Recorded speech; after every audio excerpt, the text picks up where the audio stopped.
recently has seen the over 10 million square feet of new industrial and business space that has and is being built. But that growth is happening further east as well, where another 7.5 million square feet of development is being completed or in development. Combined, that's over 13,000 new jobs within a few miles of our parcel.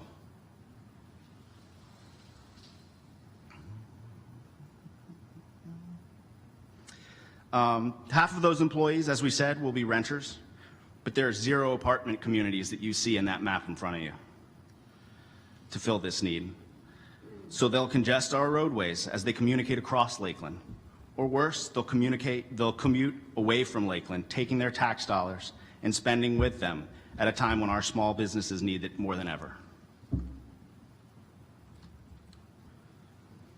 But there's another option, Parkway Preserve. Parkway Preserve will be a 300-unit multifamily market rate development that offers residents a newly constructed oasis with contemporary design and a large array of features and amenities. Some of which you can see on the list in front of you, including trails, business centers, amenity centers, pool, playgrounds, parks, and other things of that sort. Here are some renderings of the product. Again, this is market rate to upper market rate, top of line product for this type of what they call garden style apartments.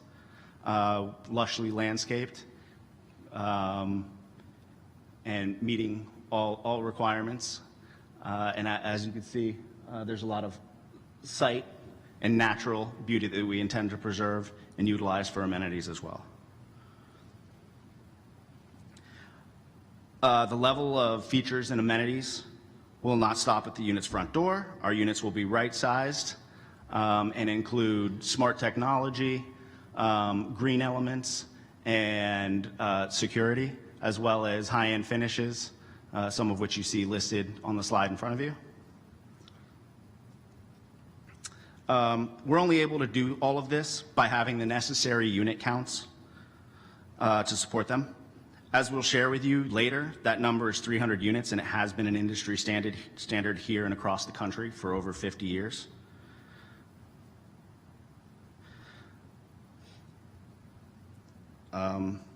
So in closing, it's going to be a great project. It's taken a lot of work to get to this point.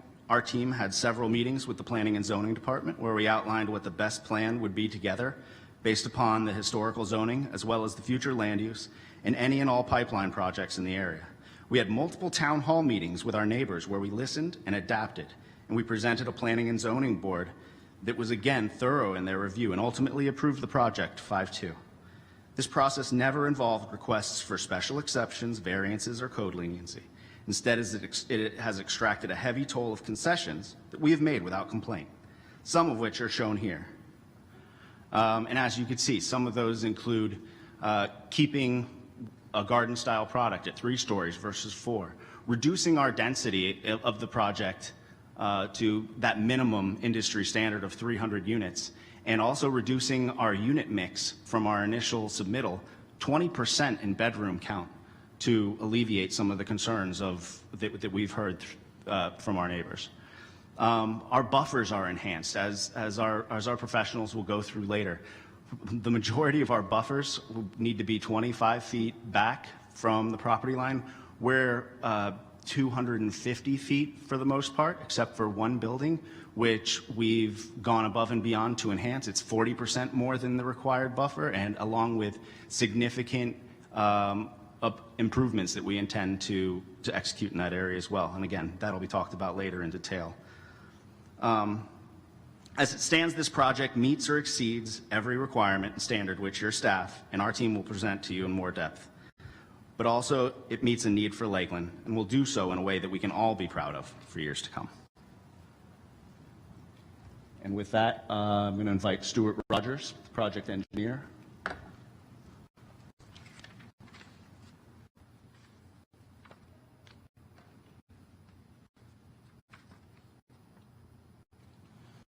Mr. Mayor, before Mr. Rogers addresses you, I forgot, and I would like to submit the resumes from Stuart Rogers, from Elizabeth Rodriguez, and Susan Swift. And when each of them address you, they're going to initially describe their experience, and I'm going to tender them as experts in their respective fields of engineering, of land planning, and of transportation planning. But for now, I will deliver these resumes to your clerk. And with that, Mr. Rogers from Major Consulting, our project engineer.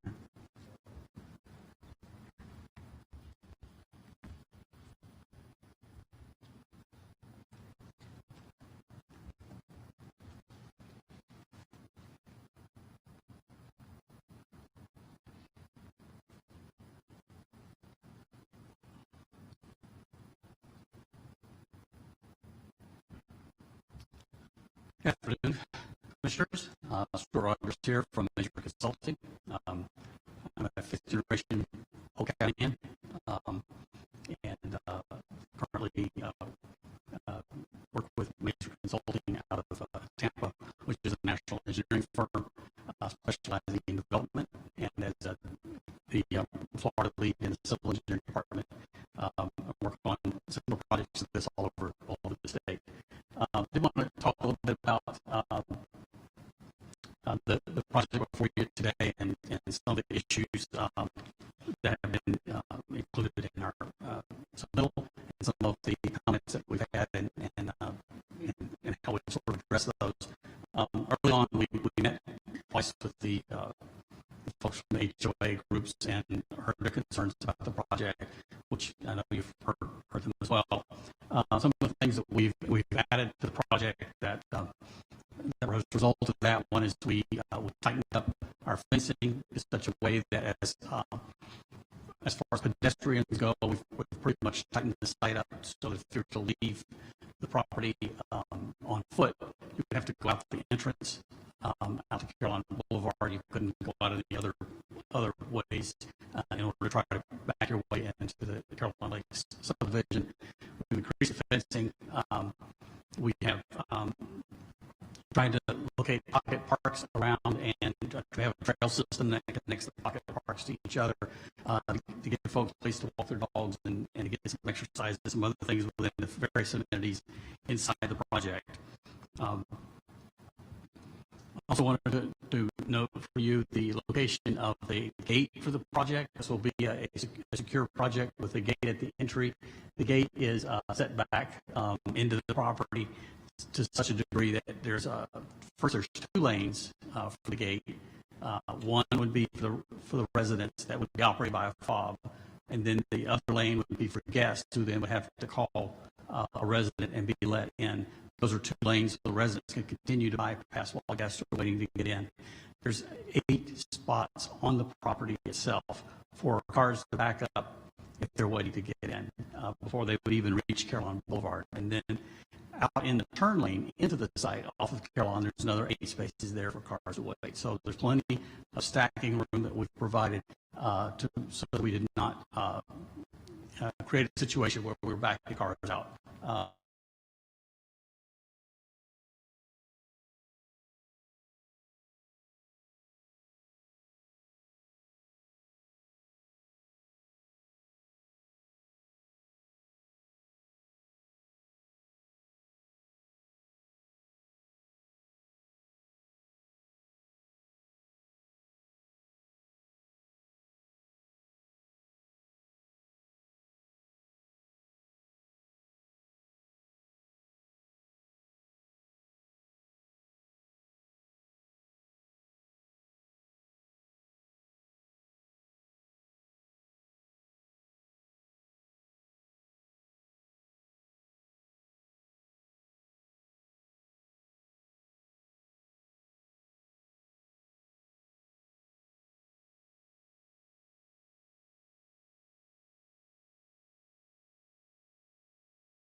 So we're not going to lose parking places. And I know that was a concern of the residents that we were going to lose parking places in the end, and we wouldn't really end up with what we show now, but we will.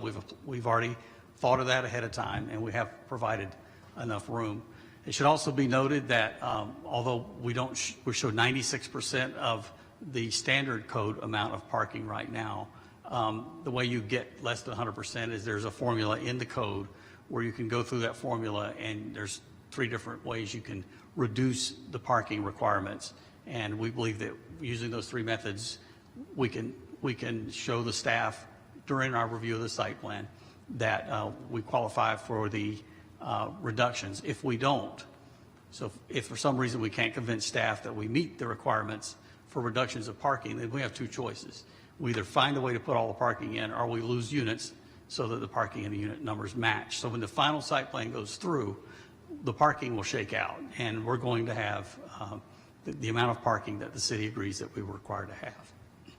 One of the things I did want to mention in this slide is that I think Beck alluded to it a little earlier, of the site, about 29% of it is really the developed site. It's the parking and the buildings and the sidewalks and all of that.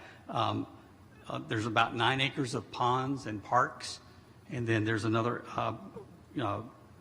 about 11 acres of wetlands, almost 12 acres of wetlands. So all in all, there's only about 29% of the site that's developed. The other 71% is open space. I also wanted to talk a little bit about, there's been some discussion about the access and the drainage and easements. And on this exhibit, you'll see the orange exhibit is the access easement. Back when the development was originally planned, they anticipated that the drive would be here. That's where the existing drive exists. It's where the curb opening is. And they provided an easement to that location for this site. Also, there's a drainage easement, which is shown in yellow, which goes down Carillon Boulevard. That was also provided in the original agreement between the landowners to make sure that, that the project, in order to meet the original design, needed to connect to the system in Carillon through that easement. I want to say a little bit about that. The original design for this site was for commercial. And when the original engineer designed this, he considered that to be like 85% impervious. And so based on that 85% impervious, this whole entire storm sewer system and storm drainage system was designed and built. So the pipes were sized, the ponds were sized, the outfalls were all sized based on there being 85% of impervious on this site. And as it turns out, we're only about 55. So we're greatly reducing the amount of impervious surface on the site, which is a straight line correspondence to the amount of runoff. So we're reducing the runoff, basically using the impervious from the original to this. 54% is what we figured is the reduction in runoff that will go into the system of Carillon Lakes, and in less than what was originally designed to go there. So a couple of the things I wanted to point out is the proximity of the actual buildings on this site to the nearest buildings in Carillon Lakes, nearest residences. And as you can see there, I think it's 1,000 and something feet to the very closest one. Also, if you were to get in your car from the entrance and drive to the clubhouse, I think it's about a quarter mile drive to the first residence. It's about 0.45 miles. So also wanted to point out that as far as the stormwater design, the original master plan that was designed for this showed no on-site retention on our property. It was all the retention, all the stormwater was going to be in the Carillon Lakes system. The townhome project that was approved years ago, they provided some small retention areas, and we're actually upping that again and providing even more retention areas on site to continue to offset the amount of runoff that goes out of our system and into that system. The way that system is designed, there's a pond on the north side of Carillon, which actually discharges into the wetland on this site. And when we build this site, we're going to be required to build an outfall out of that wetland system, which is along Airport Road there and Carillon Boulevard. We're going to have to provide a large outfall system into the wetland that really just carries that water from one place to the other place, which is according to the original design. So everything we're doing here is in accordance with the original design or a reduction of runoff from the original design.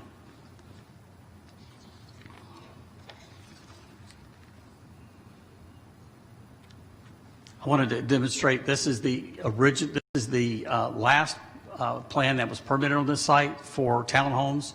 And I just wanted to show this because it is a very similar configuration to what we're proposing.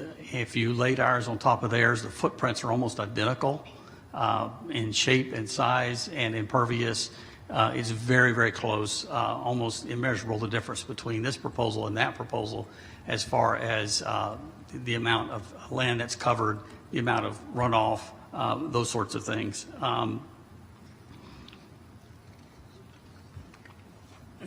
And this, to further illustrate, this is a larger view of the easements. We're tract A on this exhibit. You'll see tract B is the stormwater system that we discharge into. Tract B goes into a system and ultimately discharges out the south. Our system connects to their system at Caroline Boulevard. There's a pipe already stubbed out for us to connect to. It was designed to connect to our site. Shortly after we connect to their pipe system, it goes into a long ditch. That long ditch conveys the water along the south side of Caroline Boulevard into that tract B into a stormwater pond. So that's where our water goes. Then it goes south. It doesn't really mix in with the rest of the Caroline system.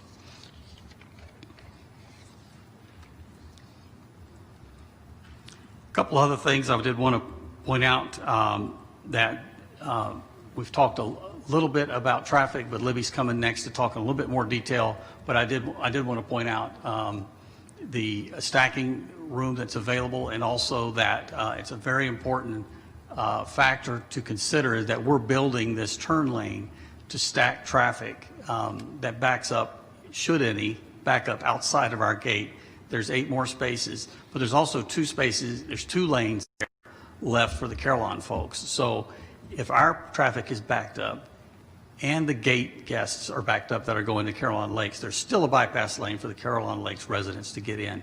And that's a little bit more illustrated by this, this exhibit here, which you can see that after we're done, there will be 3 operating lanes. You can see our 8 cars stacked on site, our 8 cars in the median lane that we're creating. You'll see cars stacked from the gate from Caroline Lakes. That's 14 cars before it passes our turn lane. And then the orange cars, which would be the residents of Caroline Lakes, could still bypass without having any interruption of their traffic. So one more thing before Libby comes up, I did want to talk about we have one building that's remotely close to Caroline Boulevard. The required setback there would normally be 25 feet. We're proposing 35 feet, which is a 40% increase, and we're going to widen the buffer there. And after speaking with residents a number of times about this, we've agreed to enhance that buffer. We're going to enhance it by adding additional trees, by adding a hedge, and we're also agreeing that instead of planting trees that would be either 1-inch or 2-inch caliper, which is what you usually see planted on sites that are developed, we're going to up it to 3-inch caliper trees at time of planting. That's about the largest you can find in nurseries around that you can get to development sites, and that'll help by making it larger, more mature trees at time of planting. So that's the proposal for buffering that one building that's remotely close to Caroline Boulevard. And that's our architect's rendering of how that might look a couple of years down the road. As you can see, after the hedge and the trees mature a little bit, that's what the view would be if you were on Caroline Boulevard looking in at the site at that first building. So with that, I'll yield to Libby.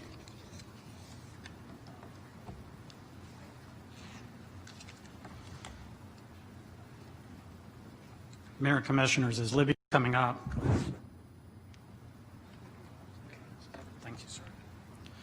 I just want to make a couple of points. First of all, Stuart's referencing the parking requirements and allowances. In section 4.11.5.2 of your land development code that your staff's very familiar with, there are offsets allowed up to a 20% reduction of what the standard number is of parking spaces.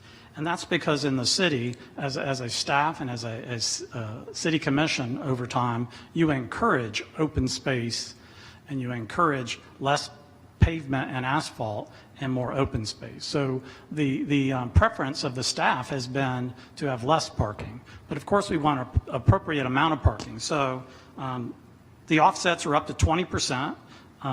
We are clearly entitled from a transit offset up to 10%. And you heard Stuart tell you that at our current anticipated spaces, we're only 4% instead of that 10% that's allowed. So we understand the need. We've heard the comments. We want to be well parked. There are other communities throughout the city that are developed with these same standards. And we don't think you see a lot of those kind of issues. Another thing, just so you know, as we talk about the access, keep in mind that this planned unit development, this ordinance prohibits any access from this parcel directly to Airport Road.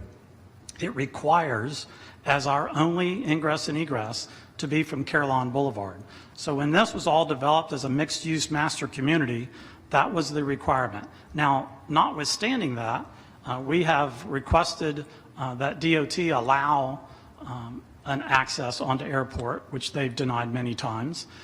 But then we've gone in and said we would like to do at least an emergency access with a Knox box to provide some additional safety measure for our community and generally for Carillon Lakes. And I think Libby will address a little more maybe some progress in that with the Department of Transportation. I'll point out that the inbound left turn lane that you've heard talked about and the outbound right turn lane onto Airport that we're proposing, that is part of the existing ordinance. When the last modification occurred, as we discussed earlier, the site plans are binding. That binding site plan has those traffic improvements on Carillon Boulevard.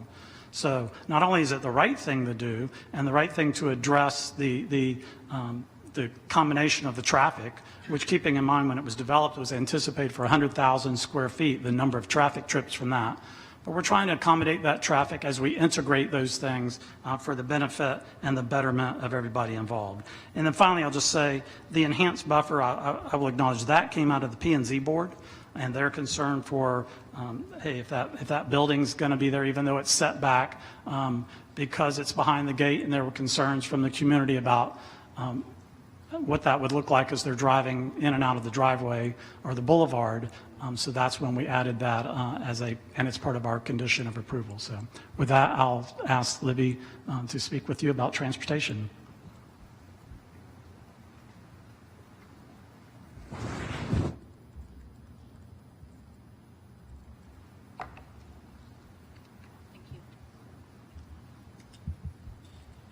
Hi, Elizabeth Rodriguez, 18156 Sandy Point Drive, Tampa.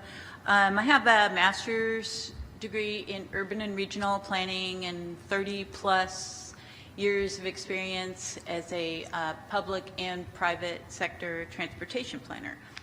I did the traffic study for the project. The results of the study show that all of the roadways within the study area are projected to operate within your adopted level of service standards with and without our project traffic.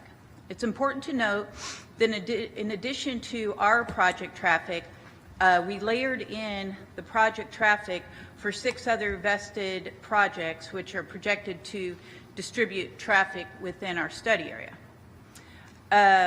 Most of the neighborhood concerns that have been forwarded to us and most of the contents of the VHB comments on the traffic study, which I'll describe more fully in a moment, do not focus on transportation concurrency in the larger study area, but more upon traffic operational issues regarding site access.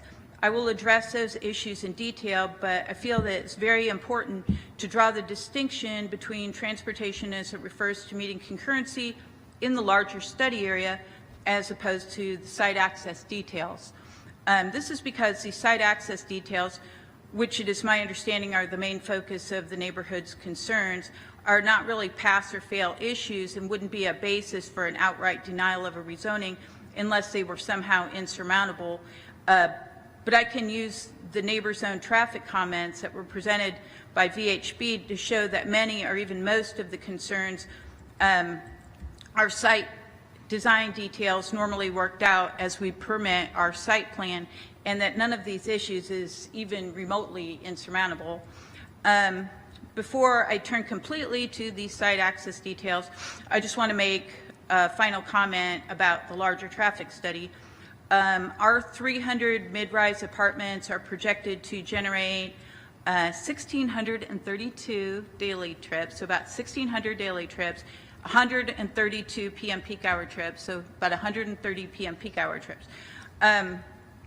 If this site were to be developed as the 100,000 square feet of commercial, it would generate 3,775 daily trips and 381 p.m. peak hour trips, which is more than double the trip generation of our proposed apartments. Originally, infrastructure design was based upon the traffic generated by the 100,000 square feet of commercial and that greater trip generation that I just quoted. Okay, so turning to the site access details, the neighbor concerns are spelled out in the VHB letter that their HOA sent over. There were only a couple of items in there that address kind of the overall concurrency traffic study for the larger study area. First, they commented that, and this is pretty technical, but I have to get this on the record. I apologize in advance and try to be succinct. Okay, first they commented that I should justify using my use of a D factor, which is a default directional factor, to determine the left versus the right turning traffic coming out of Carillon, rather than basing it on existing turning movement counts. I'd respond by saying that using the D factor, such as I did, results in a greater number of left turns out as opposed to right turns out. The left turns obviously create more delay, and so they show a worse case in terms of delay at the signal. And furthermore, I was consciously sending more traffic toward the Polk Parkway and toward the large proposed Lakeland Central Park project. Thus, I stand behind the project traffic distribution and assignment. And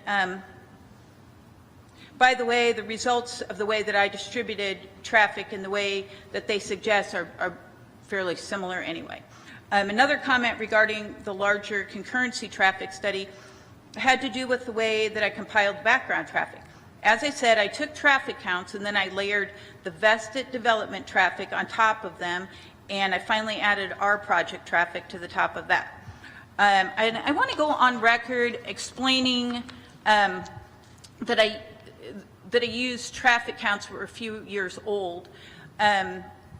Most of the transportation planners and traffic engineers are cognizant of the fact that right now traffic volumes are low because of COVID. We're using current counts with a lot of, we're careful about using those, and I normally would just send somebody out to do counts. It's not a big deal, but in this case, I was leery of doing that, and so I requested from the city some older counts. So VHB commented that I should have inflated the background traffic by 1% per year in addition to layering all that vested traffic on top of the counts. So usually I either use a growth factor or the layering of vested traffic, but not both. But as luck would have it, even prior to getting the VHB letter, when we saw how controversial this project was, Chuck Barnby with your staff had already asked me what would the results look like if I did a super worst case analysis where I inflated the background traffic by 2% per year instead of actually the 1% that they subsequently suggested, and continued to layer all the vested traffic on top of that.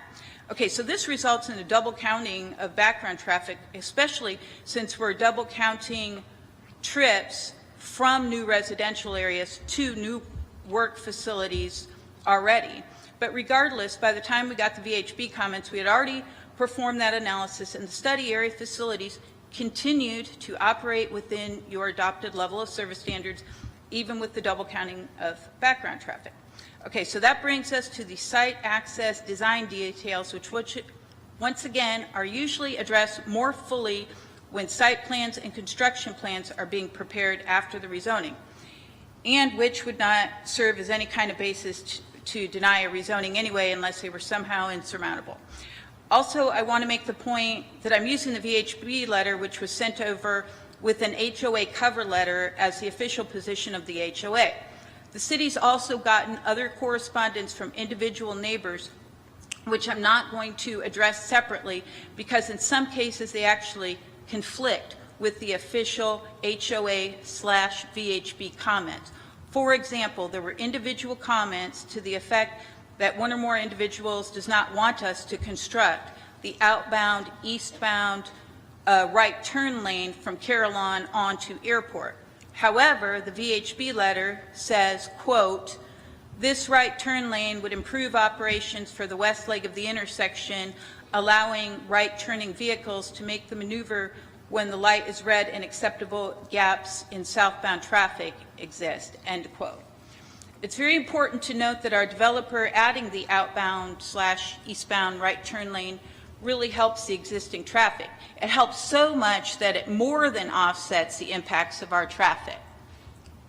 So, in other words, we measured the delay leaving the site today, and then we compared it with the delay that the project would have after the right turn lane is built.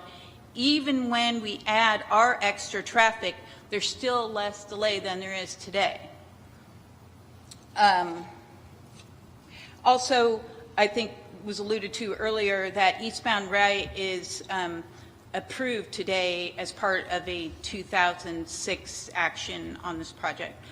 A few of the VHB HOA comments dealt with the length of the turn lanes into and adjacent to the project access. We've worked very hard with city staff and have confirmed that the left turn lane into the site is of an adequate length to accommodate project traffic. We have also confirmed that the proposed new eastbound right turn lane is actually 100 feet longer than it needs to be to accommodate project traffic. Okay, as an aside, I want to apologize to everybody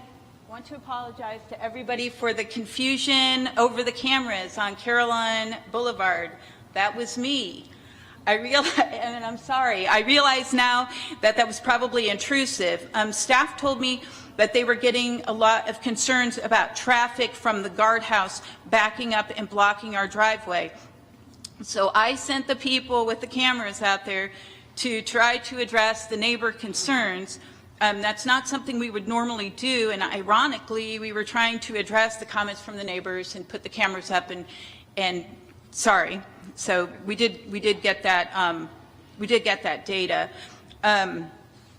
I'd like to point out that the turn lane into our driveway is going to be over 200 feet long. So our traffic would already be in the left turn lane at the juncture where our driveway meets Carillon, and wouldn't cause any blocking of the through lane. The longest queues that were reported or recorded with our cameras were only 3 or 4 cars, but I certainly believe the neighbors when they say that on occasion there are longer queues. And I would just like to point out that this is the driveway into the site. This site was part of the original PD. Whether this site were developed as commercial or the 142 townhomes, or let's say even one single family house, this would still be the driveway location, and nobody's supposed to block this driveway or any other driveway.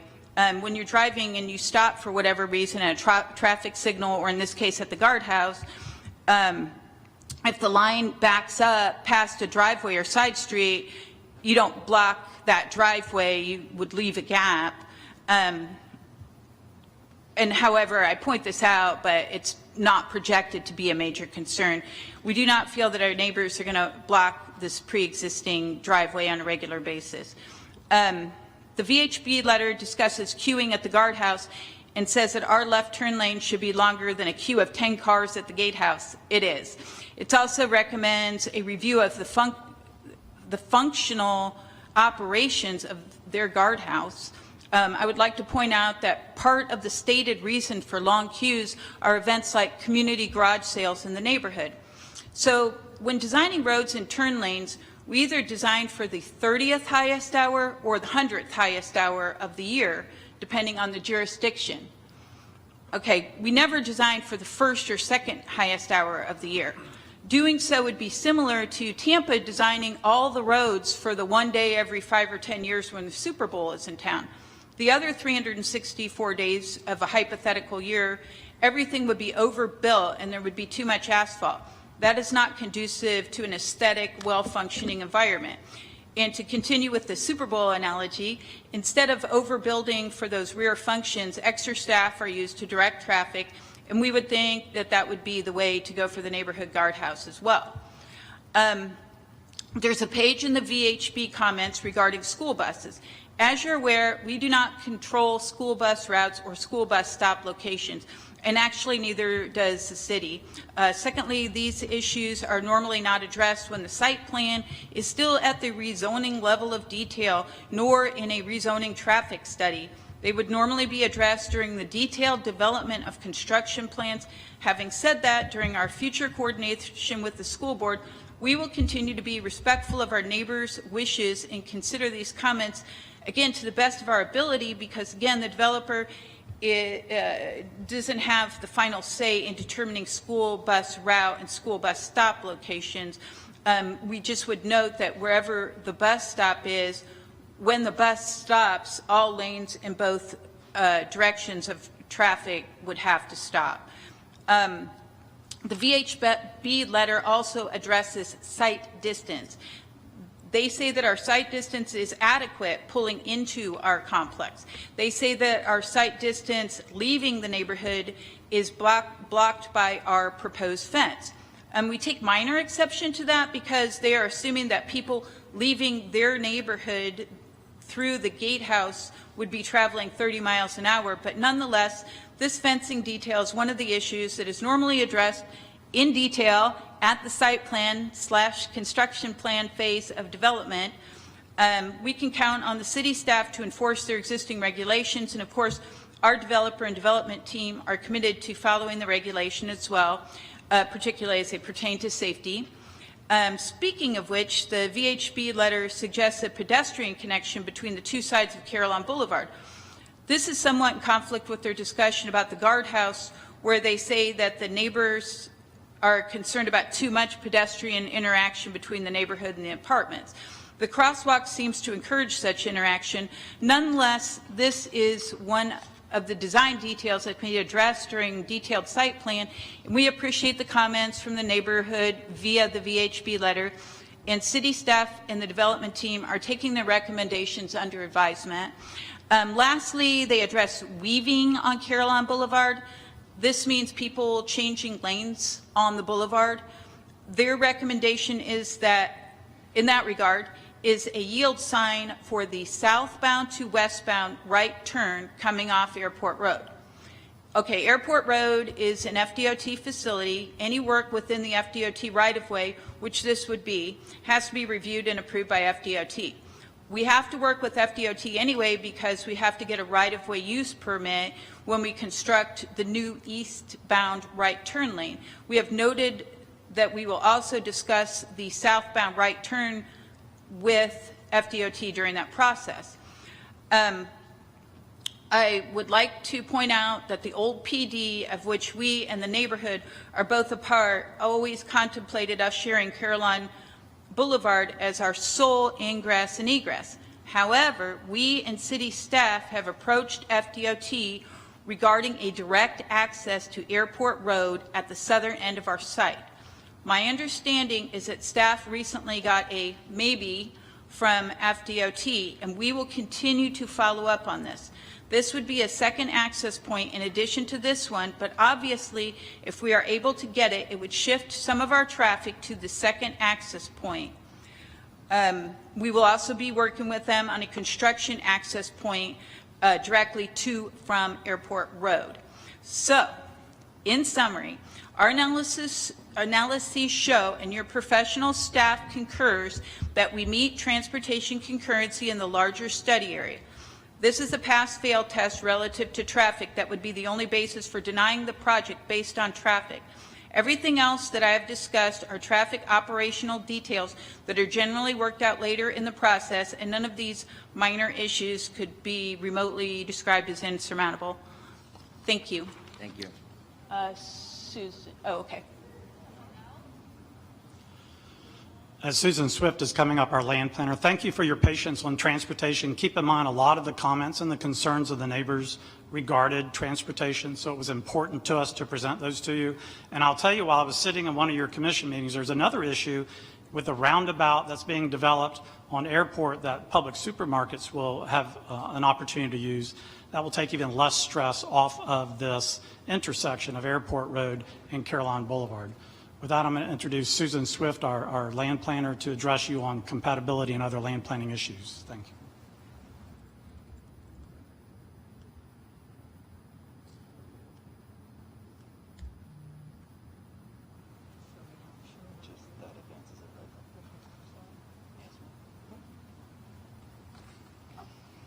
Good afternoon. I think it's still afternoon. It is.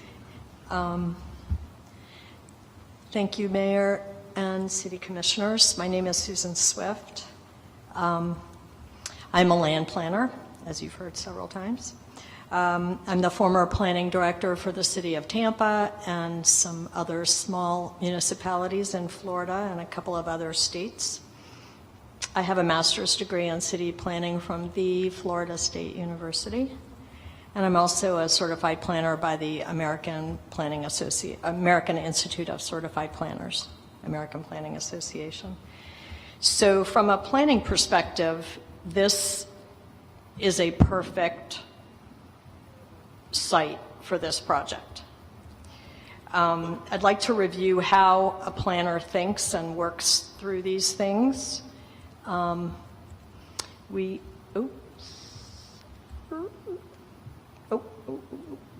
There we go.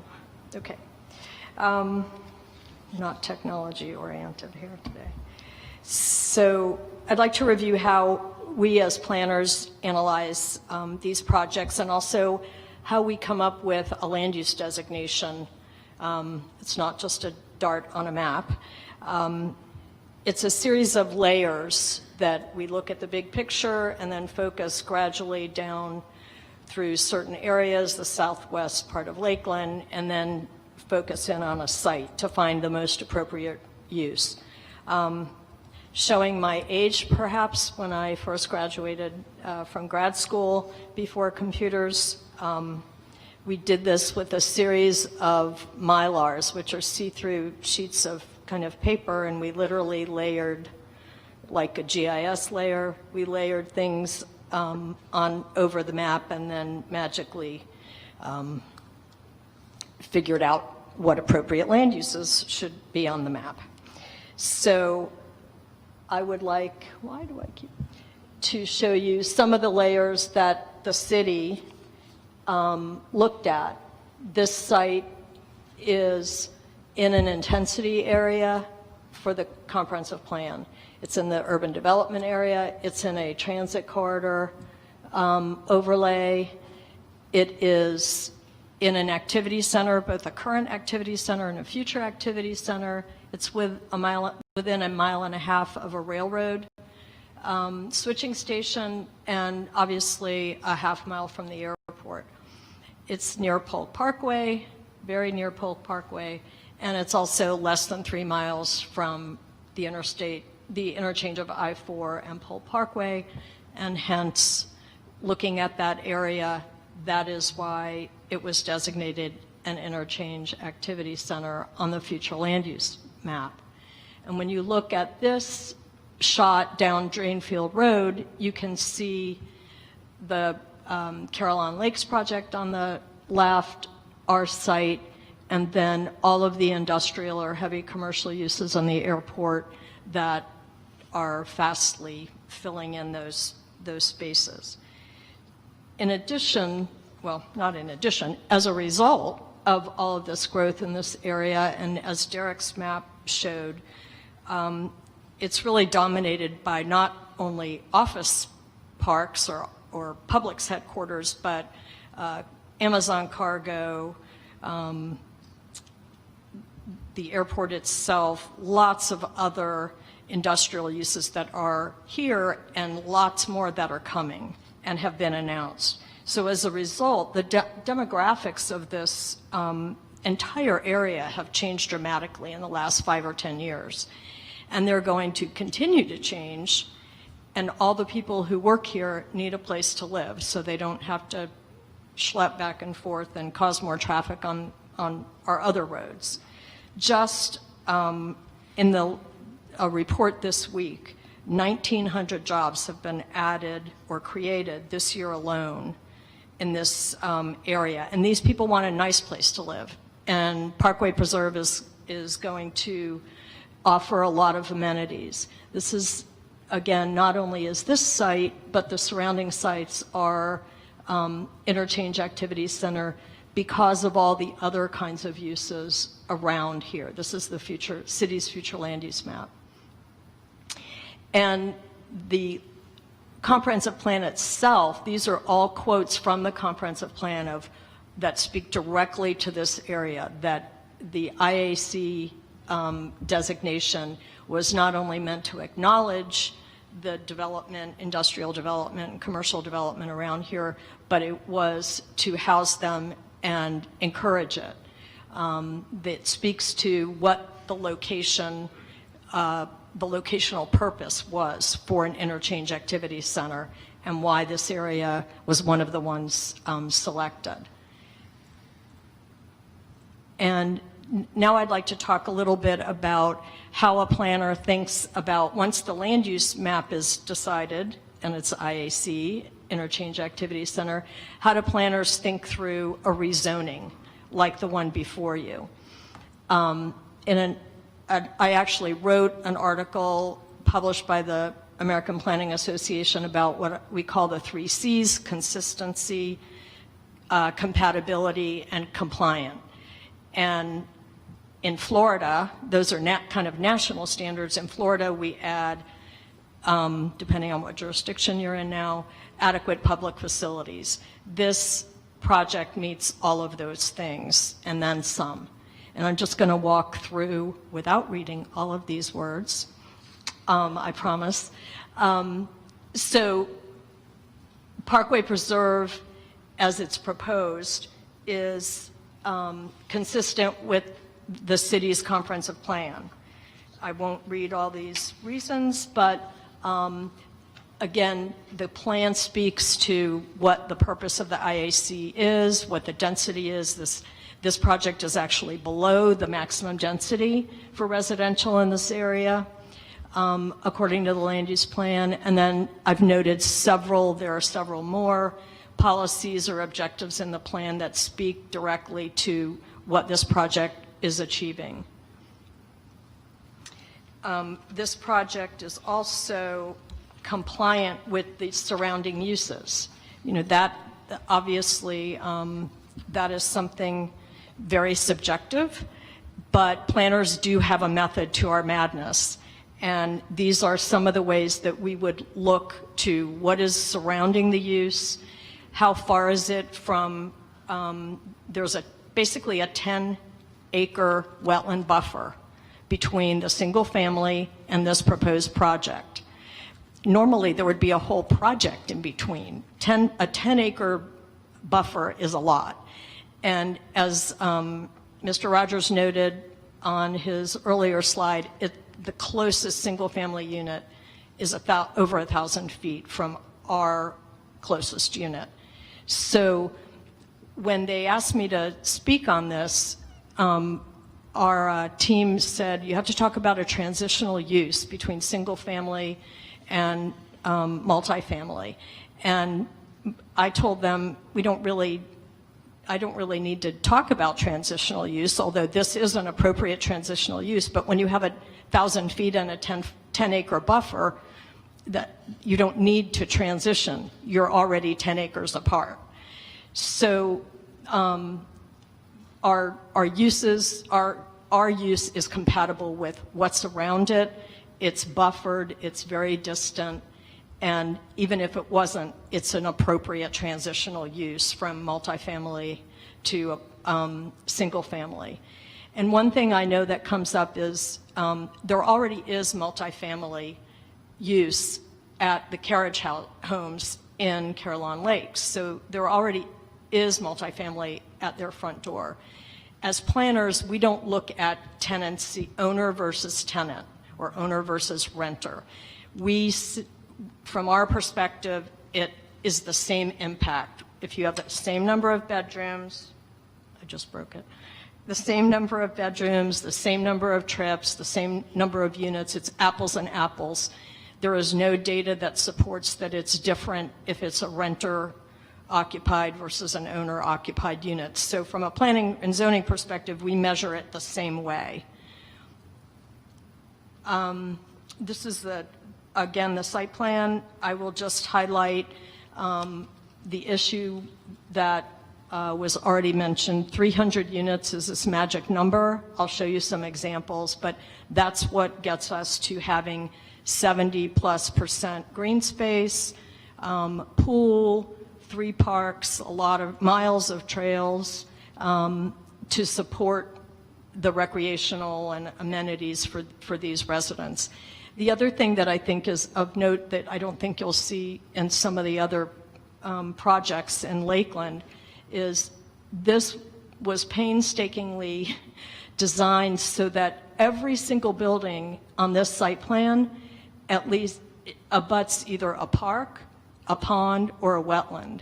I don't think you'll find another, so the units and the residents are going to be looking for higher caliber units, and this project is probably one of the few that has high caliber units abutting those where they're not close to another unit. They're also very spaced, each building is very spaced apart.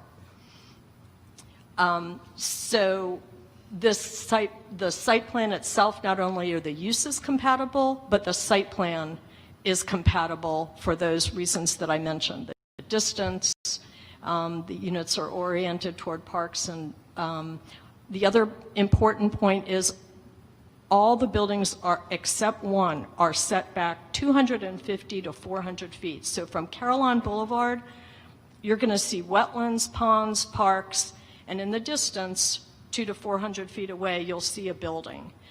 With the exception of the one building that was mentioned earlier, that is near the wetland and on Carillon Boulevard, it is set back further than required. It's 35 feet with that thick buffer, but everything else is hundreds of feet away and not in the visual. Again, this is the surrounding uses. There's a lot of non-residential units here and a lot of employment, as I mentioned. And this is a comparison, as I noted, although they're condominiums, there are still multifamily, what a planner would consider a multifamily unit right at the entry of the single family and Carillon Lakes. But for the height, all the footprints of our buildings are smaller, the setbacks are bigger, the distance between the buildings are bigger, and the distance from a single family home is bigger, and our density is actually lower. And here's the kind of a bird's eye view of the entire project. And these are some examples, and I won't spend a lot of time on them, but you can see the magic number of 300 or more. Most of them are much higher densities than our 10.25, I think it is. And every one of these examples has multifamily next to or across the street from single family homes. So in Lakeland, these are all Lakeland projects, there are precedents, and it's not even that it's a precedent, it's an acceptable use. an acceptable combination of single-family and multifamily. And these don't have a 10-acre buffer between them as ours does. Thank you for your time. Thank you very much.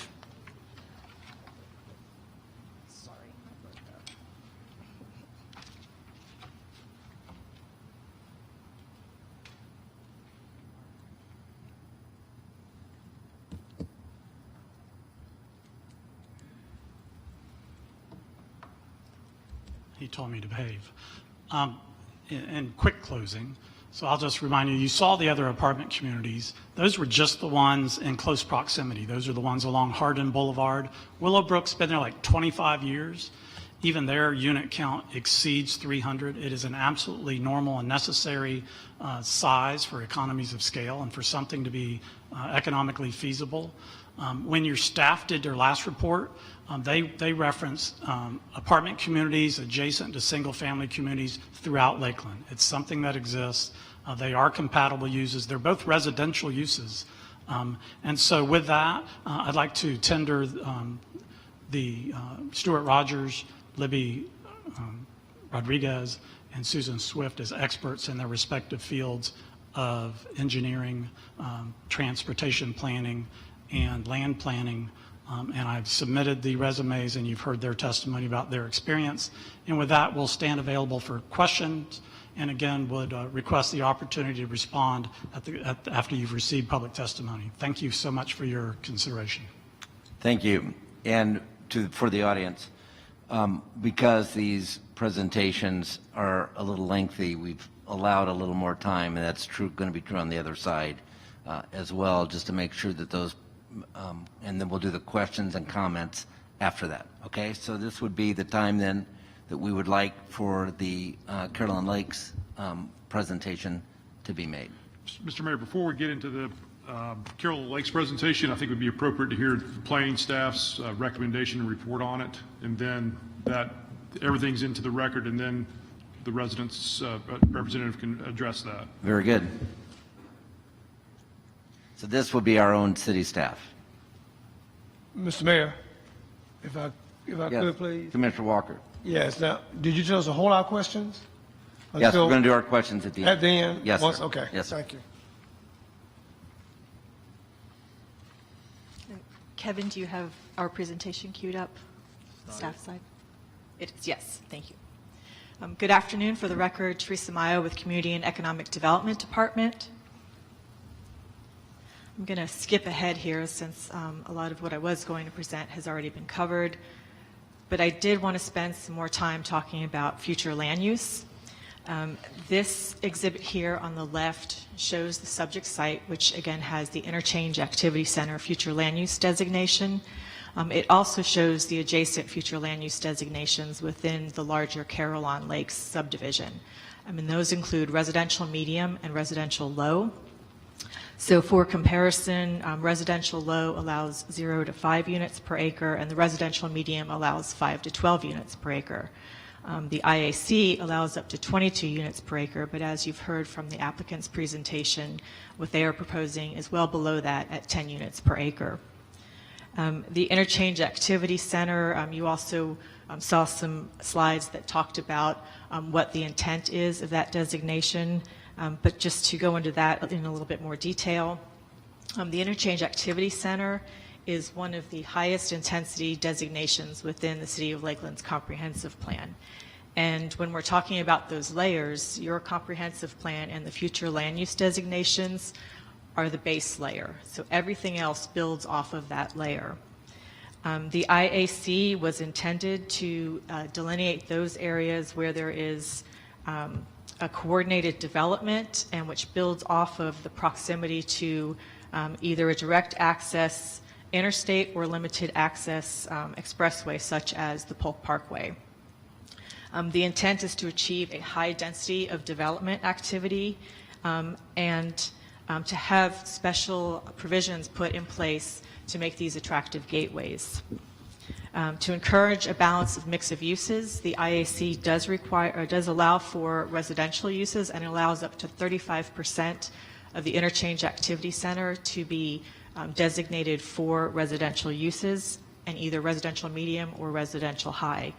So again, consistent with what the land use designation is within the Caroline Lakes development with the residential medium future land use designation. This slide here zooms out a bit, but shows the context of that interchange. You can see in the purple, the IAC extends all the way past the Polk Parkway for almost a mile up to the Lakeland Central Park development. And that again is a mixed-use office, warehouse, retail, and residential development. Other major developments within this area consist of single-family residential units south of the airport, and those are Lakes at Laurel Highlands, Town Park Estates, Hawthorne Mill. There's also some retail going in at County Line and Pipkin. And taking advantage of that IAC designation and its location adjacent to the Parkway, there has been a significant amount of other public investments in this area and other development that has occurred because of that location of the interchange and the future land use designations surrounding this area. So these, again, I know the applicant went over some of these as well, but I just wanted to, again, point out the importance of the IAC being able to take advantage of and build off of investments that have been made in the area, public investments that then spurred private development. You heard about the history of the zoning actions on this property.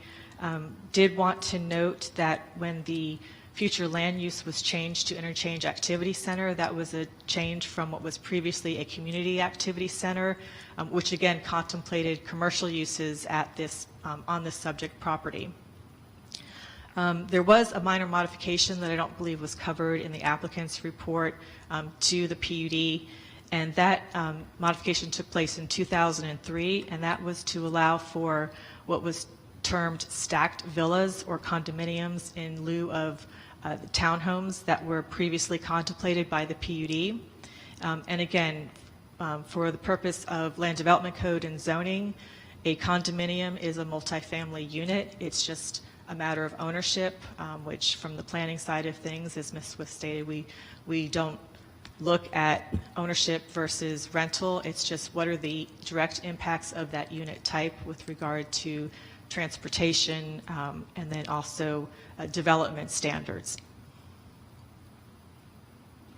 This again was the 1997 plan showing the commercial on the subject property. Moving forward to the currently approved planned unit development plan, and you can see that it provides for a townhome configuration. It has a maximum allowable building height of 40 feet. It provides a single access point onto Caroline Boulevard and a right out only onto Airport Road, and the approved conditions today require a school bus shelter to serve all of Caroline Lakes.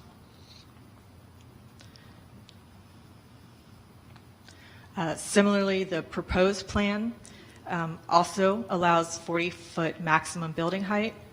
Likewise, it provides a single proposed access point onto Caroline Boulevard, but unlike the existing plan, it does propose that right-in, right-out onto Airport Boulevard, and it does require the school bus shelter as well.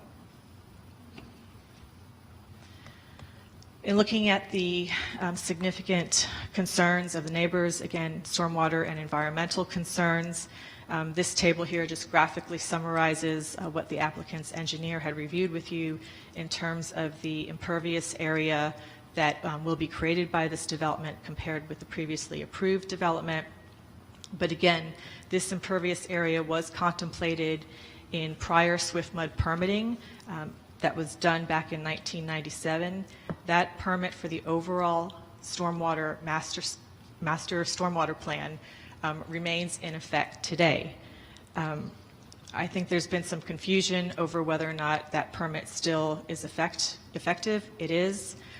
What would need to be done is this particular project, if it was to be approved and come through the site plan review phase, it would have to have subsequent Swift Mud permitting to show any modifications to that original stormwater system. There was a prior permit for what was proposed as the townhome project, That permit expired in 2012, but again, the overall master stormwater plan remains in effect.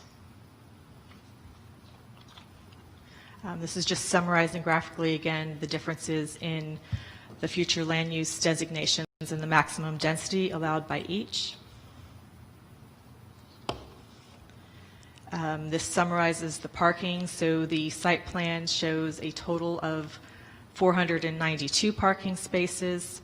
What would be required based on the unit mix that the applicant has provided would be 525 spaces with reductions that could be achieved through either the provision of bicycle racks or tree preservation or other design standards or design features. There could be a reduction of down to 420 spaces, but you can see even with that reduction, what's being provided is above that number.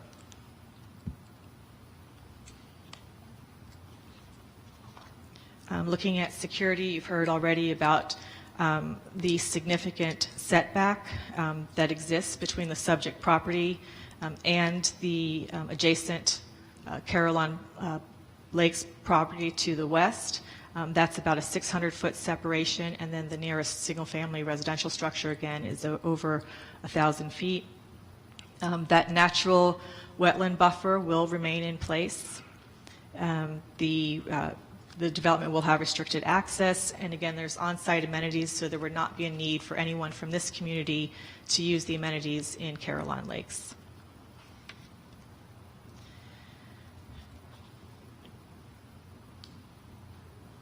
I think I may have gone backwards.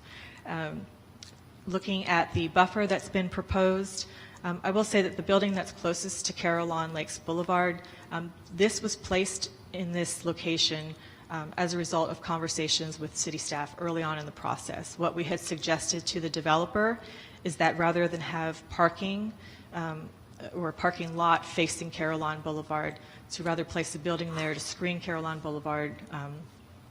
Lakes Boulevard from the parking and to allow the architecture of the building to act as a buffer from that parking area. So in addition to that, they have proposed this enhanced landscape buffer, which provides plantings that are above what is required by the code minimum. And then you've already seen this rendering. And finally, looking at the queuing at the guardhouse, you have already heard about the stacking that would be provided. And so with this issue of the queuing at the guardhouse, that then leads us into other traffic and transportation operational issues. And at this time, then I'll hand it off to Chuck Barmby to go into his analysis of the traffic study that was provided.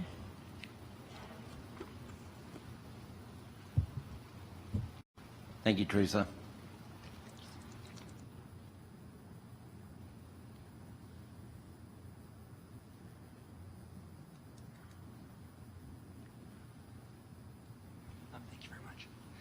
Good afternoon. For the record, Chuck Barmby with the City of Lakeland Community and Economic Development Department. I have over 27 years of transportation planning experience in the state of Florida. I've been a member of the American Institute of Certified Planners since 1999 and have been a certified transportation planner since 2011. In reviewing the traffic study, and a lot of this had been discussed earlier, but I really wanted to hit on the fact that the actual zoning request in front of the Commission today is for an additional 158 multifamily units on this development site. The traffic study was based on the full 300 mid-rise multifamily unit build-out of the development. So really from our standpoint, it is a concurrency grade traffic analysis that we would typically see at the time of a site plan submittal and a final concurrency determination for development. As Ms. Rodriguez had stated earlier, because of the COVID-19 pandemic and the depressed traffic values throughout our area, we did provide traffic data to her for use in the traffic study. They're listed here on the screen, ranging from the Publix corporate headquarters across the street, which was conducted in October of 2016, Airport Commerce Center in May of 2017, Lakes Laurel Highlands in October of 2018, and Lakeland Central Park in October of 2019. And in fact, the Lakeland Central Park data was used in the development of the development agreement that was approved by the City Commission for that development last spring. The study segment is Drainfield Road or State Road 572 from Drainfield Road let me take a step back. State Road 572 Airport Road from Drainfield Road to the Polk Parkway. And the intersections that were evaluated were the Airport Drainfield intersection, Airport Road at Caroline Boulevard and the Public's corporate headquarters, and the Polk Parkway. Just from a comparison perspective, we looked at the Florida Traffic Online database published by the Florida Department of Transportation, and it shows that with the exception of the year 2017, the traffic data collected for 2016, 2018, and 2019 is very comparable to what we saw pre-pandemic, and it was a good basis for the use in this traffic study. When we talk about traffic studies and how the city evaluates them, we always like to remind everybody of the key terms that we use in making our determinations and our recommendations of staff. First is significance. Is the development significant on the adjacent roadway segment or segments? And we define that as the project consuming 5% of the peak hour directional capacity of the road. Is it adverse on that segment? Does it cause, does development traffic cause the roadway segment to fail or the adjacent intersections to fail? Congestion does not necessarily equate to level of service. Congestion is more of an issue of perception. You know, we definitely concede that this project proposal will add more traffic onto Caroline Lakes Boulevard and the surrounding road system.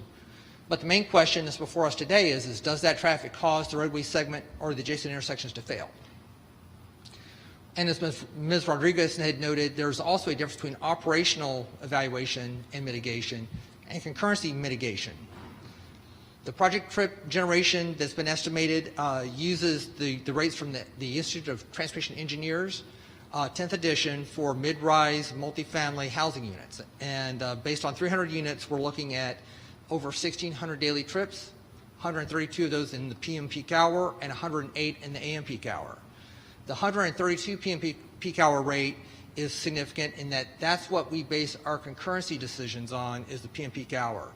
The AM peak is important for the operational characteristics of Caroline Boulevard at Airport Road, because that's when most of the residential traffic is exiting the neighborhood to go to work, shopping, or other destinations in the Lakeland area. Again, the site is located within the urban development area, is included in the city comprehensive plan. Typically, that equates to a level of service E roadway standard. However, because the existing transit or the pre-COVID transit operated by the Lakeland Area Mass Transit District does not have a 60-minute or greater frequency, we applied a level of service D standard, so a more restrictive standard on both the roadway and the adjacent intersections to gauge the concurrency determination for the project. Based on the directional segment capacity obtained by the Polk Transportation Planning Organization, as published as March of 2020, Airport Road has a peak hour directional capacity of 880 vehicles. That equates to a level of service D standard. The existing 2020 volumes on Airport Road were just under 400 northbound and just over 400 southbound. So in the current 2020 calendar year, Airport Road met the adopted level of service standards for the city of Lakeland. So in developing the traffic study in consultation with the project consultant, we asked that, or actually required that the background counts be included as provided previously from the other nearby traffic studies. We looked at a seasonal adjustment factor to make sure we were capturing the peak season traffic. So there's an additional layering, as Ms. Rodriguez said, to the data that was originally provided to her. We looked at the annual growth factor, which again was 2% from the year in which the data was collected to calendar year 2021. We also looked at vested or approved trips for nearby development, including Lakeland Central Park, which has a build-out year of between 2029 and 2035 for phase one that was adopted as part of the development agreement from last year. Lakes of Laurel Highlands, Publix's corporate headquarters, which has a build-out of 2026 to 2027. The Amazon Gateway, which just opened at the airport last year, Rooms to Go Phase 5, and the project trips. So all of that was layered together to provide a comprehensive view of traffic in and around the project site on Airport Road. At Caroline Lakes Boulevard, at the Publix corporate headquarters intersection, The northbound peak hour directional volume was just under 800 vehicles when you layer all those numbers on top of each other. In the southbound direction, it was just under 650. So again, just from a pure segment standpoint, all of that traffic together with the adjustment factors and the growth factors still met the city's level of service standards for Airport Road. In addition to roadway segments, we also have a comprehensive plan policy addressing intersection level of service standards as well. And what's highlighted on your screen there is an excerpt from policy 4B from the comprehensive plan. And it states that if two or more public access approaches are failing when subjected to the highway capacity analysis, the intersection will be deemed not to meet the adopted level of service. So it's also worth noting at this time that neither Caroline Lakes Boulevard or the public's corporate headquarters entrance are public roadways. So we're applying an adopted level of service standard and a comprehensive plan policy to two private connections to Airport Road. Again, this is the table that really starts to tell the story of how the traffic is layered on top of each other for Caroline and Airport Road. So as you can tell, all these figures look at discrete turning movements at this intersection during the AM and the PM peak hours to give us a very comprehensive look at what needs to be done to meet the concurrency standards as well as the operational standards at this intersection. So in terms of the final traffic study that was provided by the applicant and updated to address staff comments, primarily related to the distribution of the vested trips at the Parkway interchange and at Drainfield Road, Airport at Caroline Lakes operates at an overall level of service C with the addition of the eastbound right turn lane, which has been discussed by the applicant. The worst operating approach is the westbound approach, actually coming out of Publix's corporate headquarters, and that operates at level of service D. So again, that intersection meets the city's level of service standards. At Airport Road and Polk Parkway, both the eastbound ramps and the westbound ramps completely meet the city's concurrency and level of service standards with the addition of project traffic looking out to the build-out year. Again, with project traffic, Airport Road and Drainfield Road, the overall intersection meets the city's level of service standard. The worst approach is the southbound direction, and it does operate at level of service F. But again, Comprehensive Plan Policy 4B allows one public approach to an intersection to fail, and it still meets the city's level of service standards. So we looked at with and without the project, and based on the applicant's analysis, the addition of project traffic adds 12 seconds of delay in the southbound direction at Airport Road and Drainfield Road. So again, no intersection operates at an overall failing level of service or has more than one approach operating at a failing level of service. At Caroline, on Caroline Boulevard, again, the recommended turn lane additions include the westbound left turn lane into the project site with a 214-foot total length, including the deceleration area and the taper. The eastbound right turn at Airport Road is recommended with an approximately 275-foot length. And again, this is an illustration of how that would be configured, with the final design being developed during the civil engineering phase. In terms of access and multimodal mitigation, again, with the interchange activity center land use designation, coordinated access is required for multiple properties within the IAC area. The current PUD zoning, which was approved in 2006, does include a westbound left turn lane from Caroline Boulevard into the development site, a full second eastbound lane from the apartment entrance to Airport Road, as well as a right-out driveway connection onto Airport Road. In addition to the revised Caroline Boulevard turn lane recommendations, a right-in, right-out connection to Airport Road will be requested through DOT. Based on recent conversations, and we have had numerous conversations on this particular issue, but as of last Monday, DOT has expressed their willingness to work with the city and the developer to approve a right-in, right-out driveway on Airport Road, subject to a future analysis to be submitted by the applicant to address DOT's design criteria for Airport Road. When the project is submitted to DOT for permitting, we also anticipate that the northbound left turn lane on Airport Road at Caroline Boulevard will need to be extended by approximately 130 feet, because right now it does not meet state criteria for length or storage. So that is one mitigation improvement that we will see in the DOT permitting phase as we start, if approved, and this project does move forward towards permitting. Other access and multimodal mitigation is transit access. Is provided right now via the red line by the Citrus connection. Of course, during the COVID crisis, that route has been temporarily canceled. So today, there's no transit access, but we do anticipate that as the pandemic lessens in the future, that route will be reinstituted with at least a 90-minute frequency. A transit stop and a bus bay will be required along the airport road frontage. An 8-foot wide pathway will be required along the airport road frontage, which is very similar to the same requirement that we have up at Lakeland Central Park on the north side of the parkway. And on-site bike parking will also be required in compliance with the Land Development Code and the city's engineering standards manual. And that bicycle parking will be part of the parking offset, the automobile parking offset that was discussed earlier by Ms. Mayo. And so that concludes my presentation from the staff standpoint in terms of traffic. Thank you. Are there any other staff presentations? All right. I'm looking at our city attorney to make sure that what you would recommend we do next. It's time for the residents' representative. Okay. So we would have that happen. And by the way, I want to mention, if anyone needs to be using the restroom as you go along, that's entire. We don't break.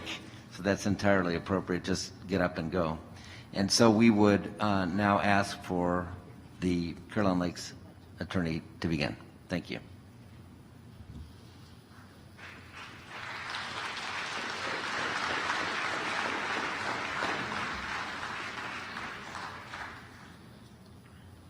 Haven't said anything yet.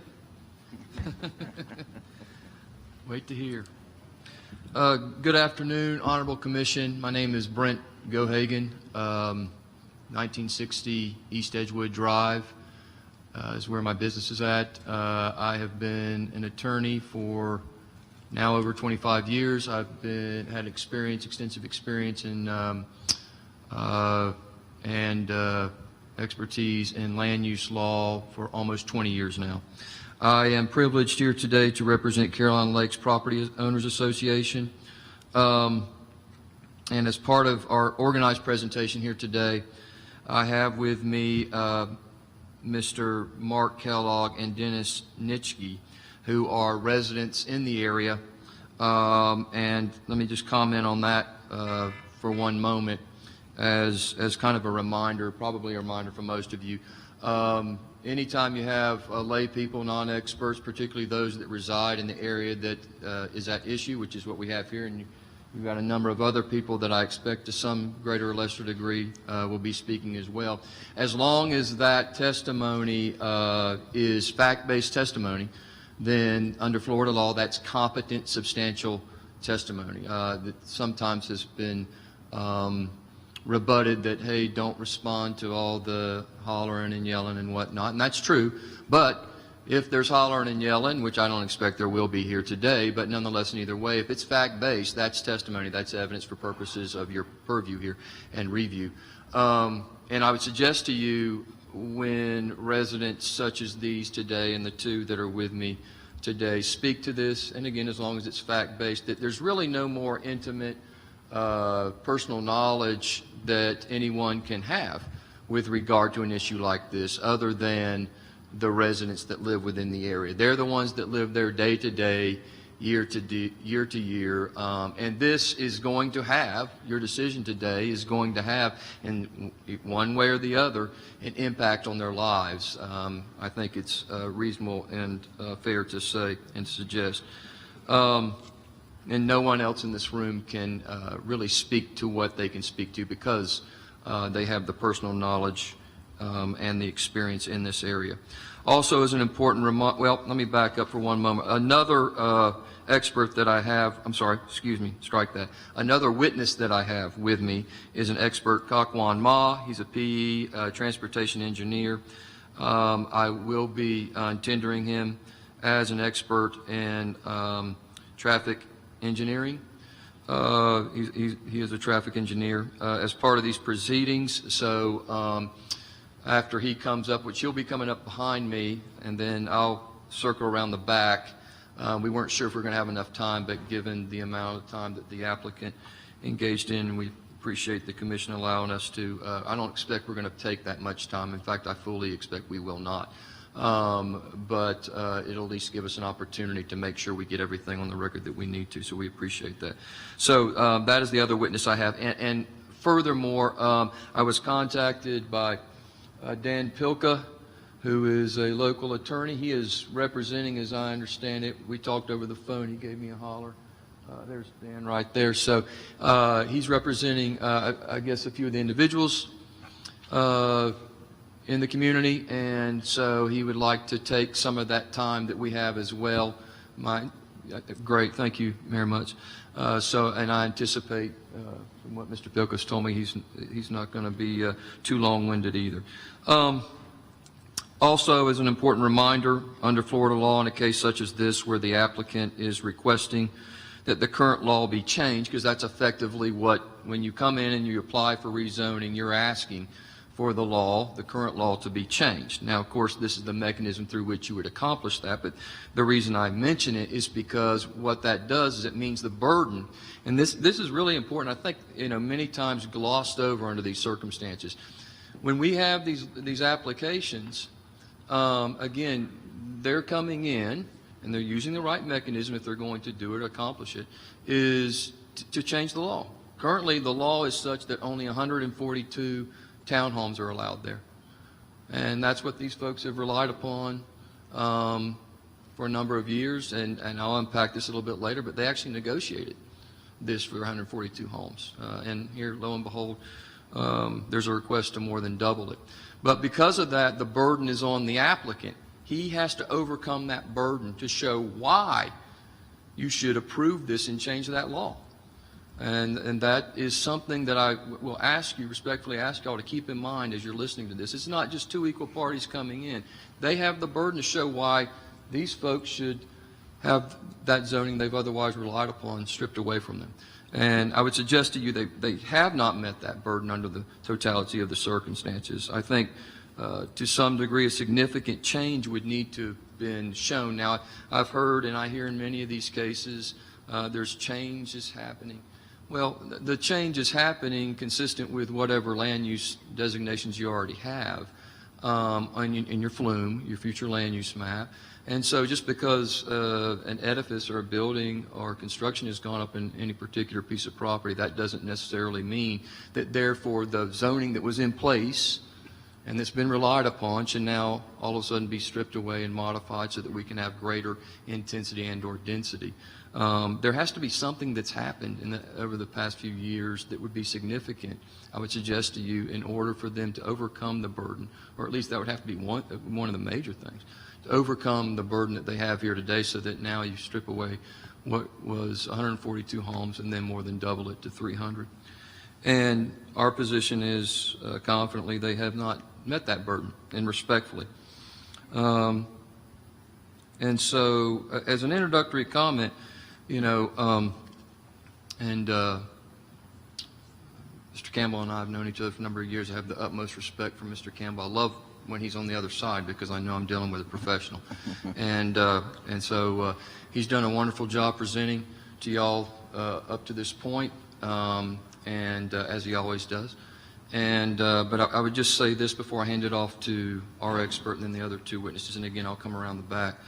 Ultimately, simply speaking, if you get out of being down in the weeds, and if you don't miss the forest for the trees, because with all this going on, it's easy to kind of take your eye off the ball, right? It is for me. But if you take a few steps back, ultimately, I would suggest to you what you have here is a request, again, simply put, where you're more than doubling the number of people and units in this area. And please don't forget that aside from the manner in which this land is juxtaposed with the Caroline Lakes community, and in listening to, I believe it was Ms. Smith, the land planner for the applicant, testimony. The thing that I think is glossed over, this is their front door. I mean, this is the entryway. It's the only way into Caroline Lakes. So I don't want there to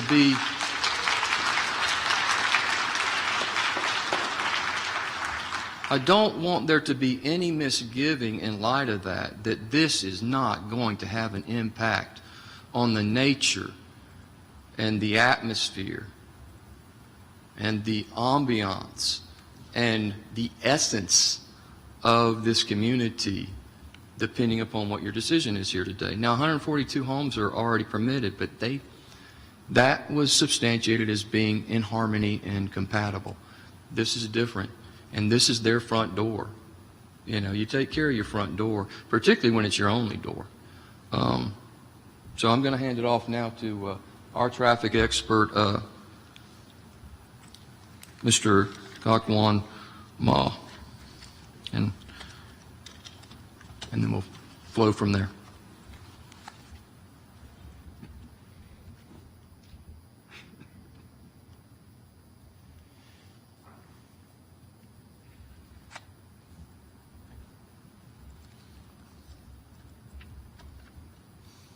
Honorable Mayor, Commissioners, thank you for having me this afternoon. For the record, my name is Kakwan Ma. I'm with Transportation Engineer with VHB, 225 East Robinson Street, Orlando, 32801.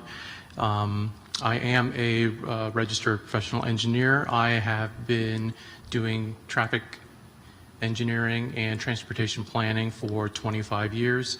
And I've sat on both sides of the table. I've done more than my share of traffic studies, and I've worked with your longtime city staff on a number of studies as well as the staff from Polk TPO.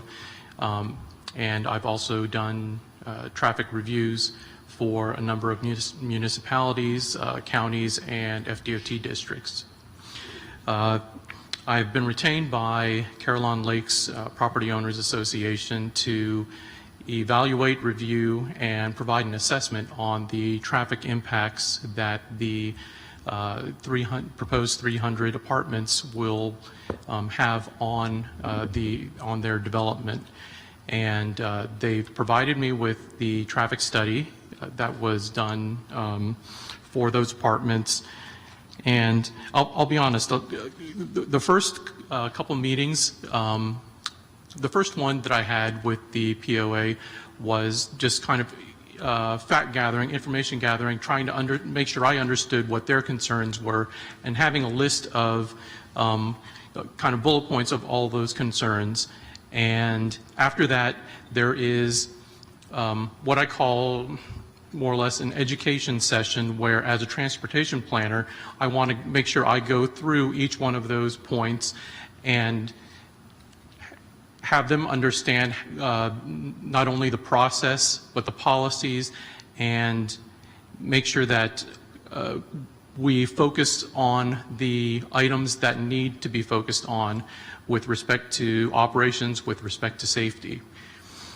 So beyond that, I had reviewed the traffic study, and the traffic study does follow a methodology that was agreed upon by city staff.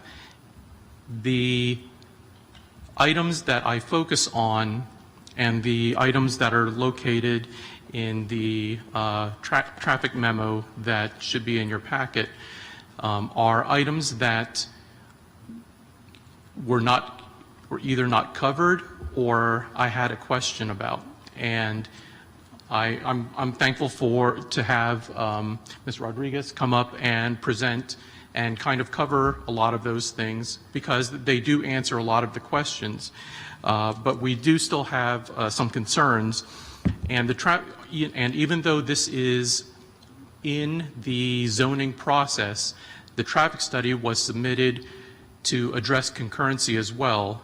And so this is the opportunity for the residents here to make sure that all of their concerns are heard, even if they're going to be addressed during the site plan process. We have I guess the most glaring omission from the traffic study is that the analysis for Carillon Boulevard itself was not covered. I can easily do a trip generation for the existing homes and for the apartments, and can tell that for the segment itself, there may not be a capacity issue. However, it should be important to at least look at the operations of the site access drive on Carillon Boulevard. And I understand maybe why it wasn't included. It's a private road, but it's a private road that 641 homes and over 1,000 residents travel every single day. And if you're going to introduce a new driveway to that road, they all want to make sure that it's going to operate safely and efficiently. So that was one of the main comments that we wanted to make with respect to the traffic review and the traffic study. And everything else that I reviewed in there, a lot of the operations at the other intersections, the need for the turn lanes, I have no disagreement with. And I wanted to make sure that as my client, that I expressed that, where things are done correctly and where things need to be worked on. So a lot of the questions that I did have for the study have been answered, and it's also just to bring up points that city staff should make sure that they're aware of as well. With respect to the eastbound, exclusive eastbound right turn lane at the intersection of Airport and Carillon Boulevard, I did note that the eastbound right turn lane would be needed. It is being proposed. One of the things that I would want to make sure that city staff and the applicant are aware of is with the construction of that eastbound right turn lane, there will need to be, at least in my opinion, based on measurements, there will need to be utility relocations, there will need to be signal strain pole relocations, which is going to be an expensive endeavor.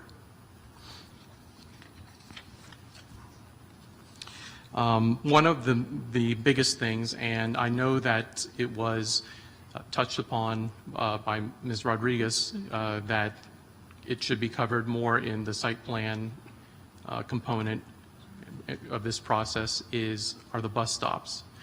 And currently, there is a bus stop that is located within Carillon Lakes at the clubhouse adjacent to the tennis courts. It's a fine location because it's a parking lot where parents can drop off, wait, or pick up their students. Where the proposed bus stop is planned adjacent to the apartments, one thing you need to understand is that Carillon Boulevard is a curbed road. There is no place for parents to stop. That does not mean that parents are not going to stop and wait to pick up their kids, whether it's because they're young, whether it's because at some points they live up to 2 miles away from the homes in the back of the community, or because it's inclement weather, they have science projects. Parents will find a way to make a stop. And if they cannot pull off to the side of the road, they'll pull off as far over to the side as they can. But what that does is it creates safety and operational issues. And we would hope that that gets addressed. Our recommendation in the memo is to keep the bus stop that is within the development and have an additional bus stop for the apartments off of Carillon Boulevard, which would be a safer solution than having it on the street where there might be standing cars waiting for students.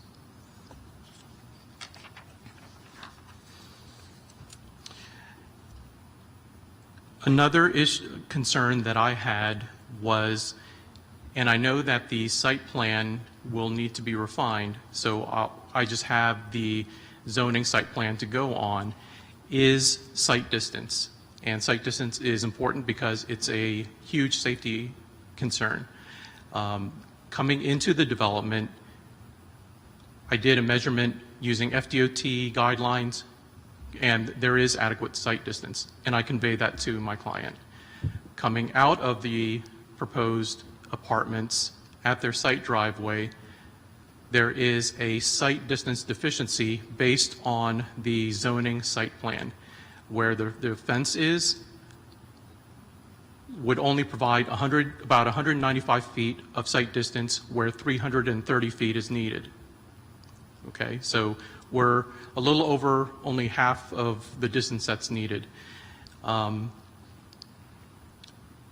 I've heard the applicant talk about enhanced landscaping, shrubs, trees that would be added to that buffer in front of the fence. If that's the case, that would be an additional hindrance to the site distance and provide a shorter site distance. So this is based off of posted 25-mile-an-hour road, which would be a 30-mile-an-hour design speed, and using FDOT design standards. So that's going to be a concern. It's a safety concern that would need to be addressed.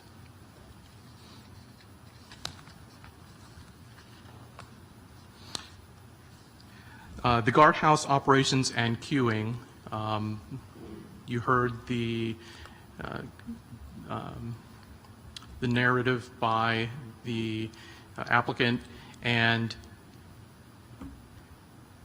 there is going to be a westbound left turn lane to go into the proposed apartment site. But again, there were no analyses that were done to show what that queue is, what the operations are. So that's all that we're asking with respect to that. There are certain events that happen at the at Carillon Lakes community. They do have a annual neighborhood garage sale. They do have receptions, wedding receptions that occur at their clubhouse, and other events like that that are usually on the weekends. But in cases like that, the guards have expressed that queues can extend 8 to 10 vehicles. And so my request was show that even with the queue, the left turn lane is going to be long enough, because we don't want the traffic for the apartments to continue to add to that queue, especially if the guardhouse is backed up.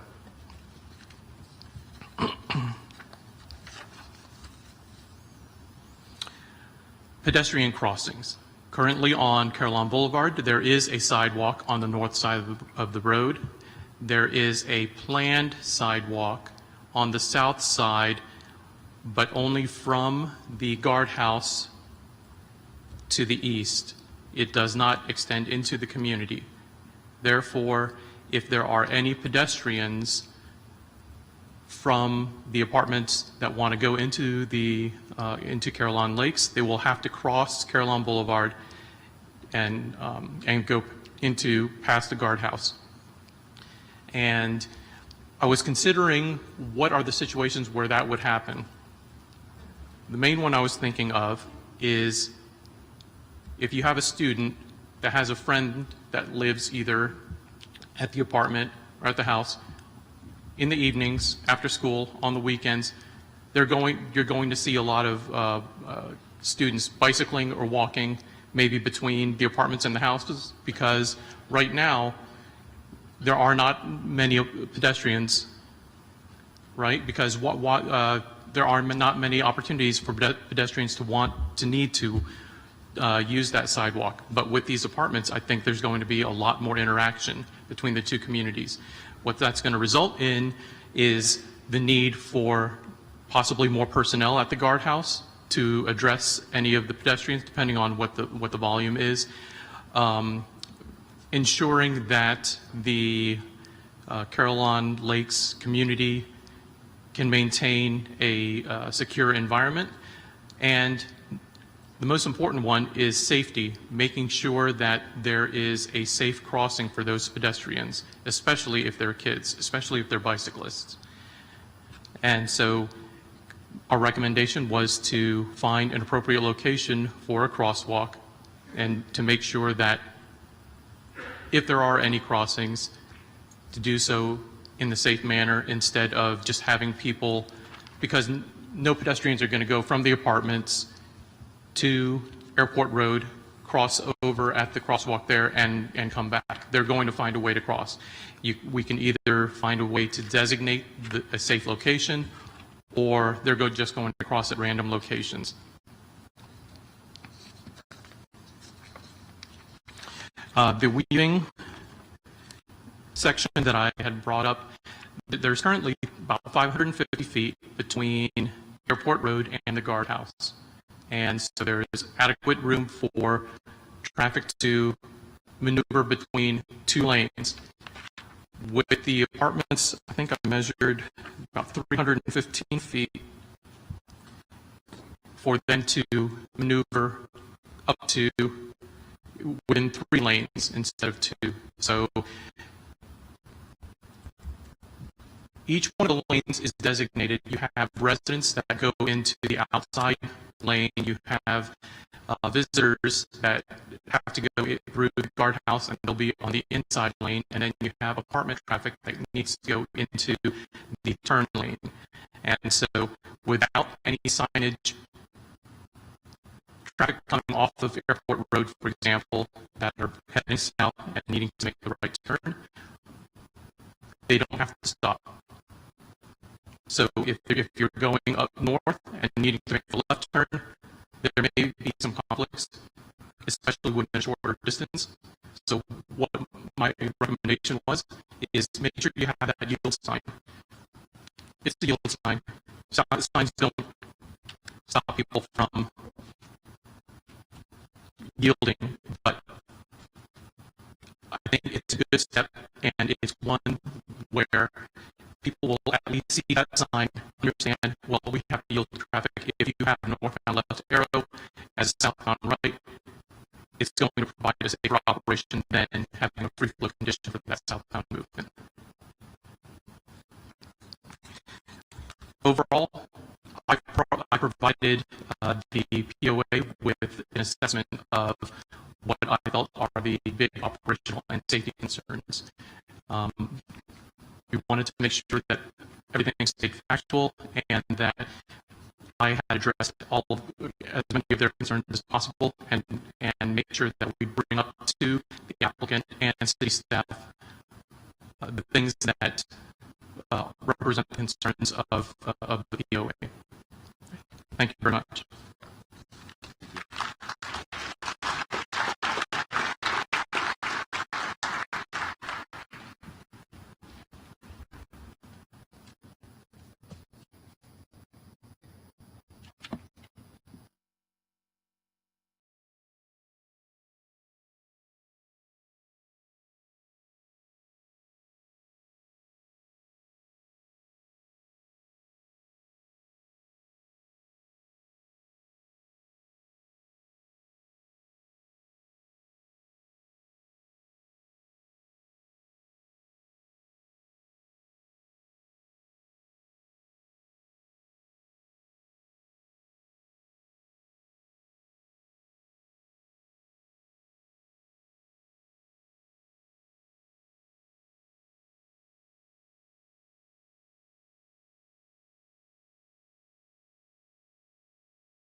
unduly negatively impacted, either directly or indirectly, by another.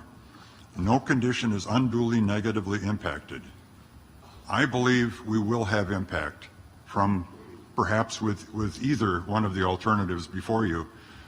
And I, of course, am supporting the townhome proposal. This leads me to two other points. First is that compatibility must be a major consideration for any zoning change. If it's not compatible, why are you zoning? Why are you changing the zoning? The second is that interests of residents must be protected. If we've been here as Carillon Lakes for 20 years, I would certainly hope that our interests and our concerns are received by all. And that's what you're doing for us today. I have 9 points of compatibility that I'll try and quickly go through. The first has to do with building structure and height. Carillon Lakes has 72 townhomes, as was previously mentioned. They've been around for 15 or 20 years now. And the townhome proposal that was made back in 2006 would bring another 142 townhomes, townhome to townhome. We're familiar with it and we like them. The second is that both Carillon Lakes and the townhome proposal has a 2-story height limit. However, the rezoning to the apartment has all 14 buildings being 3 stories. The townhomes are more compatible, both visually and functionality. Ownership and governance. Both Carillon Lakes and townhomes are at least 80% owner occupied, probably more so. And they're governed by property owners associations. The apartment proposal has neither. It has over 600 tenants and a private owner. With compatibility, ownership and governance, it allows for a greater partnership and a sense of community to occur. Townhomes are far more compatible. I should also add that one of the experts earlier said that they don't consider a difference between renters and homeowners. In most cases, I agree completely. The problem is, I think as a homeowner, you have a different affection, if you will, for your place of residence, especially if you've made a major financial investment in it. And that does also affect if we have a property owners association. This association is owner elected. It's not someone from the outside. We're being governed by ourselves. And that is a difference from a rental property. Mission or purpose, both Carillon Lakes and townhomes will consider policies, budgets, and partnership possibilities based primarily on the needs and wants of its residents. They have a resident focus, again, because they both have owner-elected POAs. And that does make a difference. The apartments will make changes with a major focus on profits, because that's what a commercial enterprise is. Organizations with a common purpose find it much easier to create partnerships, true community, and work toward common goals. Townhomes are far more compatible. Parking spaces.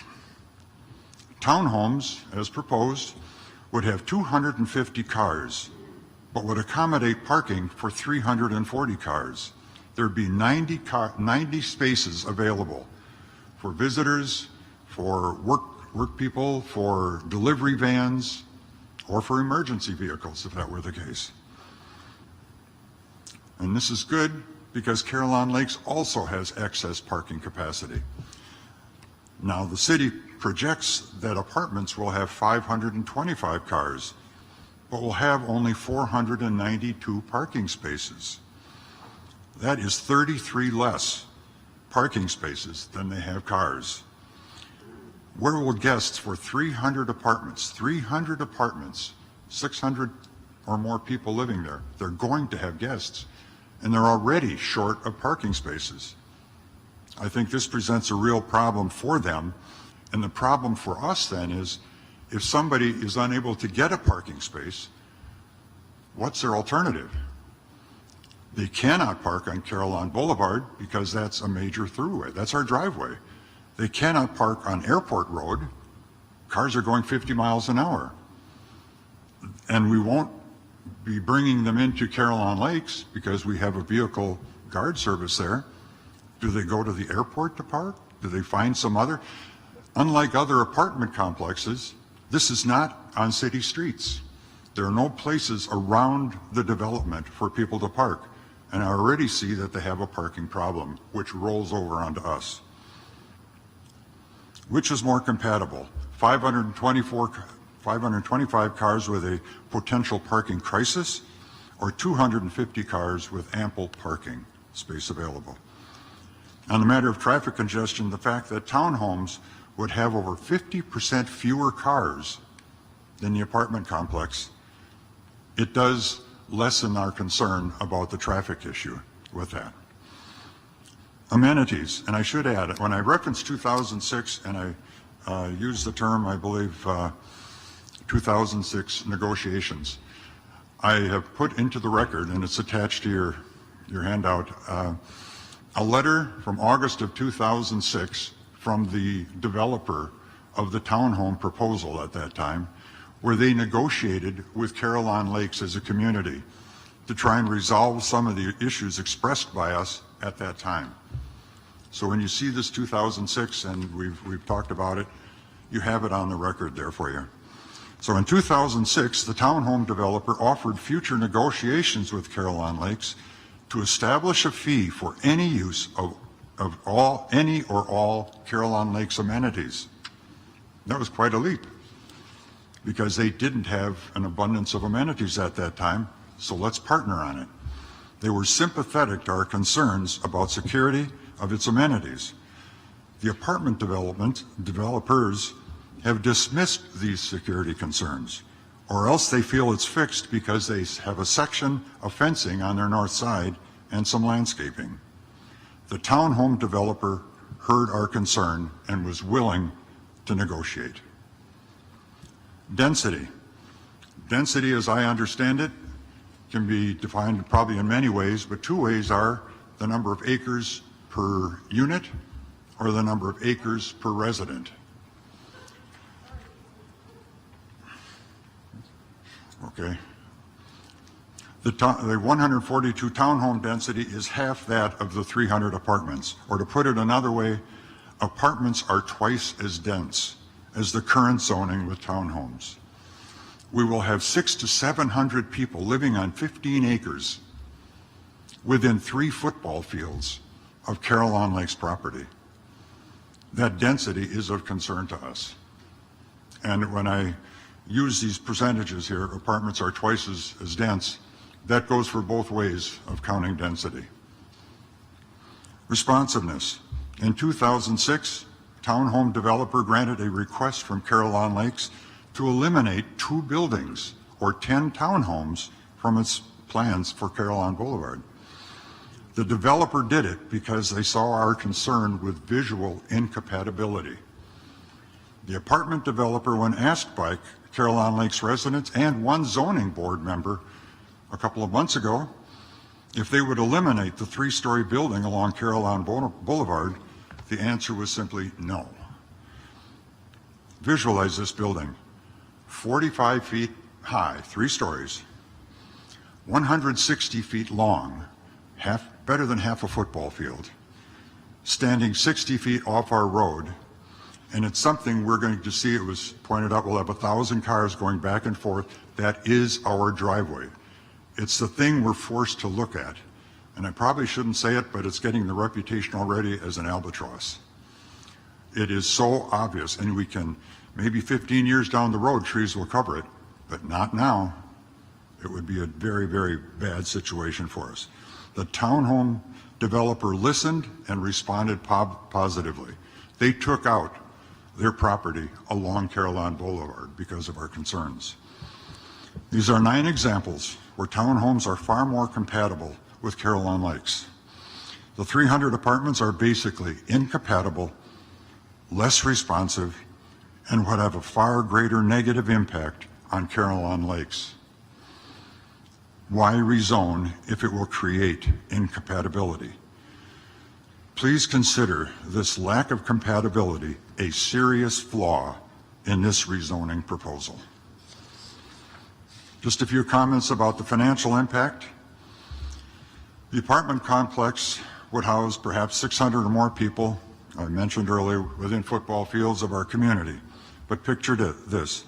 The residents could simply walk out of the complex at the driveway. There's a sidewalk and a driveway. They simply walk out that, turn left, and within steps, they're on Carillon Lakes property. Meanwhile, our guardhouse is up there, but our guards are instructed to be focusing on vehicles entering. Their backs will be turned to any walk-in traffic that way. And again, we're going to have young people with bikes, rollerblades, they'll want to play basketball, they'll want to play tennis, or you want to take a 7-mile hike, you're going to look and there are all those amenities. I don't know why the developer doesn't address our security concerns more directly. Now, as to the financials, what do we do about all this? We could hire a second security system for 24/7 guarding for walk-in traffic. That would be about $150,000 on top of the $185,000 we now spend on security already. Liability insurance in case injuries on our property, and what if we're sued and the suit wins? Can we even get liability insurance in that case? Construction of security structures around our pool, our tennis court, adding locks to some of these fences and so on. That's another option we'd have. Or maybe we have to construct an entirely new security system for both vehicles and pedestrians. $400,000? I have no idea what that would be. And then negotiating on Carillon Boulevard. The question is, we have to repair the road as is sooner rather than later. And this would go for probably both townhomes as well, but it would be more impactful with the developer's proposal. With all of this work that has to be done there, who's going to be paying? How do we determine what portion we have to pay for that right turn lane or that left turn lane? And what differentiates it from what we would normally be paying for our road repairs? And we were told we can't go to the developer for this. We're going to have to work with the developer's contractor. Those negotiations could be very, very impactful on us.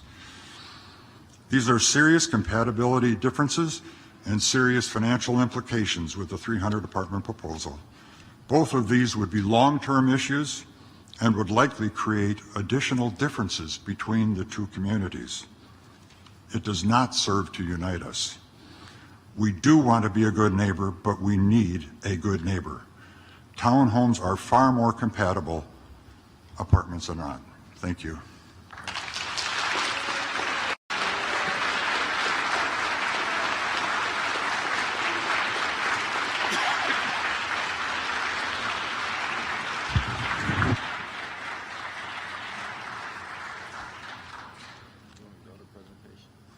Next is Mark Kellogg, another resident in Carillon Lakes, and then I'll be following behind him.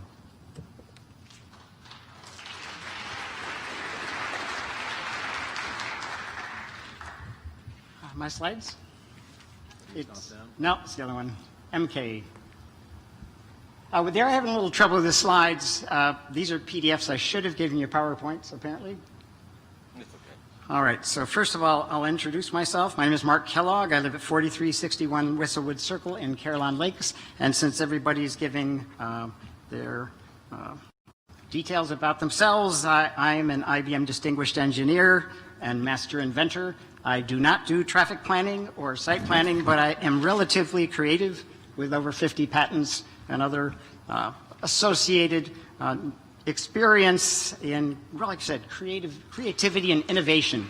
So I tend to do these fancy charts. I teach classes, by the way, and I've been teaching even as a spokesperson for the government. I've done expert witness testimony for the federal government in the past. so I do tend to get lengthy at times. So what I show in this picture, this is Caroline Lakes today up in the top left. That's down in the corner. That's what it will look like in the future using Matt Kahn's proposal. So what we're suggesting is that that probably shouldn't be considered too compatible for us. The next slide, I just wanted to tell you, I haven't said it already, but I am opposed to the proposal. In fact, is there anyone in the room that is not a Caroline Lakes? Is there anyone in the room that actually opposes this proposal? Can you just identify yourselves? Who opposes this proposal? Stand up. Stand up. Well, they're not standing. Some of them don't stand because, frankly, oh, thank you. And if you're looking for red shirts in the area, I think there's been a sale on them, and you may not be able to find any for a while. Presentation back up. All right, so I'm not going to talk about this because fortunately you are going to take the time because we've been permitted to do so. If you can try to center the slides. So by the way, I mean, Dennis and myself, we had huge presentations with tremendous amount of details, but we were told we would have, I was supposed to have 8 minutes. So unfortunately, we do not have the level of detail that's been shown by the developer. So I apologize for that. I have a great deal more that I can't show you. So first of all, I'm just going to talk about the amenities. So obviously, the statement, there would be no need to use our amenities is true. There is no need, but there will be a strong desire to use them. So we vehemently disagree with the statement that, that they're not going to use our facilities. So this is a picture, again, of what we call the Caroline Lakes Park. It's the city park. There are no city parks within 4 miles of this location. In fact, there are no amenities whatsoever outside of that small parcel of land. The 29 acres with the 14 acres of usable space, primarily filled by buildings and parking lots. So as Dennis said, all anyone has to do now is they walk down to the end of their sidewalk there. They walk 60 feet in their own community. Imagine yourself as a teenager on the 3rd floor of the apartment overlooking that lake. And you can't go to that lake. You can't fish. You can't dip your foot in it. You cannot chase the gators around. But you can stare at it. Now, the 1 mile long bicycle trail around that so-called lake is 320 feet away. The tennis and basketball courts, you do not have any hard surface courts. There are no basketball courts, no tennis courts, no nothing. They're 1,000 feet away. And then we have miles and miles of sidewalks. We have 5 miles of roads and 14 miles, I think, when you take all the sidewalks, all the trails and stuff, we have all this space, and our residents use them a great deal. I'm sure they will like to use those as well. And like I said, there just aren't any. And if you were a teenager again, that little park for the children to swing on swings and stuff isn't going to do much for you. So we're a little bit concerned about that. And again, unless you want to swim every day, I don't see if you're going to have everything that you're looking for. The possibility of getting past our guard. And again, the statement was made by city staff. Nobody can get by that guard. Well, the fact is, there's our guardhouse on the left. Our guardhouse. Now, why in the world did we not gate our community? Why didn't we put up fences? The reason is the developer of this entire 580-acre parcel, Florida Leisure, owned the entire parcel. They owned everything. They didn't need to gate off anything. In fact, the proposed retail, which all of us wanted, we were really crazy about retail because there isn't anything around other than that one Subway at the gas station. There's nothing there. So what we ended up doing is the builder just never installed any security. We have no pedestrian gates. Our vehicle gate is a plastic pipe. I mean, frankly, if you want to go through it, just do it. Now, if you're a child again, what's the guard going to do? Is he going to come after you? He's going to call the police, maybe. And if he does call the police, what's that going to do to the relationship between the kids in our communities? I mean, we don't not want to create difficulties. So I don't know what we're going to do when people actually want to enter our community. The visual barrier, and again, I wish I had more slides. The visual barrier, in about 15 years, it may begin to mask the imposing 45-foot high by roughly 160-foot long building that they've located just past our guardhouse on the side of Caroline Boulevard. So this is the picture, and I watched one or two of you at the commission meeting say, whoa, that's beautiful. I think the residents will be happy with that. Well, I'm not really sure we will. First of all, you're going to plant, I don't know, they decided to go up to maybe 2 or 2.5 inch caliber trees, but it's going to take a very long time. Look at the trees in our community. They're finally starting to fill out, but they're not going to give us a buffer of any consequence here. So now, one other point, look at all them. So all those trees and everything on our side of their fence. So in order to do anything to maintain those trees, they're going to drive into our community. They do not have any way to maintain that. How are they going to do it? Now, by the way, I was really kind. I appreciated all the plantings they put in our median and stuff because it really looks nice. And I do make a snide comment on the bottom. You can't hide a 40-foot building with trees. I mean, look at it. That fence, by the way, they've got apparently a chain link fence or something with shrubs in front of it. All those, again, remember, they're maintaining it from our side. They have to drive in our community, park on the side of our curbed roadway to maintain it. And again, I made the other comment that if you really want to hide a building, hire an artist.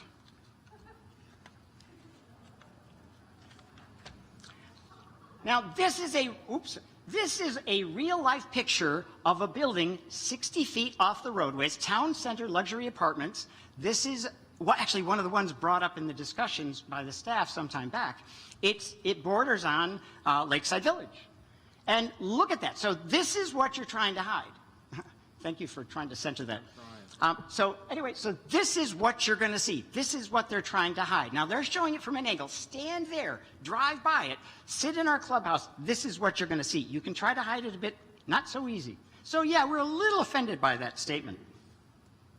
This is the details, and of course, they just showed those. So we appreciate it. And what they mean by they've done the more aggressive landscaping, that means they're putting the trees closer together. We appreciate that. But that's all that means. It doesn't mean that much to us. Now, the parking. You're hearing the parking, and we have a lot of details on the parking. We're a little concerned by the fact they keep saying, oh, we'll fix that later.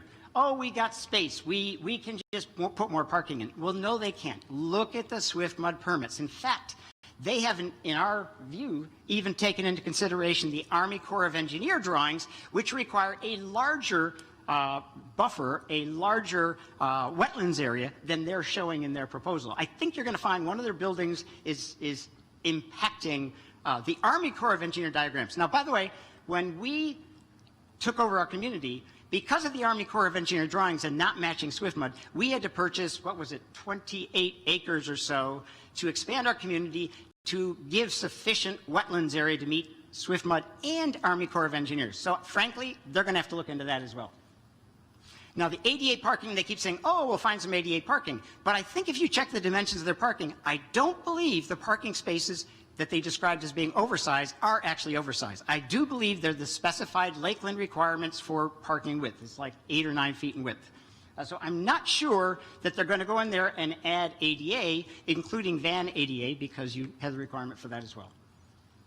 So I've got a bunch of little comments here about the parking, and I wasn't planning to go through that in great detail, but the fact is, you can see the circles, they're allowing for the 502, you required 525, and in fact, that comment about bicycle racks, green space, and proximity to bud service, we, again, strongly oppose consideration of using those because we don't think many people are going to bicycle to work. We think for apartment units of this price range, you are going to see families, probably 2 earner families. You're also going to see situations where we have more than one resident, different families, like 2 separate working people living in the apartment, both with cars. We believe firmly that you're going to have a lot more cars than they're talking about. By the way, in our community, we have 2,400 vehicles active registered. Count them, it's massive. We have 641 units, over 2,000 vehicles. I don't know how many they're going to have, but I think it's more than 400 and some. Oh, I just lost my slide. Dead ends. The dead ends coming. So this is the design. They have 2 350 or 320 or 350 foot long segments that require you, if you're in a U-Haul truck, to back out. In fact, I drew some drawings, which I didn't include here, which are dimension drawings that show you what's going to happen when a 17-foot bed U-Haul truck, which is 24 or 25 feet long, tries to maneuver into a parking spot every time a resident moves in or out. In addition, if an EMS vehicle enters the community and pulls into one of those side lanes and is followed by a fire truck, which is what they always do, that fire truck will have to move before that EMS vehicle can leave. And by the way, if other residents are coming in, who knows what's going to happen? And you'll notice that even in addition to that, as they enter the community, there's that neck where you enter in, pass their amenities, and go into that big parking area like a mall. If anything happens on that neck, it shuts the entire community down. You cannot get in or out if anything happens at that neck point. Now let's look at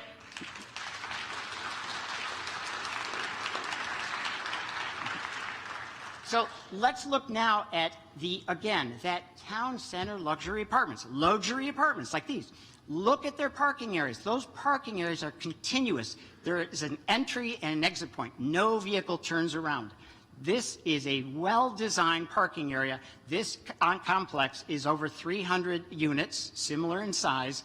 And like I said, I don't know how you would ever permit construction of the development shown here with the parking and the design layout. If you look at the original design, everything was much better laid out than what we have here. Now, the SwiftMud thing, I guess that was stated earlier. The SwiftMud design was 580-acre parcel. It was done for Florida Leisure. Florida Leisure owned this entire parcel. Florida Leisure had plans for this entire design that considered our homes and some level of retail commercial. Again, we were very excited about that. When Florida Leisure in the future looked at putting townhomes, because the townhomes were also Florida Leisure. Florida Leisure was developing the parcel adjacent to us, consistent with our community. Now, the thing is, that water runoff, as I stated before, oh, by the way, this is the expired permit. So when you see us talking about an expired permit, this is the permit for the parcel in question. It did run out in November 2012, and the owner knows it because this is to the current landowner. Oops. Now, we know a great deal about the SwiftMud design. The SwiftMud design was this entire parcel. The SwiftMud design,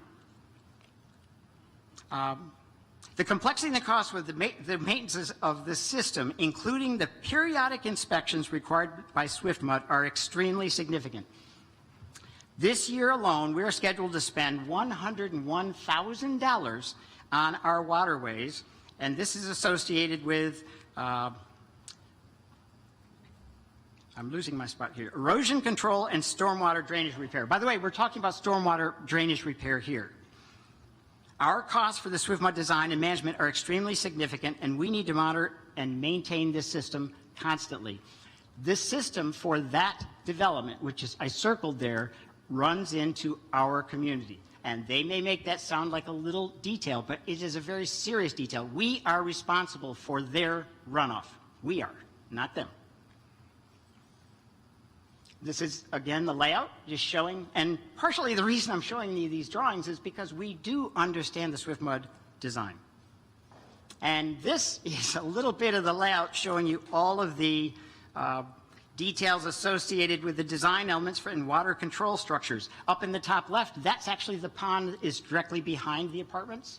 And a number of those other drawings are for all the runoff control, water maintenance, dams, berms, all kinds of details. By the way, they're our problem, not theirs. So if we're a little sensitive about it, it's because they're our problem.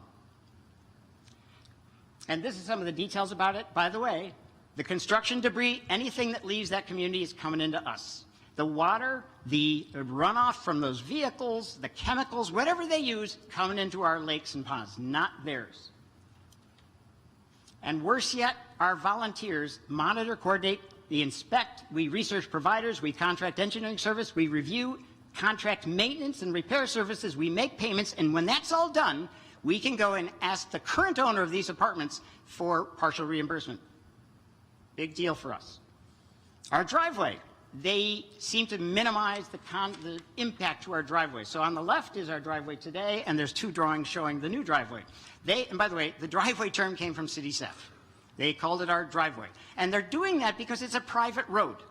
Now, there's an easement. We understand the easement, which we negotiated in good faith with the developer, Florida Leisure, our developer.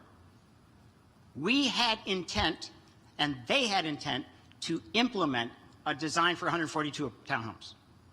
We are now facing something dramatically worse. Our driveway is about to be decimated by not only all the design modifications, but all the thousands and thousands and thousands of vehicles that will be coming in carrying all that construction, sand, everything else. So again, we are responsible for that roadway, not them. We are responsible. We manage everything. And by the way, there was a minor comment about the activities we have that back up our driveway. We have nearly 40 on average events that require up to 125 people to stack up in that entrance lane. Every time this happens, they are backed up all the way out to Airport Road and onto Airport Road. It's a disaster out there. Our residents go out there and direct traffic. Not the police, it's a private road. We will shut down their entrance 40 times a year.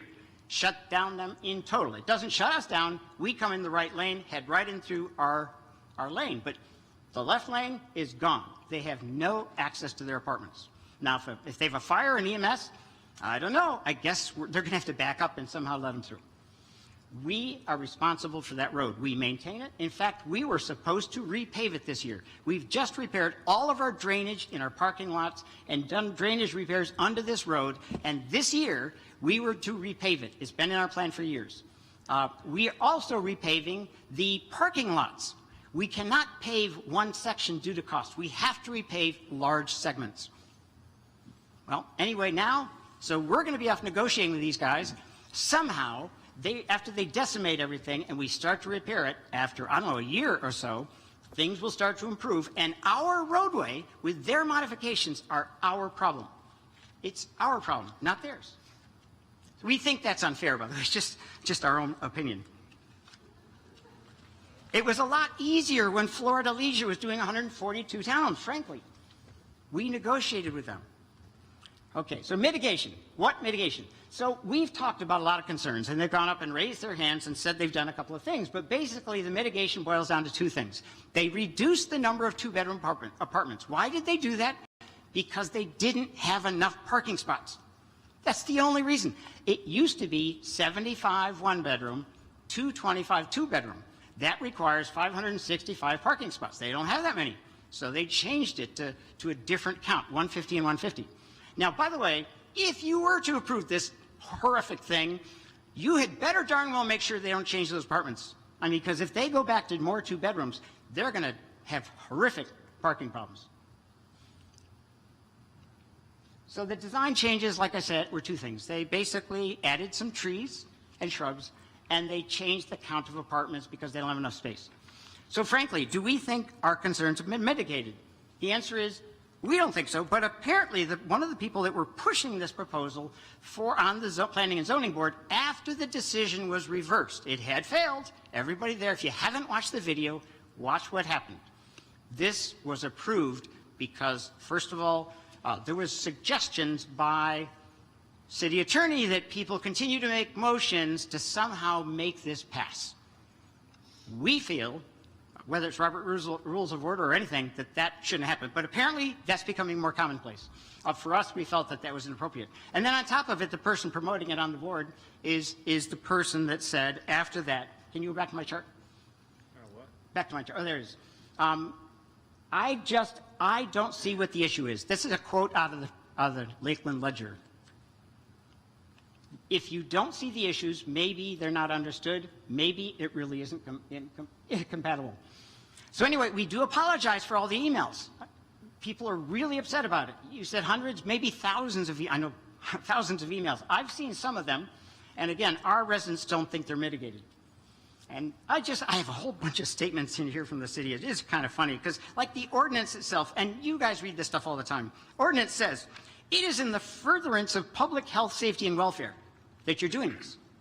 It's kind of a funny statement. There's another one. In harmony with the surrounding land uses, context, and building norms and environment. We don't think it is. Land uses coexist in proximity to each other in a stable fashion over time. No way. They are not stable.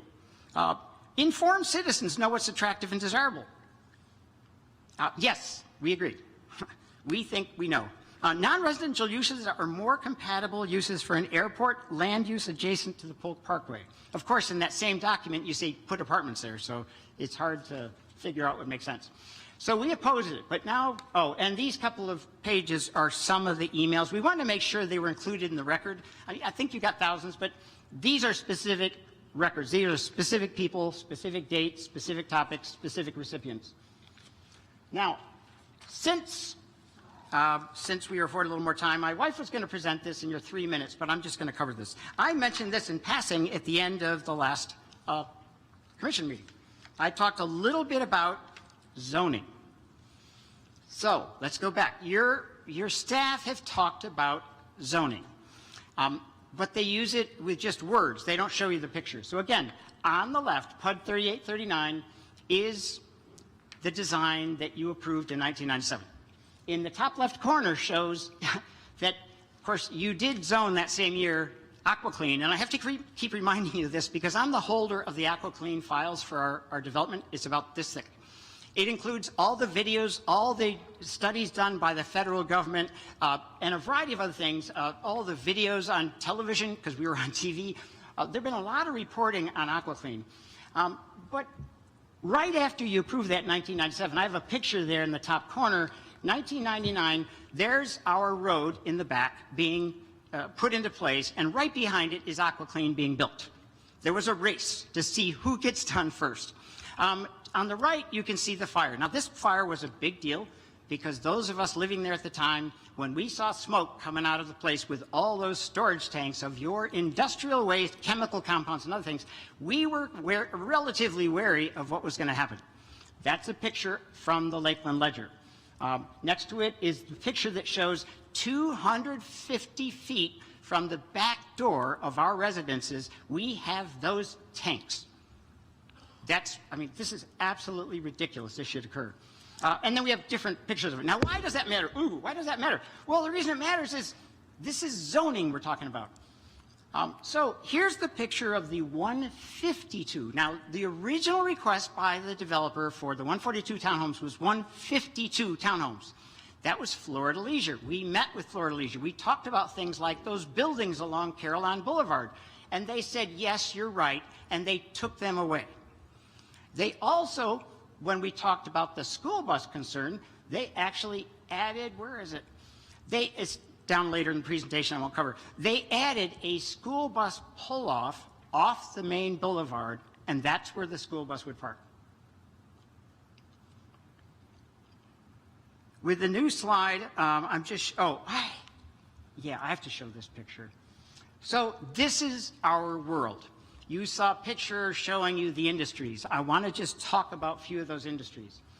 Top left, AquaClean. I show a little fire symbol because they had a fire there. Down below that, we have a new marijuana grow farm. If you've been there and you get anywhere near the back of that community next to that grow farm, it reeks enough. I think some of our drivers may be found to be driving over under the influence. I mean, seriously, if you go back there, I don't know what they're doing there. Maybe when you process marijuana, maybe it reeks, but it does reek, and I don't know what's going to happen. Eastern Metal Supply, I show, but the one in the middle on the bottom, another facility that had a fire. That fire required the fire department evacuate the people at the end of that street because of the gases, the hazardous gases that might explode. Pops Painting, located right adjacent to us on Songbird. Pops Painting. Paint fumes. We have all kinds of stuff floating in the air from sandblasting and other things. Frankly, that area of Songbird is a little bit difficult to live in as well. And now you want to throw in another zoning change on our entrance right in front of us. Now, why do you think so many people are here?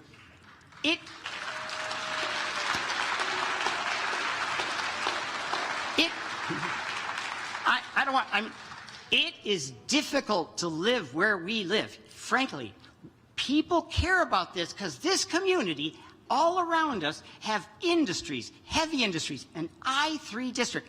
AquaClean is really amazing. AquaClean has achieved every possible thing that an I-3 can do.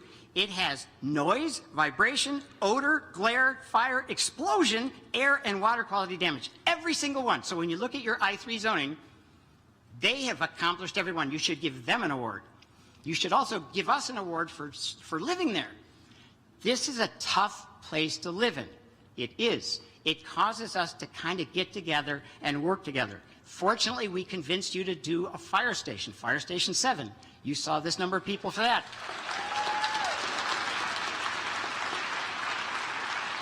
We had a house burned to the ground. We had a house burned to the ground. The owner of the house that now sits there is here. He built a brand new house. The person whose house burned down, yeah, you don't have to stand. But anyway, again, we care about our community. We know we live in a difficult area. Don't make it worse. So, your zoning decisions affect us. Don't keep rezoning us. You've been zoning us over and over for years. At least last time it was with our developer. You know, frankly, we would love to own that parcel, but when it's listed for over $1 million, of course it wasn't, you know, something you'd build 142. Fortunately, they dropped the price, but they didn't approach us. I mean, frankly, I think we wouldn't mind owning it ourselves. So, I guess that's it.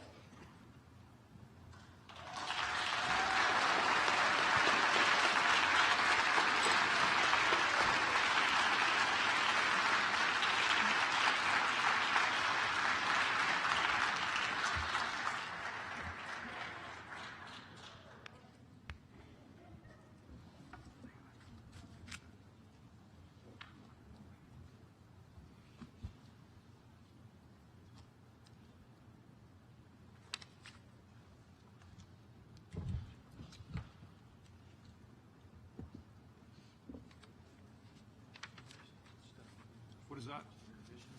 Presentation. Sorry, can I approach you with it?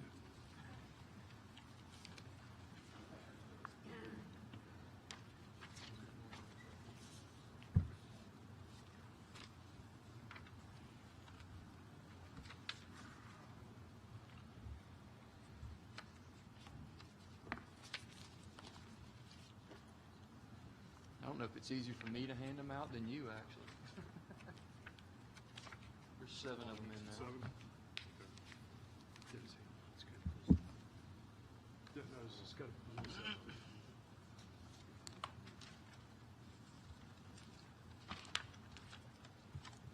Thank you, sir.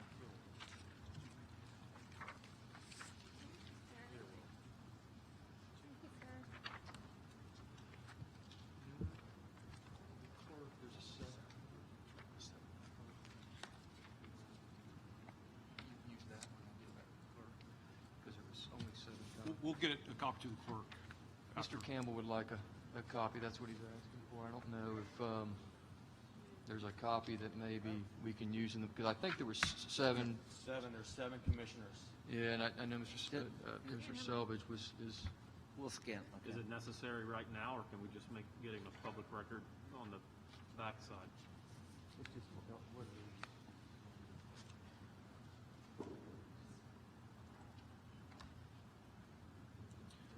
Commissioner Sellers, do you mind if Mr. Campbell sees your copy since you're recused? There we go. You recuse yourself. Great solution.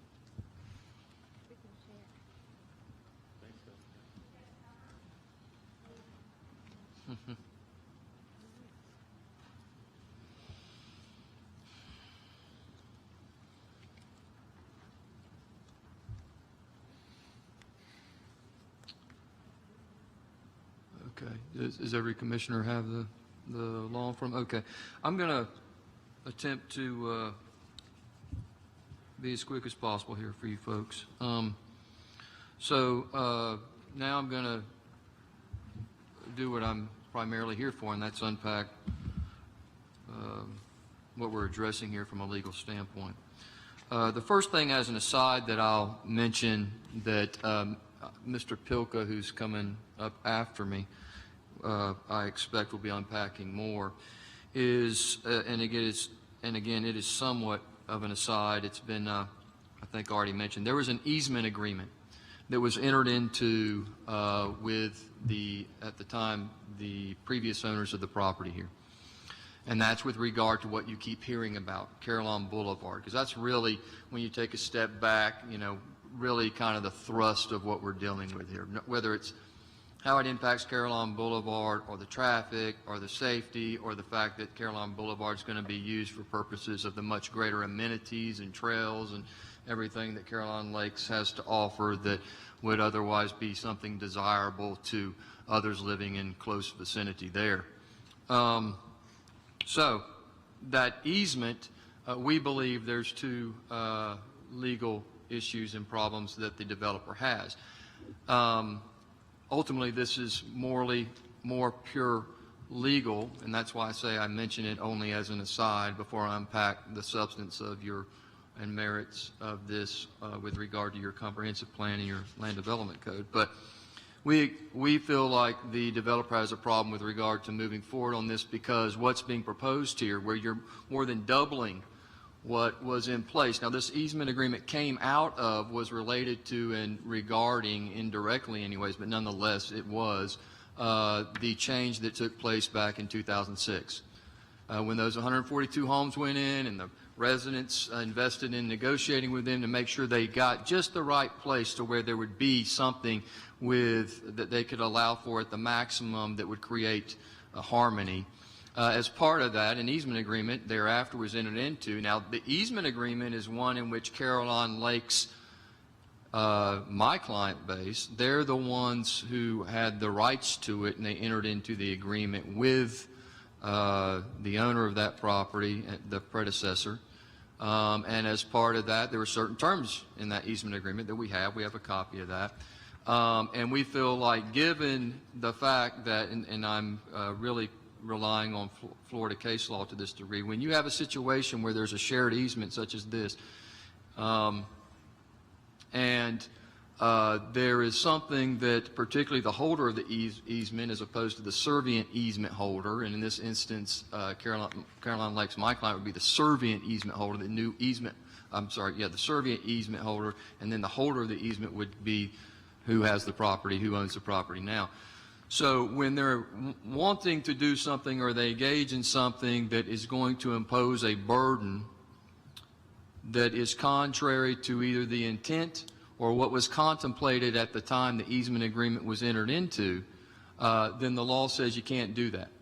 So our position is ultimately at the end of the day, the applicant here cannot do this because what is being proposed here was when the easement agreement, at least originally, was entered into, was contemplated to be 142 townhomes. Well, this proposed 300 apartments is more than double that, and so therefore what they're doing with regard to the easement as it relates to this overall proposed project is something that is an unreasonable burden that was not contemplated and was not intended, and therefore should not be allowed. The second reason that we think they will not be able to move forward with this is the easement agreement itself does not have any specific language that addresses their ability to modify in the manner in which they're proposing to modify the easement currently. So based upon those two reasons, we believe that ultimately the developer has a problem beyond everything else we've discussed up to this point. Now, moving on to the merits of this matter as it relates to your law. As in most of the land use cases I'm involved in anyways, the issue primarily comes down to compatibility. And of course, you've already heard reference to that on the applicant's side and on our side already, and this case is no different. So with regard to what compatibility is, that's most important. Again, as a gentle reminder, y'all sit in this is a quasi-judicial hearing, and you sit particularly and especially in these type hearings as effectively judges. And as part of your assessment here today and analysis, a big part of it is applying the law as a judge would do. And so that's why I want to unpack this for you right now. And as scintillating as I know it feels like it's going to be, I do believe it's necessary. If you look at the first page of what I provided you, if you'll look at the definition for compatible, you'll see it just a few words down. This is, by the way, this is part of your land development code. So the definition of compatible in your land development code is in harmony with the surrounding land uses, context, building forms, and environment. And I would suggest to you, after what you've already heard from the witnesses we've presented, and then I expect you'll hear even more to some greater or lesser degree after I'm done, it's obvious that what's being proposed here in the manner, particularly with them allowing for, if this is approved, over double the number of people and units that otherwise was negotiated previously, and this commission said rezoned previously. So now you're looking at a situation where when you take the totality of the circumstances, when it comes to traffic, safety, the height of the buildings, the material interference with the ability to enjoy the amenities without the deluge of excessive numbers of people that will be in the area and how that's going to impact their front door, their gateway. When you take out all that into consideration, what you've already heard even up to this point, it's clear that this is not in harmony with the surrounding land uses and therefore is not compatible. And then the other definition for compatibility is in the State Growth Management Act, and that's the next page there. It's the second page, section 163.3164. And just, I think y'all already know this, but the State Growth Management Act is really why we're even here. It's what directs each local governmental jurisdiction to have a comprehensive plan and to make sure that your land development code is used to implement your comprehensive plan. And so what our State Growth Management Act has to say about compatibility, if you look on the second page, number 9, subsection 9, compatibility means a condition in which land uses or conditions can coexist in relative proximity to each other in a stable fashion over time such that no use or condition is unduly negatively impacted directly or indirectly by another use or condition. And again, I'll rely on what you've already heard, the testimony from the expert witness as well as the two other residents and their fact-based testimony. And I think it's clear that under these circumstances, again, the totality of the circumstances, the cumulative impact of, again, doubling up on what the current and existing zoning is, creates a situation where it will negatively impact, whether directly or indirectly, Caroline Lakes residents. And so therefore it is not compatible, even pursuant to that definition of compatibility under 163.3164. Now, if you go to the next slide, I'm sorry, not slide, next page, it's stapled, you'll see that Objective 8, existing land uses and zoning designations inconsistent with the character or proposed future land use of the area will be reduced or eliminated. Now, by the way, this is your comprehensive plan, and this is your law. And so for purposes of this matter, Objective 8 states existing land uses and zoning designations inconsistent with the character or proposed future land use of the area will be reduced or eliminated. And we would suggest to you, I would take the position that if you were to allow for this, particularly under these specific circumstances, where the compatibility was already established back in 2006 when it was allowed for 142 townhomes at that point in time and negotiated with the community, that to allow for this now would contradict Objective 8. You'd be undermining Objective 8. Policy 8D, the City of Lakeland will, through revision of its land development regulations, establish criteria for ensuring compatibility between the adjacent land uses. And again, we would take the position that if this were to be approved, that would be violated, that the compatibility is not established. With all due respect to the applicant and the applicant's expert, compatibility, as she acknowledged, when she was up here is a subjective thing. But also one thing that wasn't brought up from the standpoint of her presentation is the fact that these folks themselves, their testimony is something that it doesn't appear was taken into consideration by their expert, but it has to be in every case. Their testimony with regard to this area and where they live and how this is going to impact them goes to, as long as it's fact-based, it constitutes competent substantial evidence and goes to whether or not in a situation like this compatibility exists, or whether or not what's being proposed is incompatible. So we would suggest under these circumstances that that would be violated if this were approved. If you go on to policy 9A, and then the second, or page 93 at the bottom, but at the top, number 2, regulate the use of land and water consistent with the future land use element. Ensure the compatibility of adjacent land uses. And then if you drop down to number 8, ensure safe and convenient on-site traffic flow and vehicle parking needs. We suggest that would and should apply, at least the spirit of it should apply to what we're dealing with on Carillon Boulevard as far as what's being proposed here. And if you look at Objective 15, the last page of that staple portion, Objective 15 says develop and revitalize communities that enable residents to live active, healthy lives by providing convenient access to recreational opportunities, safe, active transportation options. And again, we think that if this were to be approved, that would run contrary to that objective and be a violation of that objective, because you're taking that away from the current residents to allow this many more residents, doubling up on what otherwise the zoning allows for. And then if you look at the next page, this is your land development code, which is what is used to implement your comprehensive plan. You'll see there, now this is for purposes of plan unit development zoning, so that's what we're dealing with here, so it's specific to that, to this. And you'll see 7.2.1.2 where it says use compatibility on the first page.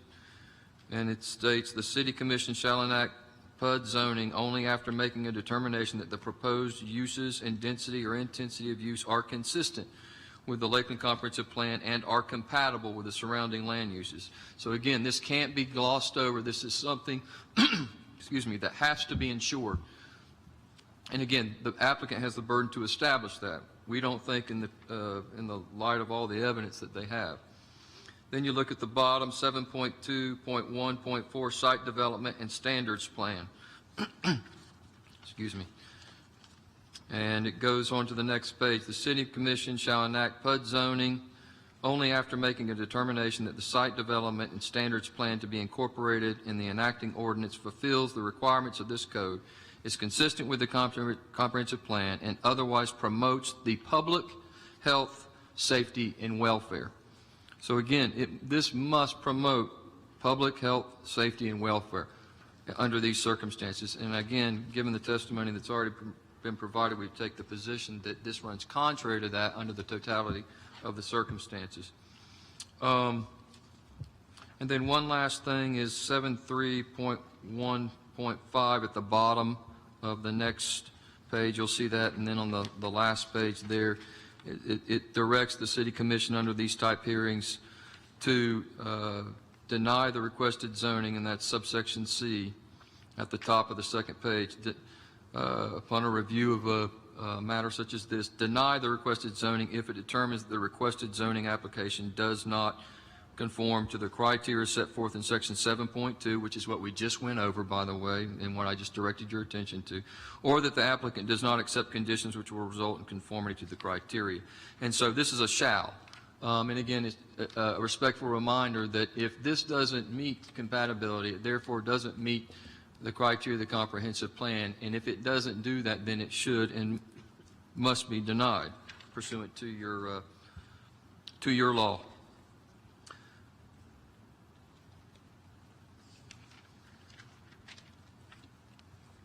And kind of getting near the closing here, I'm sure you're glad to hear. In this particular circumstance, it is, I think I've already alluded to it and mentioned it, but it needs, I think, to be pointed out with greater emphasis. In this particular circumstance, it is important to keep in mind and to note that a change to the zoning was already applied for in 2006. I don't know this for sure, but I expect a lot of, and I think Mr. Kellogg alluded to this or mentioned it or addressed it. A lot of what you're seeing here today, I believe, is because they've been dragged back here more than the average citizen here in Lakeland has. Every once in a while, everybody will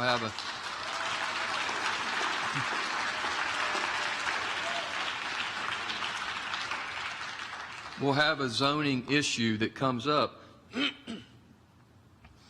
But under this circumstance, it just seems it's one thing after another with them. And you want your citizens to have confidence in their government, right? But at a certain point, I can't hear what you're saying because what you're doing speaks so loud.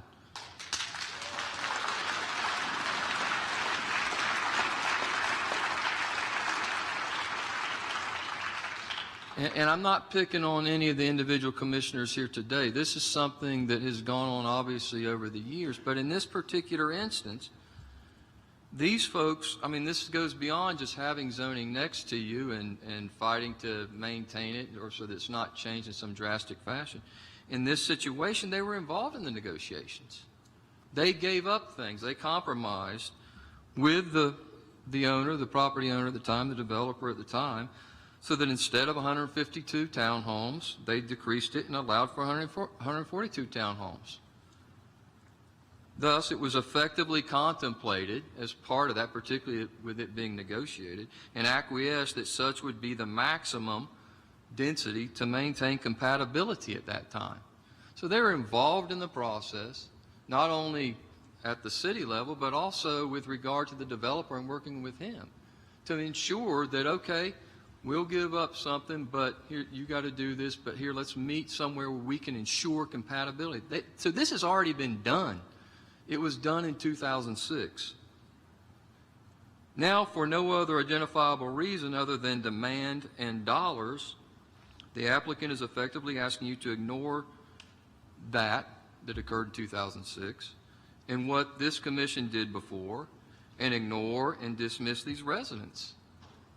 And not only allow it to be changed from townhomes to apartments, but also more than double the amount of units by a whopping 158 for a total of 300 now apartment units. And so, under these type circumstances, if this can be permitted, then what is zoning for? What is it for? What use does it have?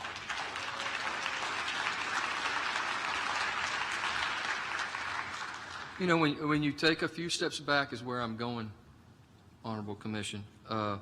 What's it for?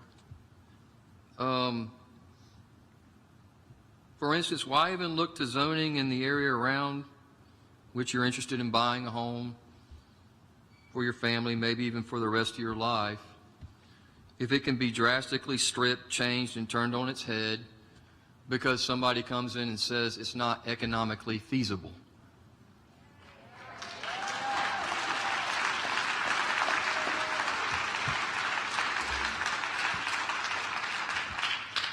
And I would suggest to you, because I've heard that brought up in just, well, very many of the cases I've been involved in, that more than likely it is just the best way to make the most money off of this property is what it really is.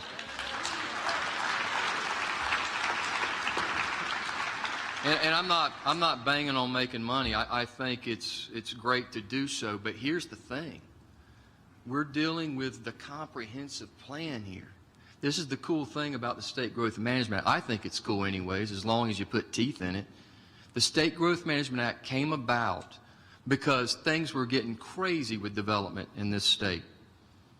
Uninhibited development happening everywhere, and slowly but surely and strongly but clearly, the legislature took ear and said, wait, hold on, we gotta, this development stuff's good, but on the other hand, we're sacrificing, I think, too much the livability and quality of life that we all have in this state.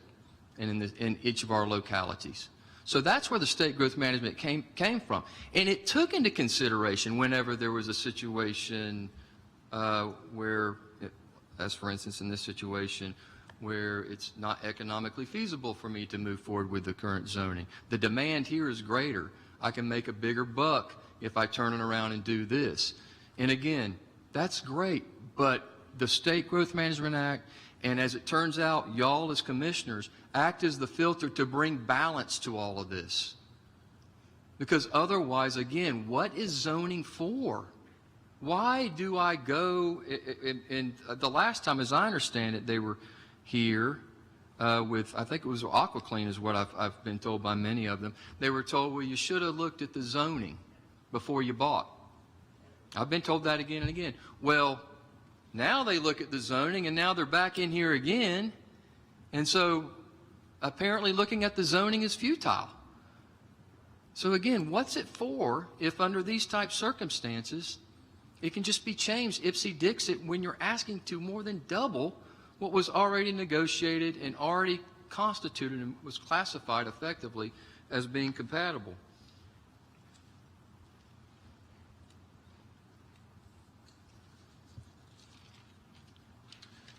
So once again, this matter was already put to bed once and negotiated. Compatibility was already obtained, which further, I think, reveals and emphasizes how this request now for a drastic increase in the units in residence is incompatible and inappropriate. The compatibility was already negotiated. It was already agreed to back in 2006. This proposed development now goes beyond the previous negotiated harmony. And remember, go back to our compatibility definition for the Land Development Code. Harmony. That's what compatibility is.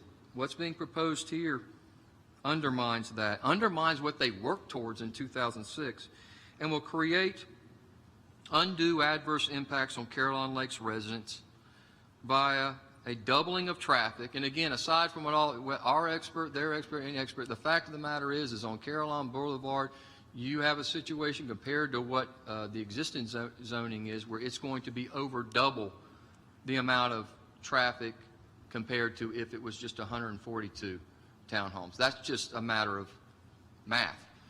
The related safety issues, the building height that is inconsistent with what was otherwise negotiated and relied upon and not contemplated for the area, and a deluge of excessive residents in and around the area, leading to likely unnecessary and adverse consequences that otherwise was already taken care of in 2006.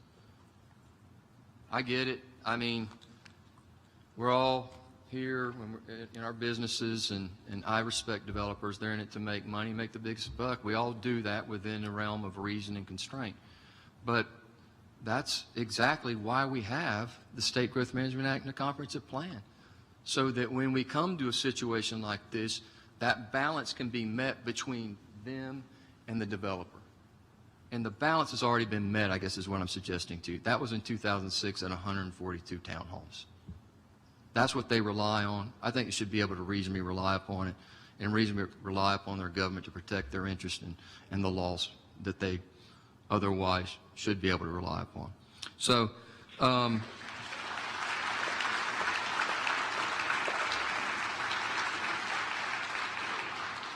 based upon that, based upon the foregoing, I respectfully request that this commission, under this, God bless y'all. I mean, this is something else, right? I mean, man, it's a lot.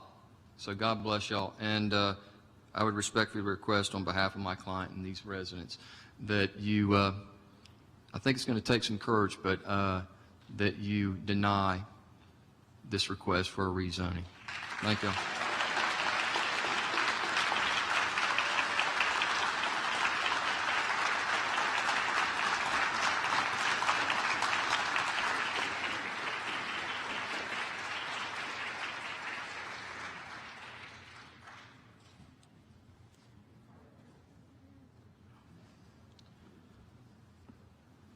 Good afternoon, Mr. Mayor, honorable commissioners.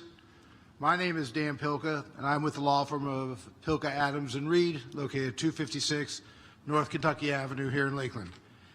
Now, unlike Mr. Campbell and Mr. Gohagan, I am not a land use attorney. I know very little about land use planning and city planning. When I was listening to the engineers and the city planners, candidly, my eyes kind of glazed over a little bit. What I am is I am a community association attorney. I've been specializing in this for about 15 years. I have been authorized by the Department of Business and Professional Regulations to teach certification courses to homeowners associations and to licensed community association managers. I've been doing that for several years up until COVID. So my last seminar was actually last February, but when we can get back, we'll be doing that. I also represent associations throughout the state of Florida as well. So I was contacted, I do not represent Caroline Lakes Homeowner Association, but I was contacted by a group of concerned homeowners to address certain issues as it relates specifically to the Homeowners Association and Florida law, specifically dealing with Florida Statute Chapter 720, which governs homeowner association. Now, throughout this presentation, there's been reference to the fact that Caroline Boulevard and the drainage and retention system and stormwater system in Caroline Lakes are owned by the association, and that is absolutely correct. Caroline Boulevard was deeded to Caroline Lakes Homeowners Association, I think back in 2004, 2005, whenever control was turned over by Florida Leisure Communities to the homeowners. It is private property, has always been a private property.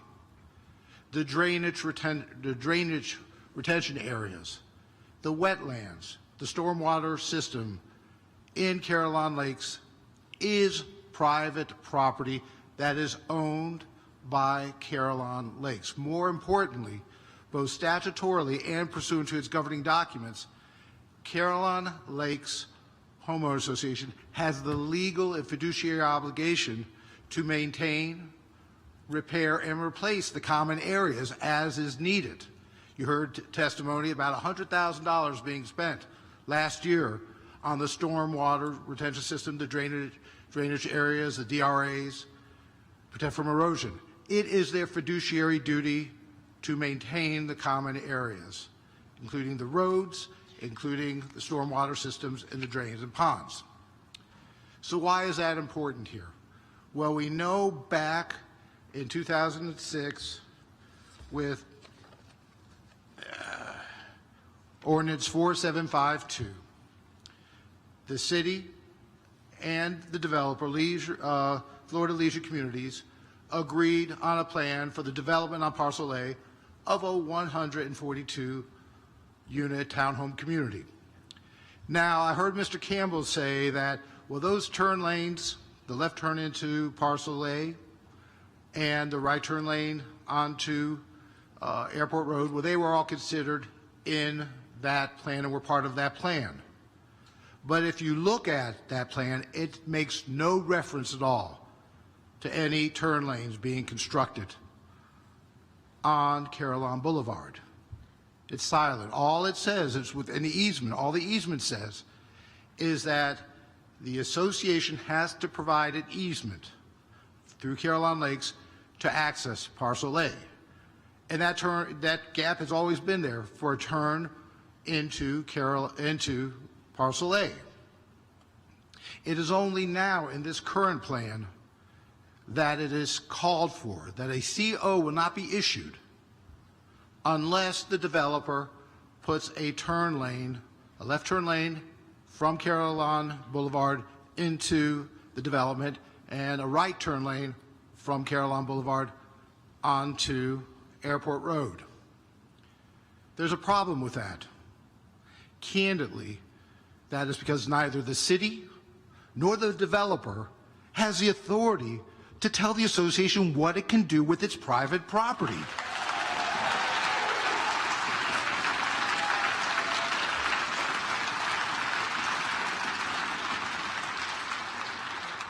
Now, the plan for the road does call for the fact that the developer will have to pay his pro rata share of the maintenance of that portion of the road based upon the increased population. But that doesn't change the fact that a property owner has the right to decide what to do with their property unless the government is willing to do a taking, which means you have to give the homeowner, the property owner, notice, due process rights, and you have to compensate them for it. Anything less is a violation of Florida law. You can't dictate.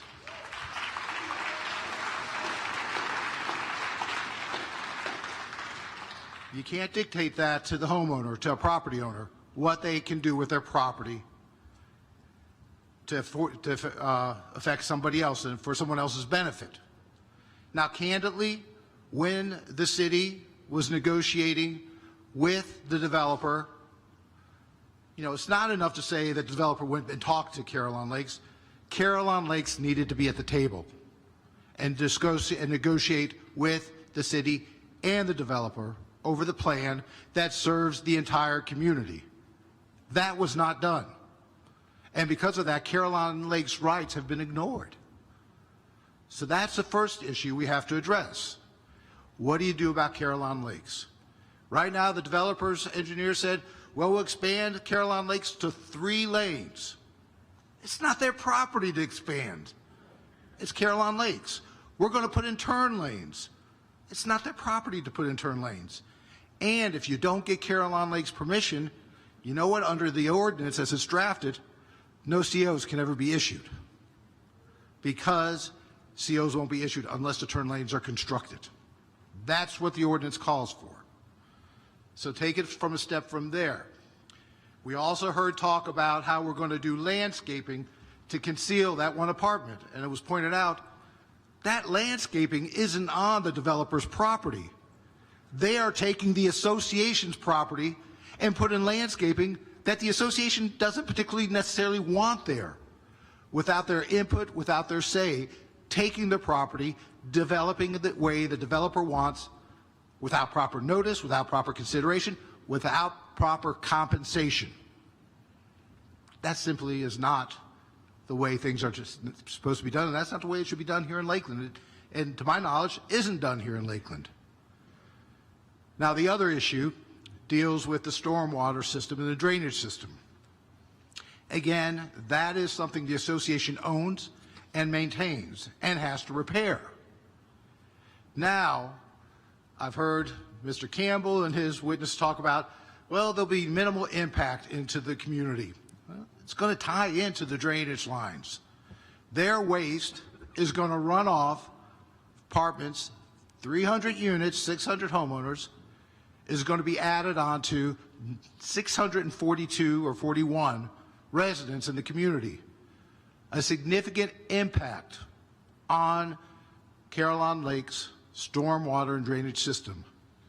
But what's important about that is that your document is silent about the developer or the apartment complex compensating or assisting the association in any way for the impact that the increased drainage, stormwater, sewage runoff will have on the community's stormwater and drainage system.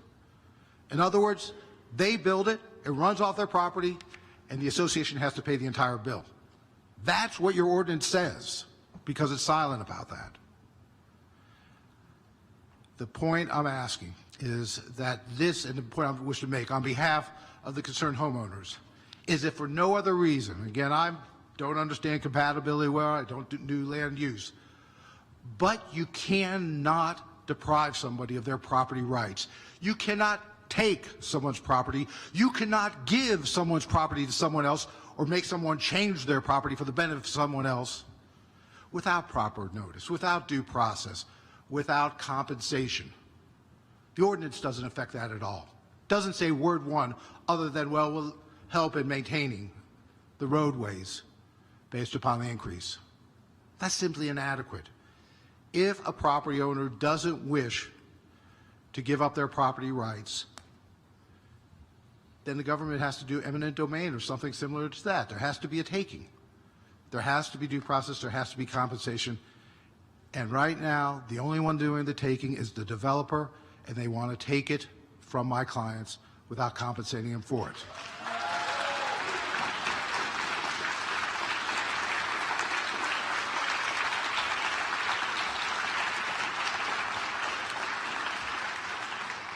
Many years ago, my former partner gave me the best advice I ever was given of speech writing. He says, follow the 3 B's. And I was like, what are the 3 B's? Be precise, be brief, and be seated. So with that, ladies and gentlemen, I appreciate your time.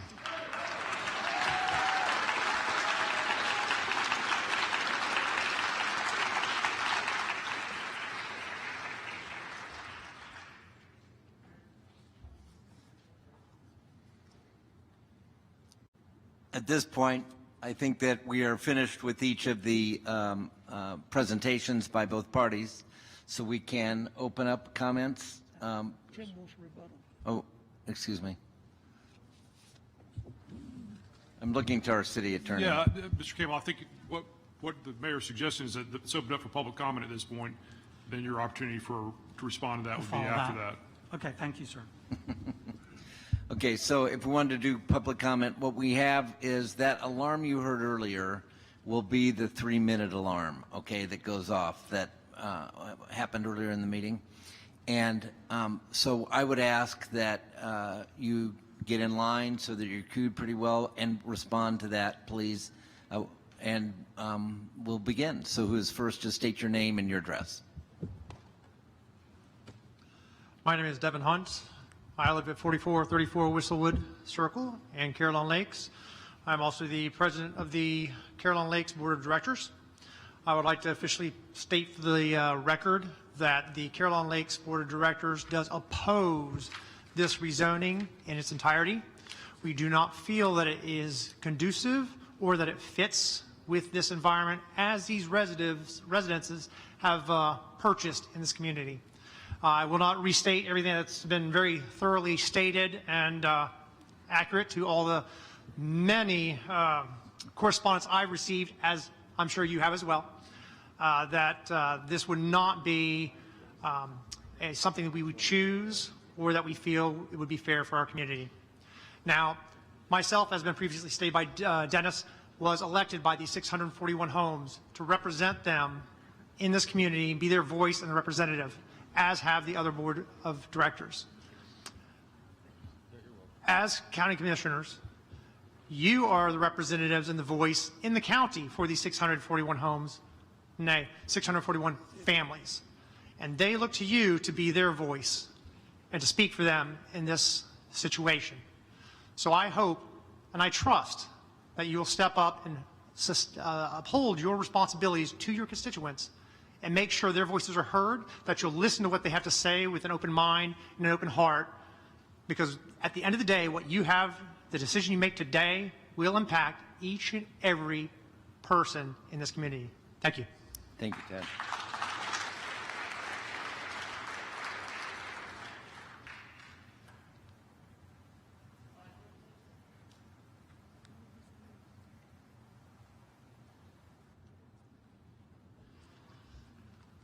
I'm Donna Willett. My address is 3380 Fiddle Leaf Way. Mr. Mayor and Commissioners, thank you for the opportunity to speak to you. First and foremost, the traffic. Second, the discussion portion of the apartment's proposal states that, quote, the concerns about the tenants of the apartment complex using amenities intended for Carolina Lakes residents are likely unfounded, end quote. First, we, as residents, pay for these amenities. They are not intended for our use. They belong to our community. Second, we strongly believe that these concerns are founded and that the apartment tenants will make a way to enter into our property. Lastly, I'm going to talk about the parking because, yes, it is indeed a major concern for us. According to apartment rating website, quote, dealing with apartment complex parking is one of the major negatives of apartment living, end quote.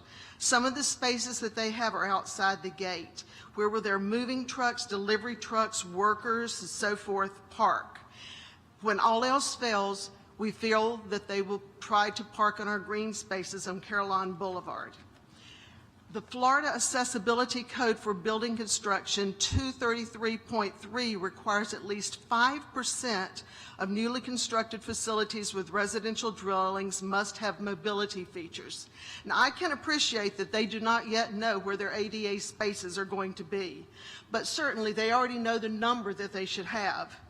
Each of these apartments must have an ADA parking space, which means that there should be at least 15 ADA parking places plus one at the pool clubhouse.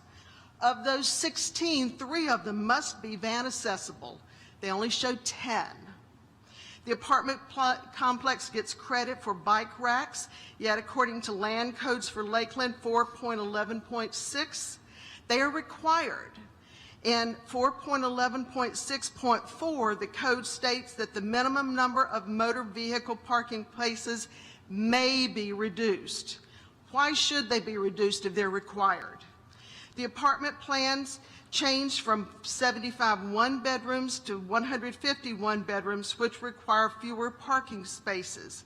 The plans then state, quote, assume 50% one bedroom, end quote. Is there not a clear-cut plan for how the apartments are going to be configured? Parking would certainly play into this. I would close by saying that once this decision is made, there's no do-over. If this passes, Caroline Lakes will be left to deal with the aftermath of issues from too many units, too many tenants, and too small a land plot. Thank you.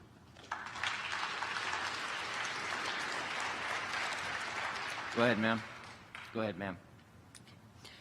Good evening. I was going to say good afternoon, but I think we've passed into evening now. My name is Kathy Carson.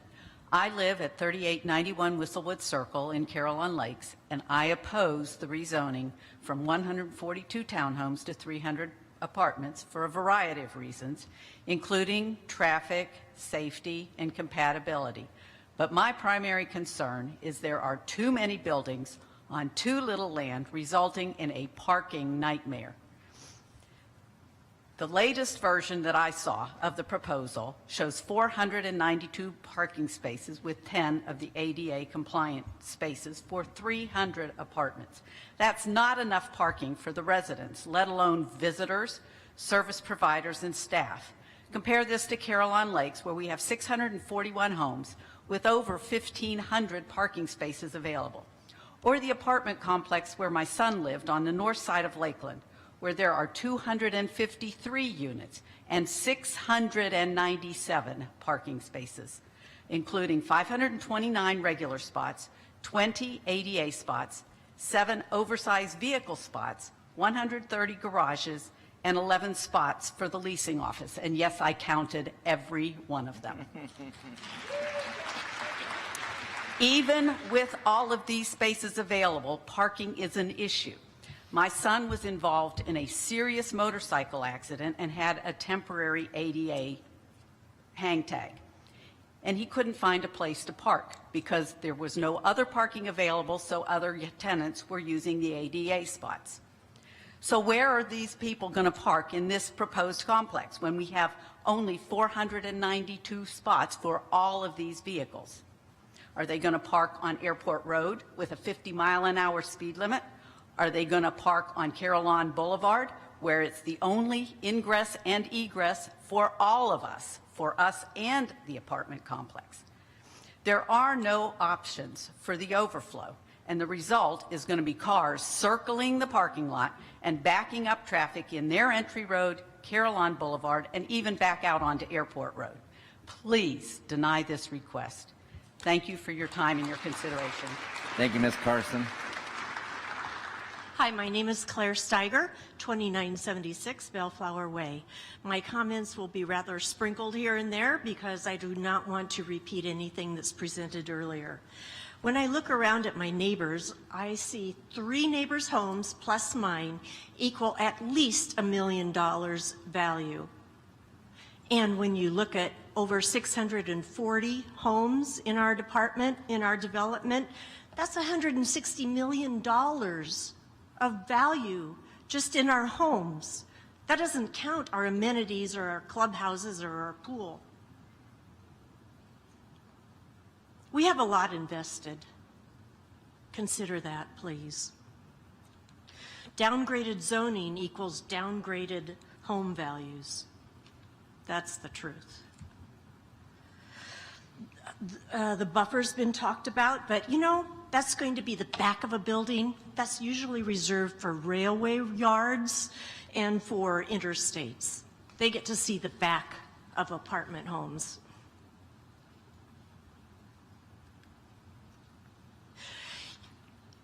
Townhomes, sure, owners can rent them out, but this apartment complex is owned by a corporation, a non-human entity. So what's a little bit of paint to slap over a hole in the wall or some air wicks in the room or the bathroom? It'll rent out. Just lower the rental price. Those units will rent out. The apartment renters don't really care because it's not really a human that they need to worry about. An owner human. If they compared it, I saw, to Willowbrook, you know what those rentals are? $800 per month. How is that high end? How is that young professional?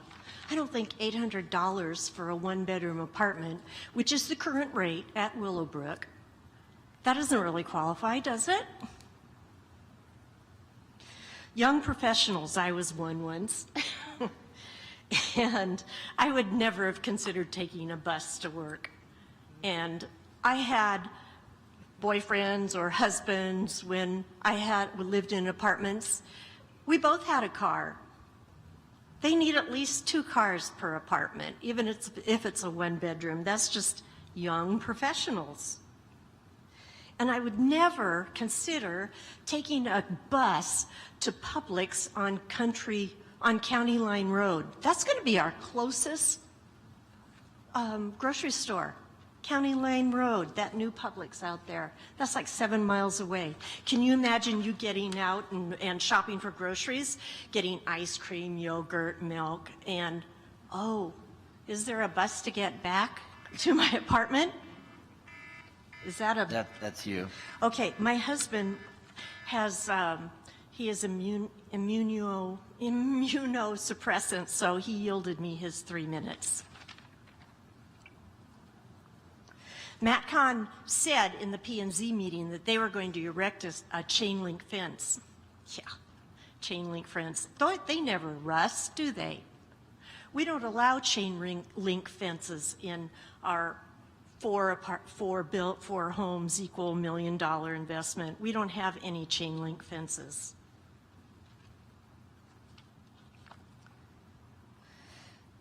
Ongoing reimbursement. How do we get paid? Matt Kahn certainly wouldn't agree to it.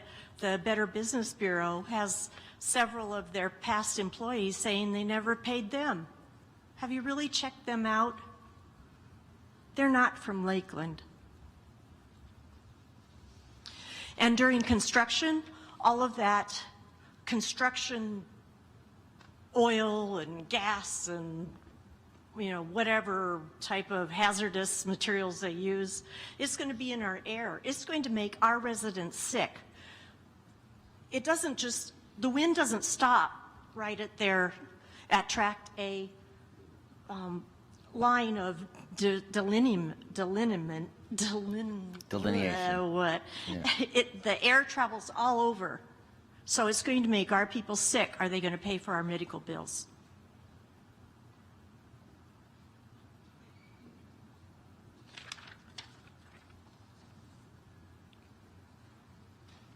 We're predominantly a senior owners, and to have you do to us what's been done to us before, it doesn't sit well. The security burden, we should not be burdened with any extra security. They should have to pay for a guard that goes hot too whenever our guard needs them to do something. We shouldn't have to pay for that. if you do agree to this, which I can't imagine you would, any renter needs to sign an agreement that they will not trespass in Carillon Lakes. And if they do and they get caught and they damage our material or they hurt somebody or they hurt themselves, they have to pay for those damages, not us. I'm against it, can you tell? Thank you. Thank you.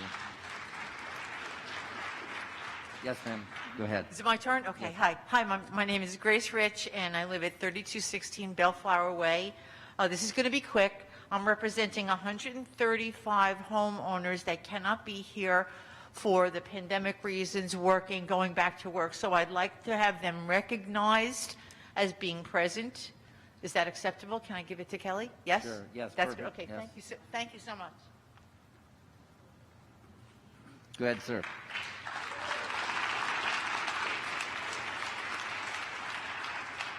Go ahead, sir.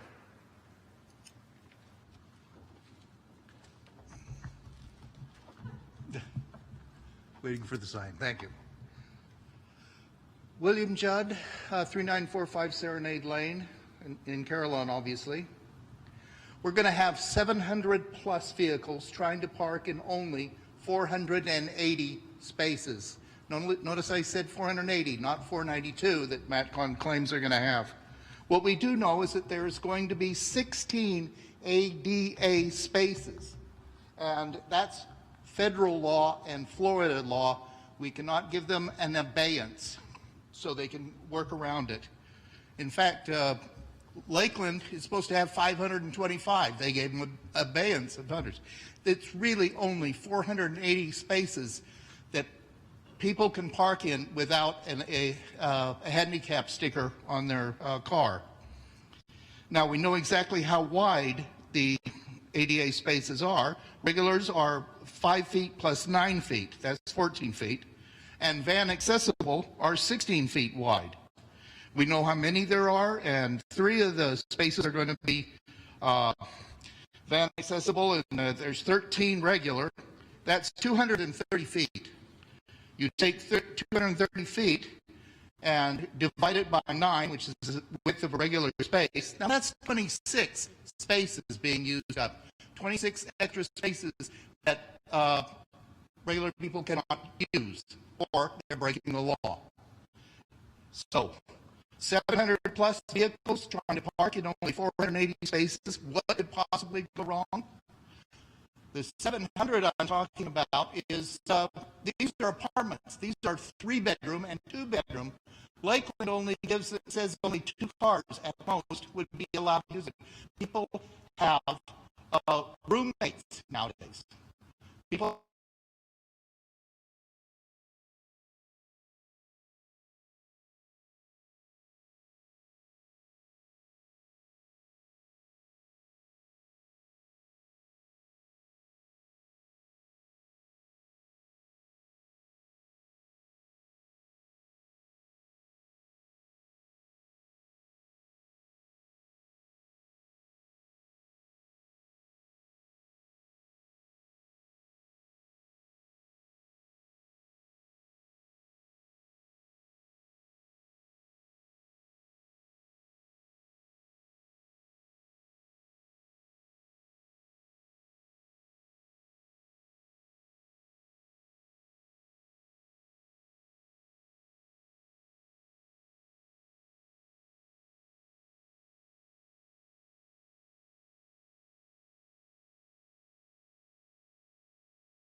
when I bought my home, we accepted 142 townhomes. I accepted the aqua clean, I accepted the paint, I accepted all of that. Later on, I had accepted marijuana plant, but anyway. Now it's down for a zoning change from 142 to 300. I ask you, please, please, don't make this decision. This is something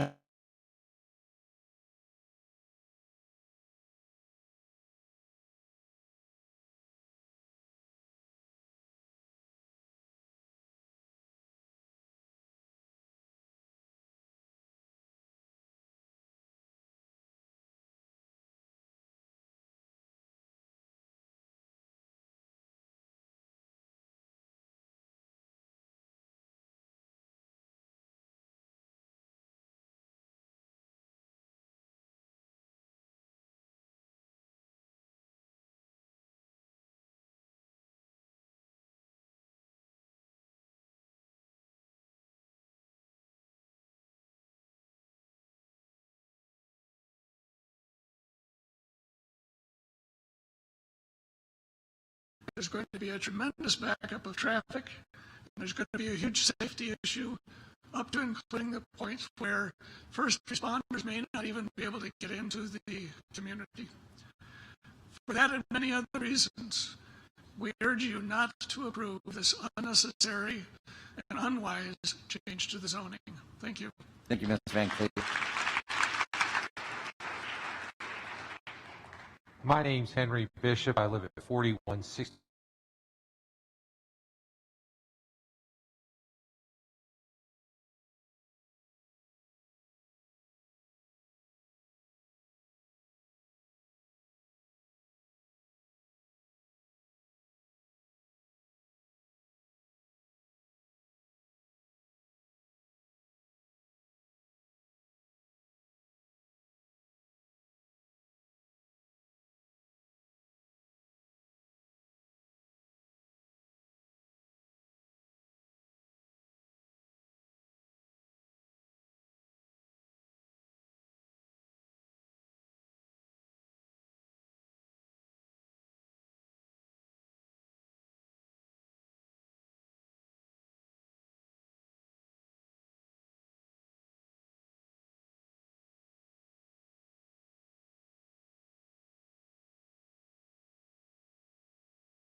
You should not approve something based on, well, a maybe or they're positive. You should not approve anything unless they have a firm approval for a secondary entrance exit so that emergency vehicles can get in and out of the property. The other thing is compatibility. Would we have over 100 residents here today wearing red if this was compatible with our lifestyle and our neighborhood? I think not. So you need to think long and hard about the compatibility issue. 142 townhouses. We currently have 71 carriage home townhouses in our community. They are part of our POA. They work with us. They sit on our boards. They are allowed to sit on our committees. Apartments with the people who live there not having any say-so is not compatible. And 3 stories, we have all 1- and 2-story homes, mostly 1-story.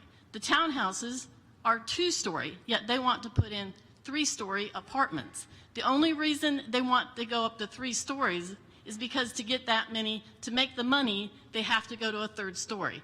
So I urge you to disapprove this under these conditions. Thank you. Thank you, Mrs. Yeager. Hello, Mr. Taylor. Hello, Mr. Taylor, go ahead. City Commissioners, Mayor, thank you for this time. My name is Bruce Taylor at 3822 Whistlewood Circle.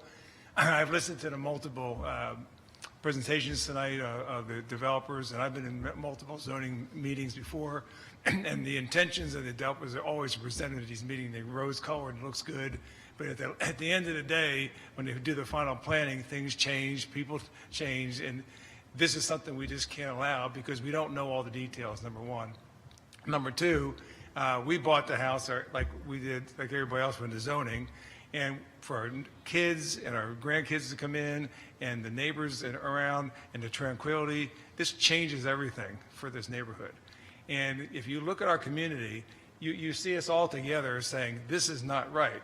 Now, if you were all sitting here and having this same thing presented to you for your home, what would you do?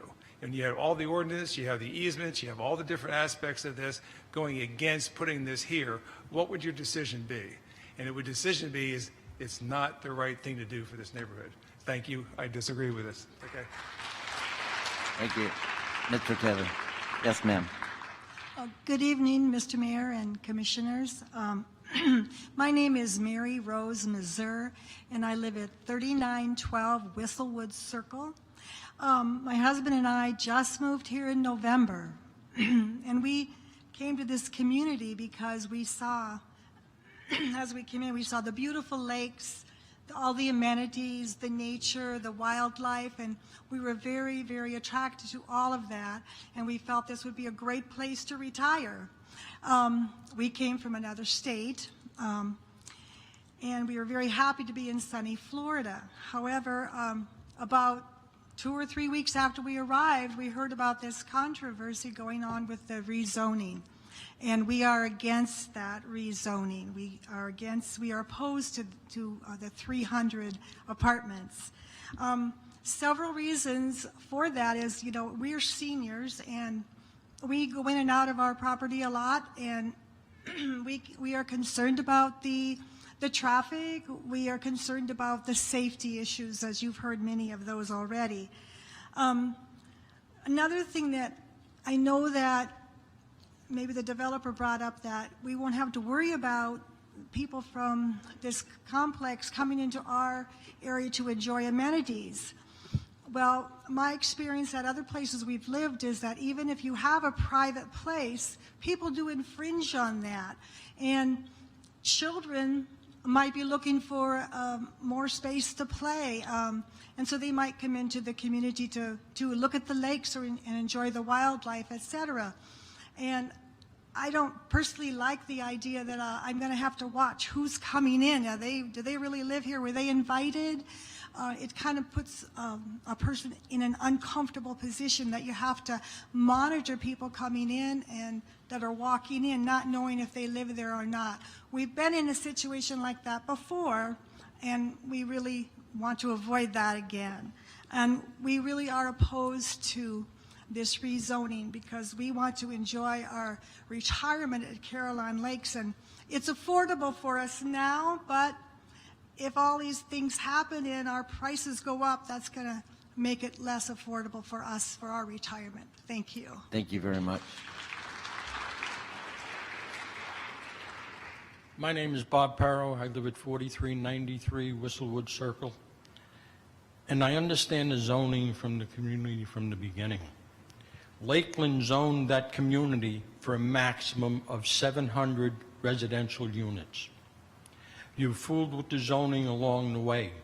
You changed it in '03, you changed it in '06 to the 142 townhomes. We negotiated with those people on the townhomes. We were comfortable with it. We could accept it. But that brought that total up to 783. Now you're proposing a 300-unit complex in there for apartments, brings the total number of units up there to 941 from the original 700. We love our community. We take care of our community. The zoning board, when they reviewed this, the issue come up about the building being intrusive on the northwest corner, and they refused to remove it. The issue come up that they said, well, you can put trees in front of it. You're putting lipstick on a pig. It's not a good system. When you look at the bus stop, they were told to add a bus stop. You think they would put the bus stop on their property.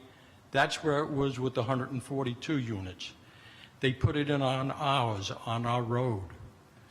That's the worst place for the bus stop. You got 7 buses coming in the morning, 7 coming back in the evening, and they stop the traffic in both directions for the time that they're there. It's unacceptable.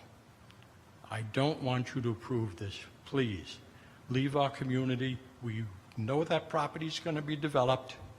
We accept the 142 townhomes.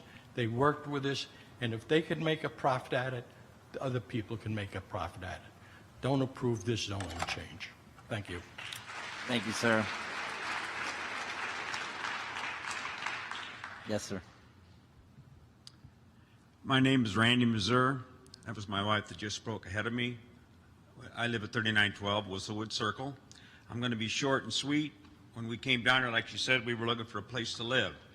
And when I drove into Carolina Lakes, if I would have saw that big building there, 45 feet high, I would have turned right around and left. And I am opposed to this 300 apartment complex. That's all I have.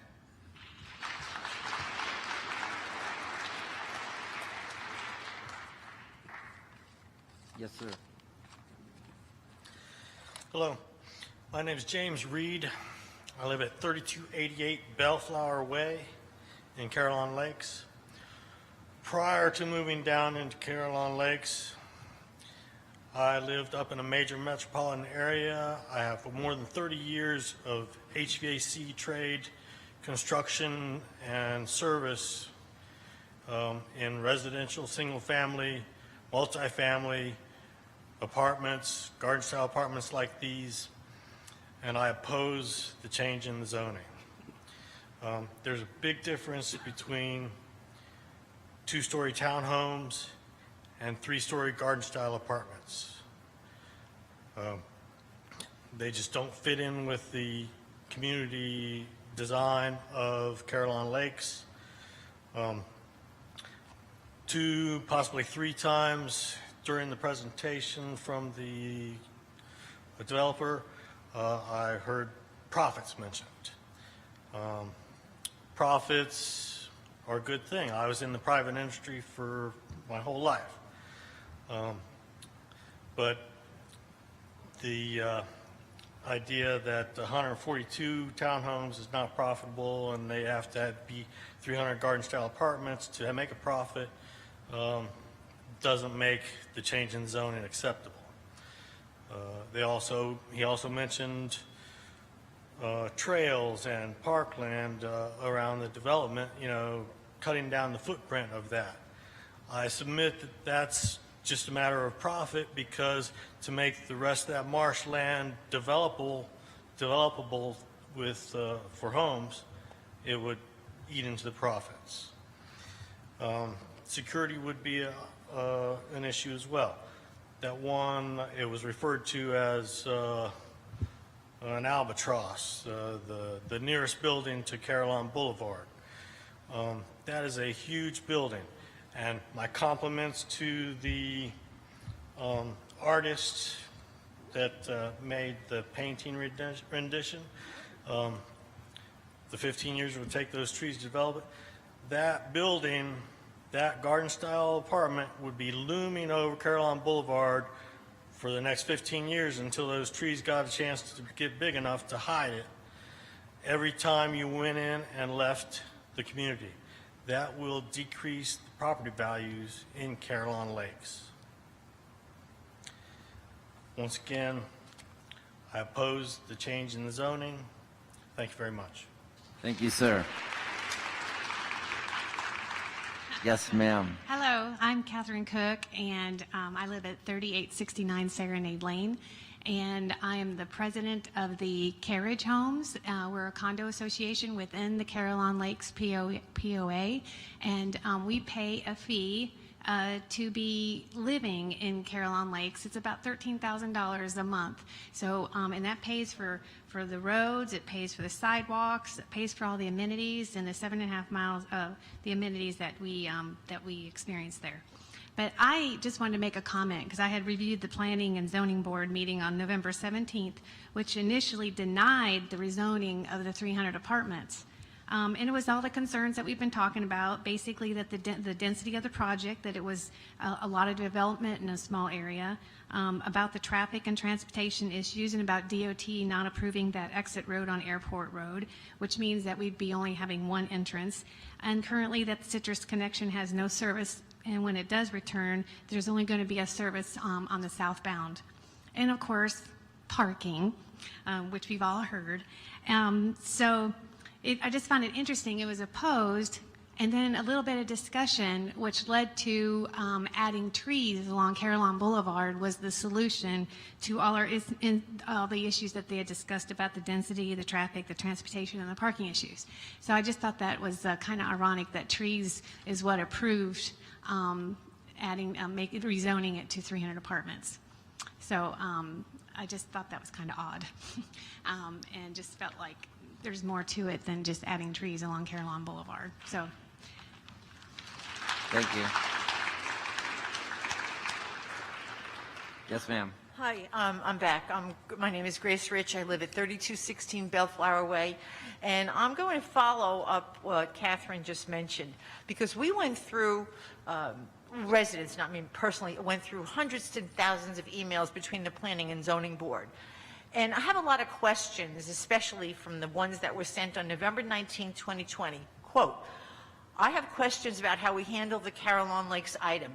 Did we handle it properly? We voted it down, then we turned around and voted to approve it. Second quote, I have given this a lot of thought since our meeting, and I am not sure we were correct in reversing the original decision, especially when a member of the losing side made the motion to reverse this decision. And that's it. And I have a copy of the emails, I think, that were sent. And may I give this to Kelly? Yes, give that to Okay. Kelly. All right, thank you. Thank you for your time. Okay, we'll comment on that later. Yes, Barbara ma'am. Sweeney, 3356 Fiddle Leaf Way. I have 3 things I'd like to address. At the Planning and Zoning meeting, I presented a petition against the rezoning. It was not mentioned in the summary. I emailed all of you, and Commissioner McLeod was kind enough to call me. I have a copy of the original petition and some additional signatures, so there are now 474 residents who've signed it. I just wonder how many times the planning and zoning summaries leave out important information that you might not be aware of. Number 2, I'm glad somebody confessed about those cameras, because some of us were really freaked out. Because at midnight, somebody came on our private road, installed 3 cameras on city-owned streetlights. What was also upsetting was one of our residents called the city, and they said that they would get back to the resident, and they never did. You would think if the city didn't know anything about it, they would have called the resident back and said, thank you, and we'll remove it. I don't even know if you were even aware of those cameras. This resident also called the owner of the cameras, and they never got back to the resident either. And after this resident called, they were removed on Wednesday, January 13th, also in the middle of the night. Number 3, I am very concerned about the safety of our residents. Therefore, if a child is drowning in the pool, or a person is having a heart attack, or there is a fire at certain times of the day with all the additional traffic, our first responders might not able to get to the emergency in a timely manner. Therefore, if something like that were to happen, then the responsibility will be on the shoulders of you, our elected officials if you approve the rezoning from 140 townhomes to 300 apartments. Thank you, ma'am.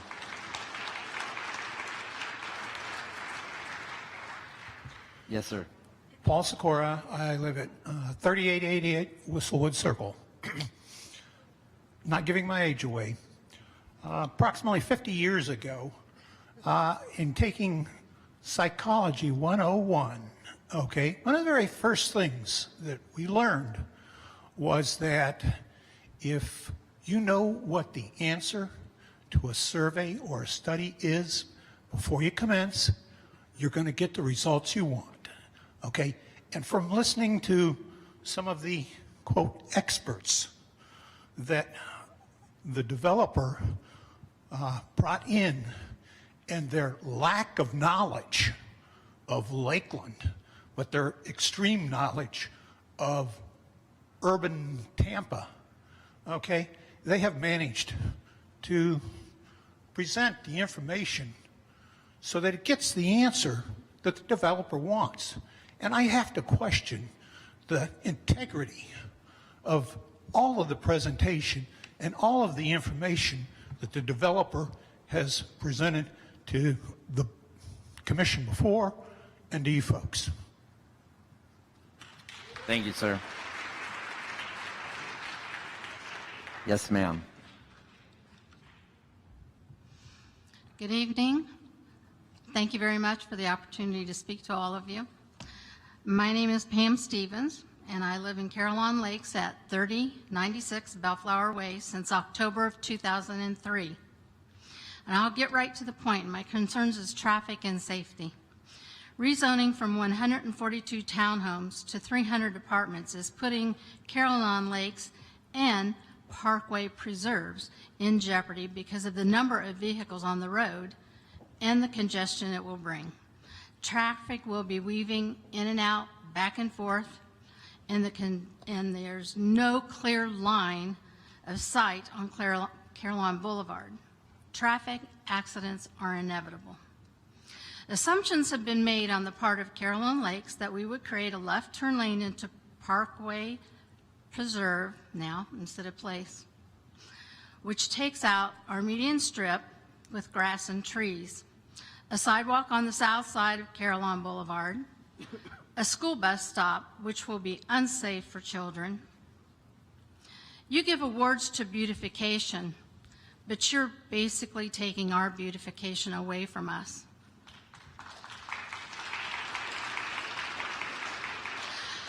I'd like to remind everybody of an FDOT TV commercial stating that there's an average of 800 pedestrians and bicyclists are fatally injured each year.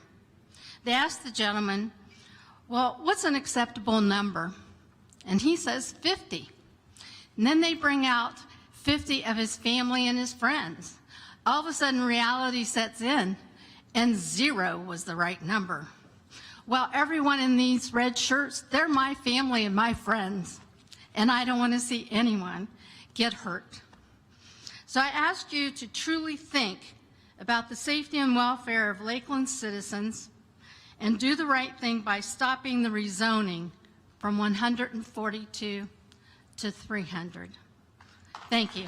Thank you, Ms. Stevens. Appreciate it. Yes, ma'am.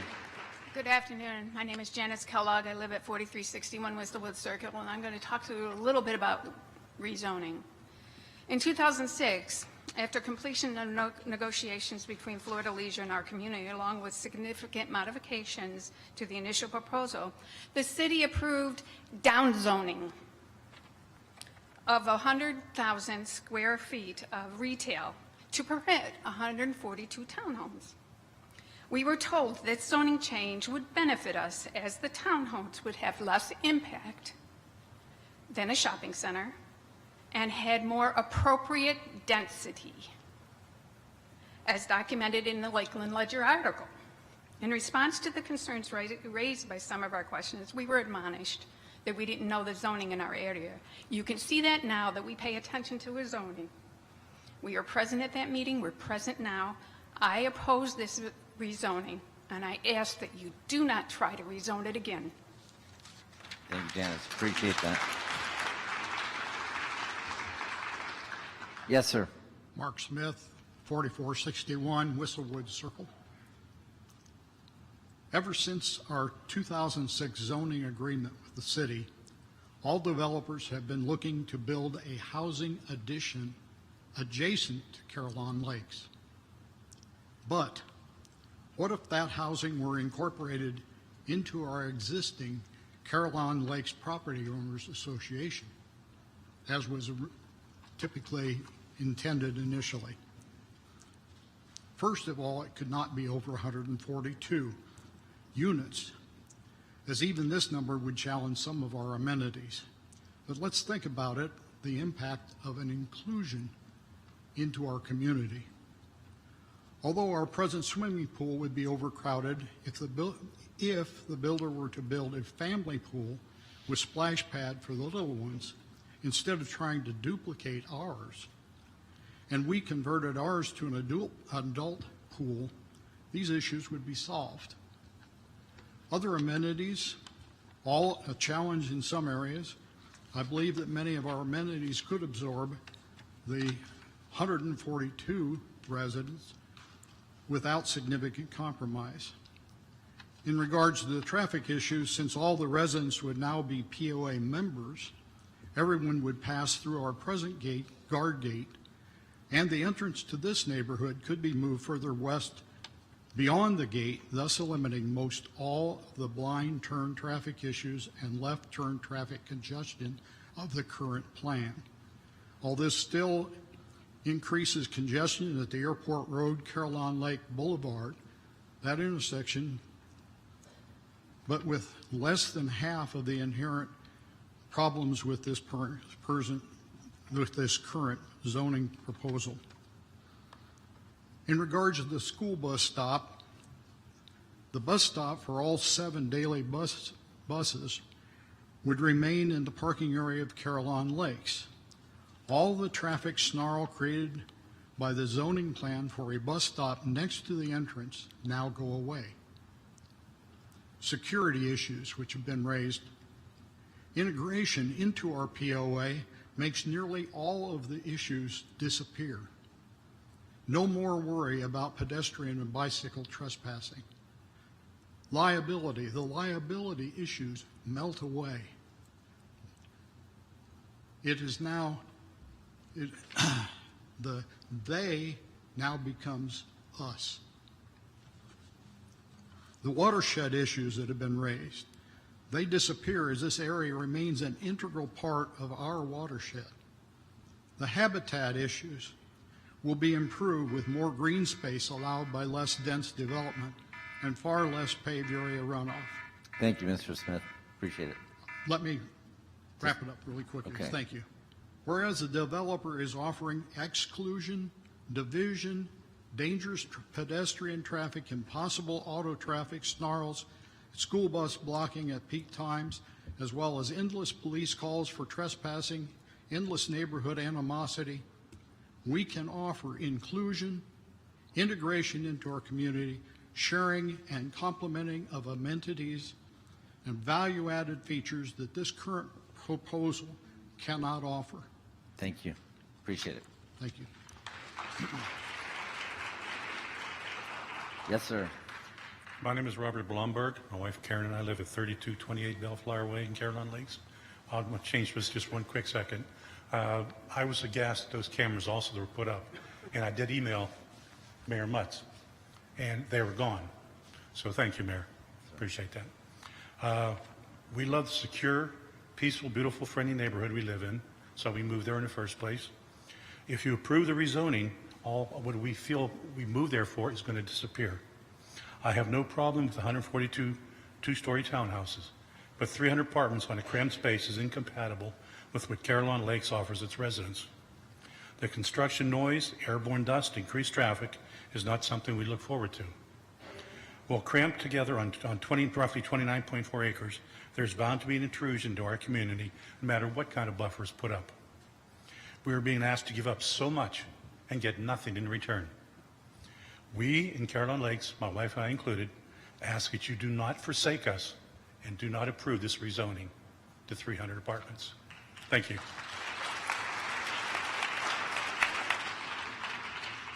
Yes, sir. Good evening. My name is Hank Hillhouse. I live at 3431 Waterloo Way in Caroline Lakes, obviously. Besides echoing everything else that everybody else has said, my objections are, I don't really have any study or any fact-based study that I did them on, but mine's just basically common sense, and it doesn't really set with me. If we're going to build high-end apartments and there's so many jobs available there, what I see there is warehouse jobs and Amazon, and those, I don't see how those people will pay enough to support the high-end apartments. I might be wrong, but it just doesn't make sense to me. The other thing is if you got 600 families there now, 600 homes, and you put 300 more on top of it, and we're all trying to use the same highways and the same streets, and if these people can't find the jobs to pay the rent and stuff, they're going to have to drive further to get that income. We're all going to be trying to share two-lane roads in and out of there, and I think we're going to have problems, and I appreciate it if you just deny this request. Thank you. Thank you. Yes, sir. Thank you very much. My name is Albert Zeal. I live at 3983 Serenade Lane, and I want to talk a little bit about the economics of the situation. And by economics, I mean I'm not going to talk about profit, and I'm not going to talk about revenue, because certainly the city would still get revenue from 142 townhomes that would be built there. But I want to talk specifically about cost, especially two kinds of cost.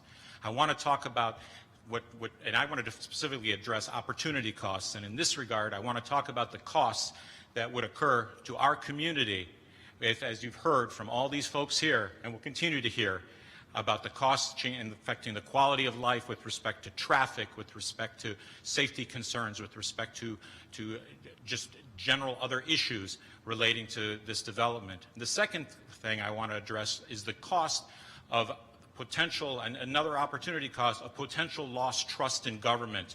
We participated in negotiating out these 142 townhomes, and for you to go ahead and reverse that decision on us would really have to have us think about how government functions for us as the people. I urge you to strongly reject the rezoning. Thank you. Thank you. Yes, ma'am. Hi, I'm Beth Smith, 4461 Whistlewood Circle. The 29-acre site will be a future development. It will be either townhomes or apartments. The impact of your decision is not just the difference between 142 and 300 units. It's all about the level, nature, the direct and indirect impact we'll have. The level of impact for 142 townhomes would be 50% less than the impact with 300 apartments. Half the number of cars and traffic congestion, half the number of people, ample parking spaces, and far greater compatibility with Caroline Lakes. This compatibility factor is key. It includes townhomes, which we already have in Caroline Lakes, building heights and structure that are similar, owner-occupied residents, property owner associations, and potential partnerships with amenities and other community building opportunities. The impact on our streets, traffic flow, walking trails, security systems, safety of our children, amenities, and our financial exposure would be significantly lower with a townhome development. I know there is a growing need to develop housing in Lakeland, and the apartment proposal fits into your planning guidelines. Well, the current zoning also fits perfectly, but life and living in Lakeland is not all about guidelines. Townhomes will represent a win-win situation that works with us, not against us. Voting for the 300 apartment complex would be a clear win-lose proposition. The apartments may house twice as many individuals, but the 142 townhomes would be far more compatible with Caroline Lakes. If townhomes are clearly more compatible, then why would you change the zoning to give us something that would be incompatible? We live in a community that thinks abundantly and believes the best is yet to come, and that best includes minimizing traffic congestion, avoiding major reconstruction of our entrance area, keeping our children safe with school bus pickup, avoiding security issues from unwanted trespassers, and limiting our security-related costs. We are dedicated to townhome solution that benefits the city of Lakeland, and one that provides our residents the safety, security, and peaceful existence we seek.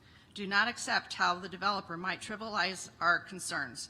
Do not think bigger is better. Do not forget us. Today, you control the process and you control the vote. We come here trusting you for a no vote. Thank you. Thank you.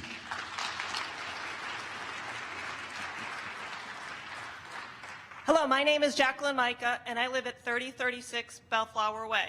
I am a resident of Caroline Lakes, have been a resident since 2003, and I'm also secretary of the board of directors in the community. I've been there while we went from a commercial development on that area to the negotiations that were done to put the 142 townhomes in that area. We agreed to that. We knew that that's what was coming, and we were waiting for that for years. The economic downturn a few years ago, it didn't get built. We figured something would happen eventually, and then we hear that now there's a proposal to increase that to 300 apartment homes. I asked the city commissioners and the mayor for you to deny that request. Leave it at 142 townhomes, please. Thank you. Thank you. Yes, sir. My name is Bob Sims. I live at 4227 Windchime Lane. I've been following this thing since it first started with the first meeting a couple weeks ago. And today, after about 35 minutes of double talk and hype on the parking and the driving situation, and then other people coming up and blowing smoke screens at us, I felt like we're on a losing place, because it sounded like they had so much information, so much law, and so many good things going for them that we were going to be left out in the cold. Then our people got up and started to give actual facts and figures, quoted some laws which can't be denied, and opened my eyes to, hey, they were blowing smoke screens at us. And I hope that the commission can also realize that there was a lot of that talk that didn't have anything to do with what they wanted to do, but they wanted to get the answers they were going to get to build what they wanted. I'm totally opposed to it because it can't do anything but be detrimental to Caroline Lakes. So thank you. Thank you, Mr. Sims. I think you have the, oh no, there's one behind you, never mind. I'm sorry. Go ahead. Hi, I'm Mary Jim Norris, and I live at 3939 Whistlewood. I know you've heard that street a lot today.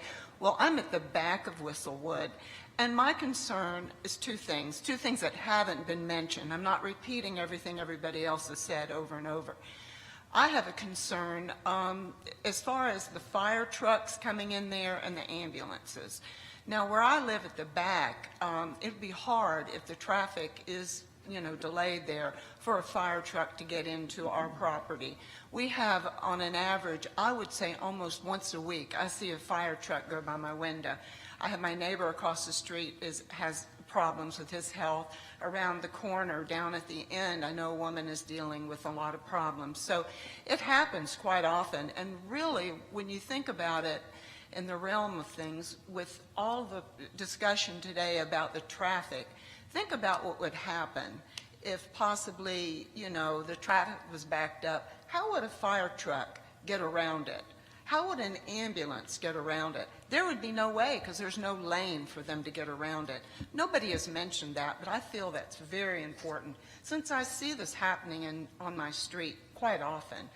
Also, my second concern would be the fact no one has mentioned about the apartments.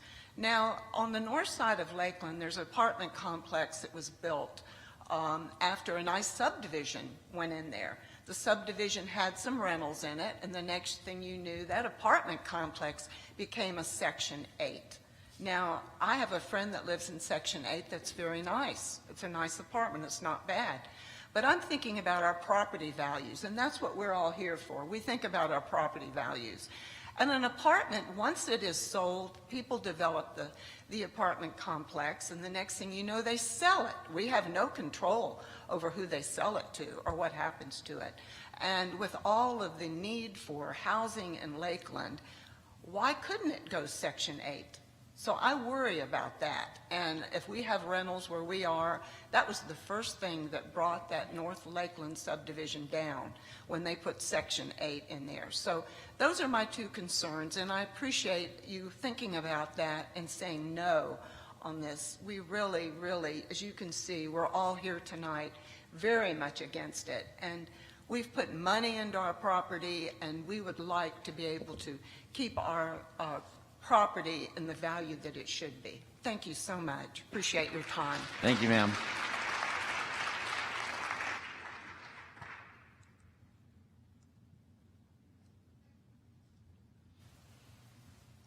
Good evening. My name is Phyllis Roth. I live at 3119 Bellflower Way. I absolutely was not going to speak tonight, but I feel compelled to just point out the obvious. There are a lot of people here from my neighborhood, many of whom I don't know, but we all have one thing in common. We are unhappy. We are devastated to think that what we had when we bought our homes is going to be given up for the sake of profit. And compatibility and harmony should be resulting in happiness. You've got an awful lot of unhappy people here, an awful lot of unhappy voters. Please vote no. Thank you, ma'am.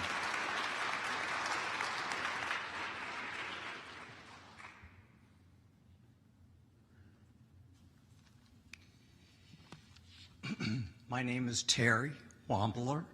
I live at 3354 Waterloo Way. My wife and I, we've been a resident of Carillon Lakes for over 15 years. I'd like to take a little different approach here and just say how proud I am of our residents, our board of directors for instrumenting, this issue with the commissioners of Lakeland and bringing forth to all of our residents, the 300 apartments. I'd like to commend our board and previous City of Lakeland commissioners in the approval of the fire station there at the airport. It was our people, due to a fire out there at Carillon Lakes, that got together with the city commissioners and said, hey, we need another fire station out there at the Lakeland area, southwest, okay? And initially it was like, no, well, we'll try to get one in 2 to 5 years. Well, constant bickering and everything by our board, with the commissioners and everything, we hit a new number 7 fire station out there within 3 years, 2 to 3 years. Just because our board got together with the city commissioners and said, hey, we need to have a new fire station out there. Other than that, I'm against the rezoning. Last year and the first part of this year, Lakeland spent, I'll say, $2 to $4 million on fixing Airport Road, repaving. You put the lights out there at the end of Carillon Lakes. You put crosswalks that I sort of become blind at because there's a dozen crosswalks there with lights and everything, and I don't see a soul, but it's the idea, the aesthetics, and how nice it looks there at the end of Carillon Lakes and Airport Road. And if any of you would just drive down Airport Road, see how nice it is now, especially there in front of Publix, okay, the corporate people, okay, and see how nice it is, how nice it looks. It's all new paved, new lights, new stoplights and everything else. You put $2 to $4 million there. Now you want to tear it up, and the Florida Department of Transportation's against it, to put another lane down there coming out of Carillon Lakes to turn right onto Airport Road. I mean, I've been a cost accountant for 45 years, and when I see a waste of money like that, you come in and you spend $4 million only, you know, to rip it back up and everything else. I'm sorry, I just don't see the planning sometimes that goes on. And then 6 months to a year later, you're going to rip it up and do what you want to do for the sake of Mancom. Thank you very much. Thank you, sir.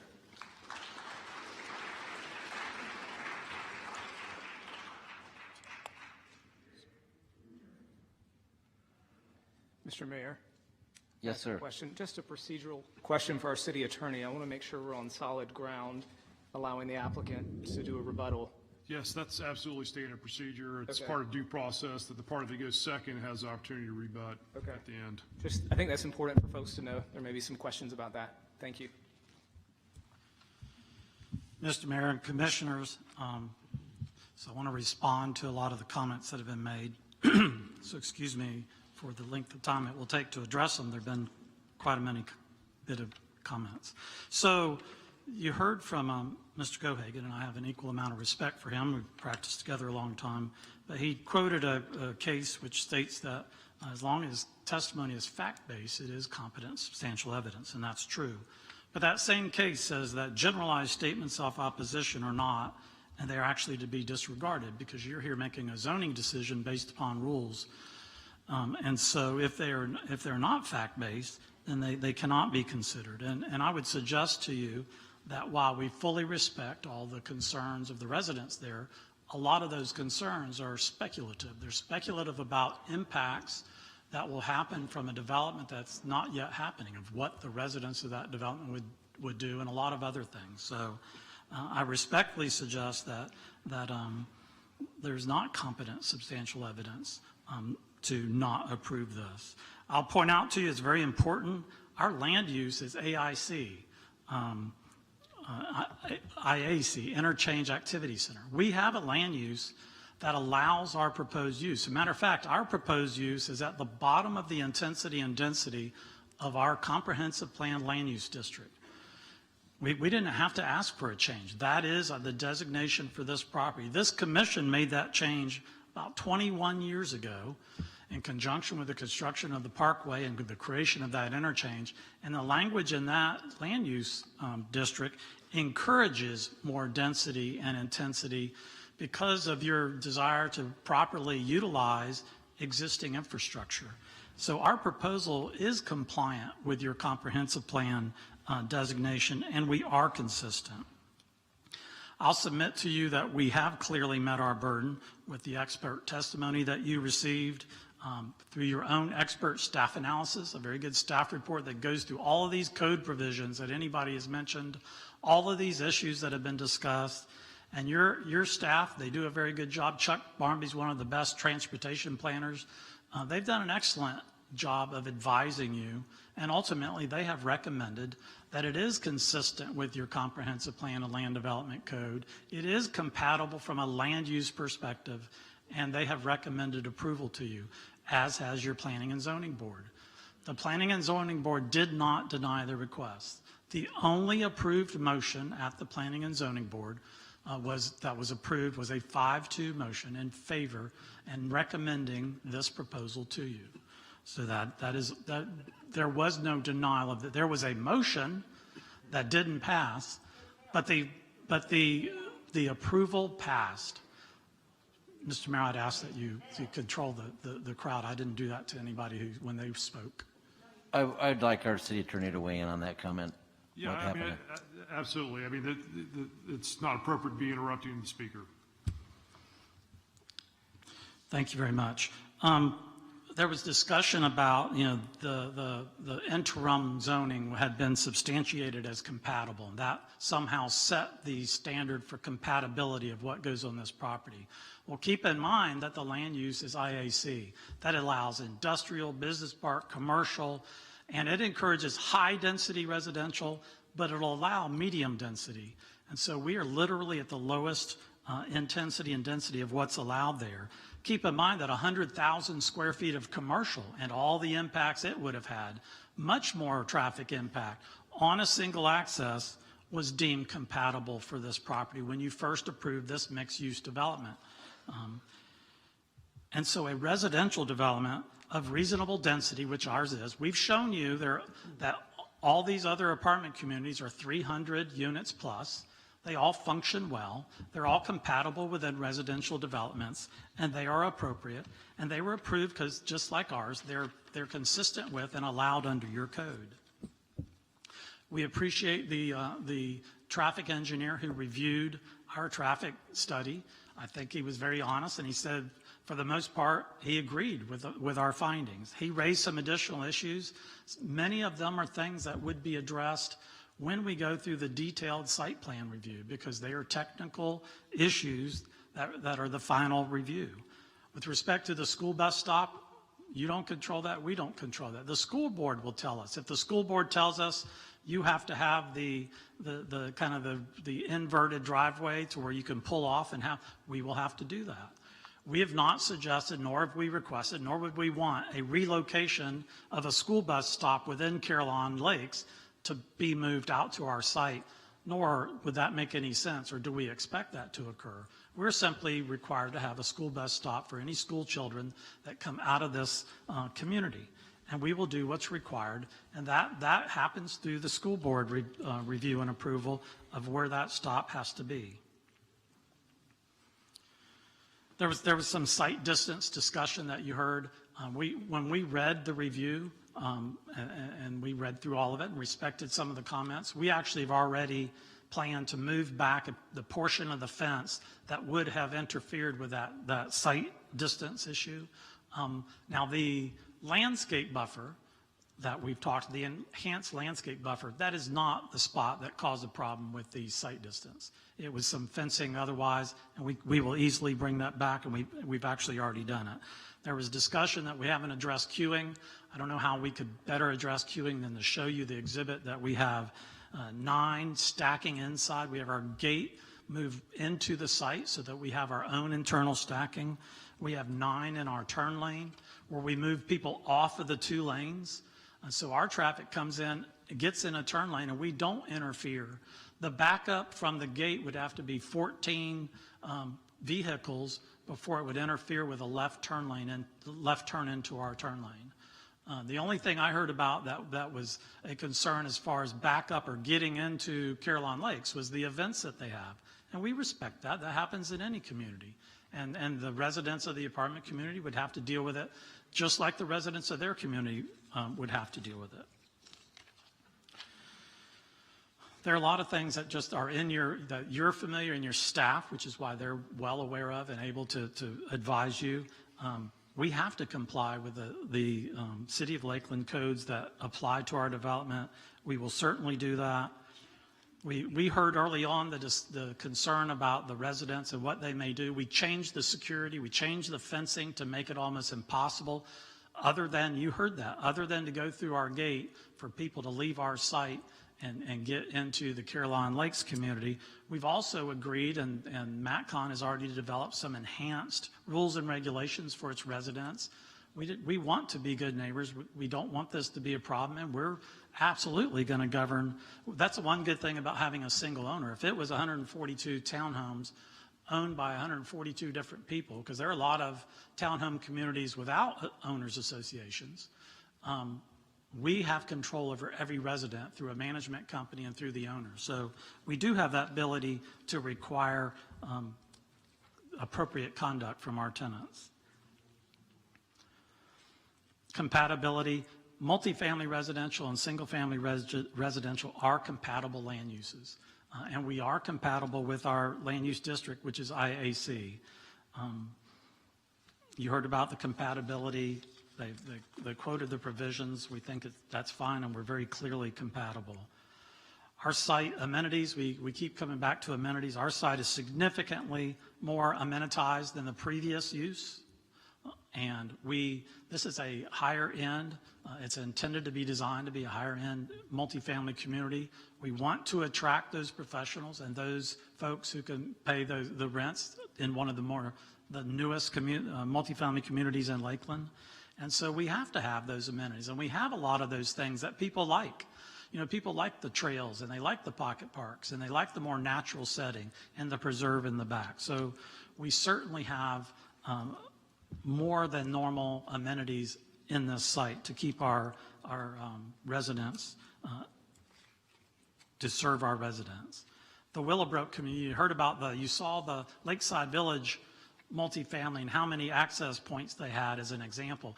Keep in mind, and you saw it, it's a very linear multifamily community because it runs along the stretch of Lakeside Village. Willowbrook, though, is very similar to our development, and it has a single access. There is no gate. It's right next to the Oak Ridge development, but there's a single access very similar to ours, although we're trying to get an additional access, and you've heard that. You've heard, finally, probably thanks to Chuck more than anything, who's on behalf of the city continuing to try to get additional shared accesses along Airport. Swift Mud permit, there is an overall permit.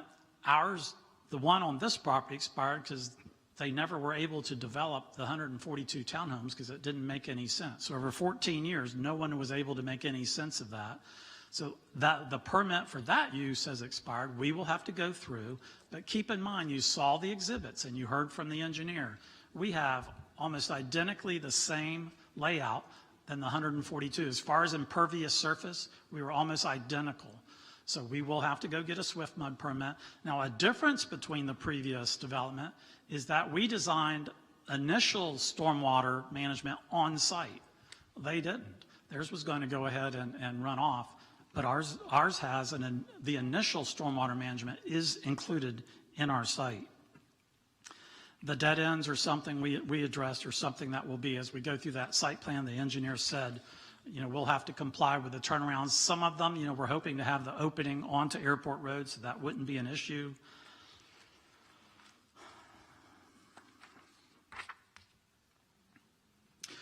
Construction. So, construction of any type of use, whether it was townhomes, whether it's 100,000 square feet, it's an issue. Our hope and our request will be that DOT would allow a construction access off of Airport Road. Because if we could do that, that is exactly what we would do to limit the impact on Caroline Lakes Boulevard. If, however, we have to use Caroline Lakes Boulevard, it is standard, and we would tell you that we would commit to it and be obligated to resurface that area of Caroline Lakes Boulevard, especially if we're in the midst of including turn lane improvements on the side. At the end of it, we would be resurfacing the entire thing. So when our construction was complete, so would that area of Caroline Lakes Boulevard. The change of the bedrooms was really because it was a market analysis of, what type, the one bedrooms or something that are more popular. I think you've seen that in some of your multifamily developments downtown, sometimes to your chagrin, but that tends to be the type of apartment dwellers that occur these days. So we increased it because of that, and because of a desire that we kept hearing to reduce the number of bedrooms and the number of family members in units. So that is exactly why we made that change. Sorry, I'm trying to get through this.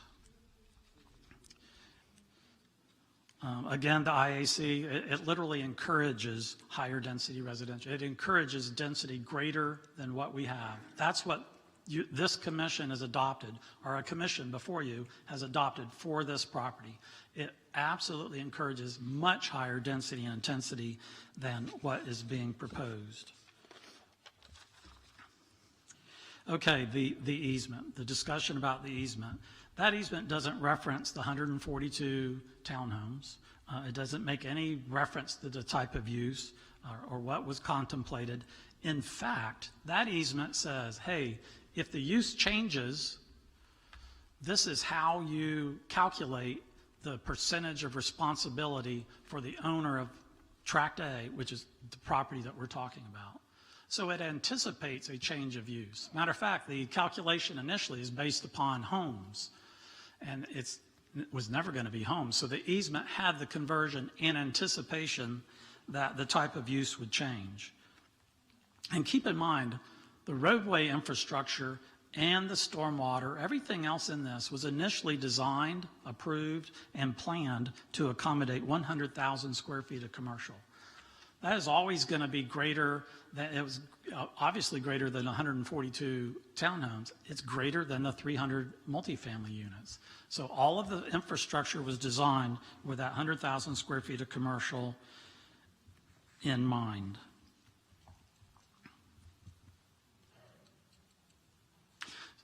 There was a comment that I mentioned that the turn lanes were reflected in when the 142 unit PUD modification was approved, the turn lanes were included.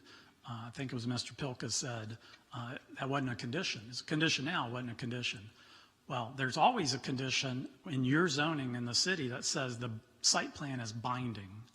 So what's in the site plan is required, and that site plan has those turn lanes. Now, in our instance, we wanted to do them after meeting with homeowners, and we wanted it to be very clear. So we proposed it, and it is a condition. But it was then, too, based upon that binding site plan.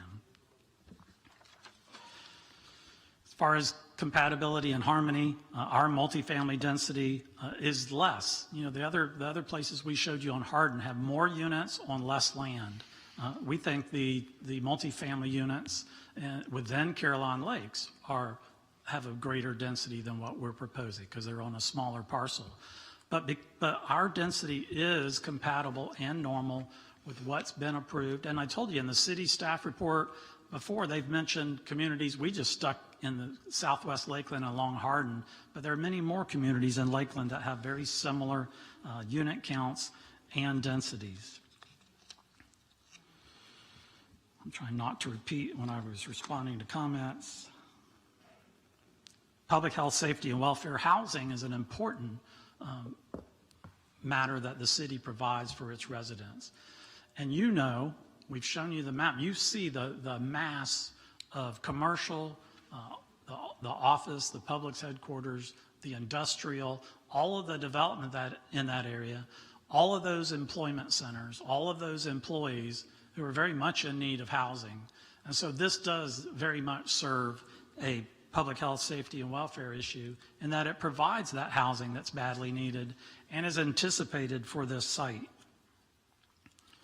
The zoning in 2006 for the 142, again, that's 14 years that it stayed that way. Mr. Engel has told us, who's represented the owner for the last 5 years, they haven't had anybody who has come with any type of development that would be able to utilize that kind of zoning. And that's not because anybody's greedy. It's not because everybody's just chasing if they just can't make it work financially to do that number of units based upon all the costs that are involved to comply with all these codes and to do this development, especially if you're trying to do a nice development to complement the area.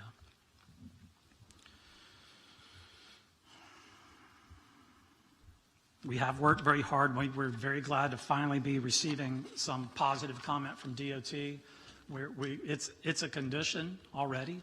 If we can do that, we have to have that access on the airport. We're very glad to do that. We've sought it and helped push for that, so we're glad to do that. The easement issues, a lot of those easement issues are private property issues. We don't necessarily agree, but they're not a zoning issue, and so that may be a matter we have to deal with the other owners, and we will certainly do that.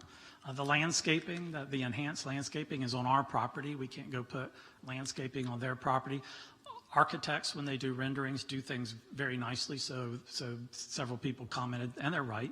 It shows extra landscaping on their property that doesn't exist. We don't have the right to do that. But the landscaping, the enhanced landscaping buffer is definitely on our property. The drainage system, the stormwater management drainage system. Remember, Mr. Rogers told you that the stormwater pond on the north side of Caroline Lakes Boulevard drains into our property. So this is an organized, planned, interconnected system. But they drain into our property, then it runs through our property. We have an easement for drainage along the roadway and through that forested wetlands to the pond that's immediately west of that forested wetlands. You saw them in the maps. But nothing else, because our outfall doesn't go through their entire system. It then drains to the south to Drainfield Road. So we do have an easement for that. And we do have obligations in that easement for contributions. So we are obligated to participate in the cost. A matter of fact, and we've calculated, remember I told you there was that transition of single-family homes, so we've done it to multifamily units. But we think it's approximately 17% of maintenance and repair of landscaping and irrigation for the access, where we have the access easement. $500 because they said you couldn't really calculate it for the electricity, for the irrigation system, for the landscaping. And because, remember I just told you, the stormwater is really a smaller area that we share, so our percentage is higher. So it's 35.68% of the maintenance of the stormwater management areas of easement parcel 2, which is what runs along the roadway, and track B, which is their portion of the forested wetlands and the pond or lake that's there that handles stormwater management. So we are obligated to contribute to whatever expenses it takes for whatever impacts we create. So before my last comment, I want to suggest that based upon the review by your expert community and economic development planning staff, its recommendation of approval, the recommendation of approval from your planning and zoning board, the testimony of your staff during this hearing, the testimony of our engineering, transportation, and land use experts, and the fact that this is clearly an appropriate and compatible use with the IAC that's already in place without any change, and to allow this use, we will respectfully request that you vote to confirm the findings of your staff and the recommendation by your planning zoning board and approve PUD 20-16. And we know it's a difficult decision. It's even more difficult when there's so many folks who do care about what happens in the vicinity of their homes, and we understand that. But the decision, nevertheless, should be based upon the governing documents. The last thing I'll tell you is we've listened.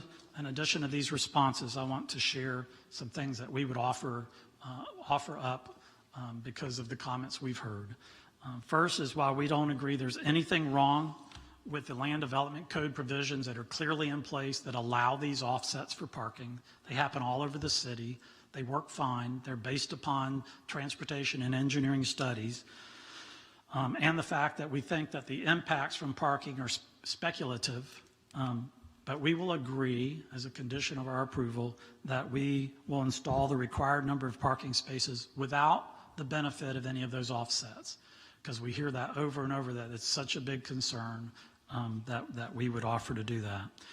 Also, you heard Teresa say that the building on the western side that fronts the boulevard, that the building is closer to the road than the parking because they requested it, because generally the nice architectural front of a building is a better buffer to have. But if your staff is willing and if the commission would prefer, we initially would have it flipped it. And so much like the townhome site plan, our building would have been farther away from the road with the parking on the outside of it.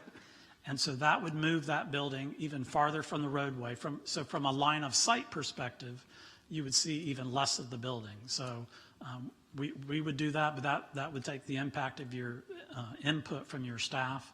And I don't know if this commission would want that, but we would do that. It wasn't our desire to put that building as close to the roadway, although we agree with your staff's recommendation.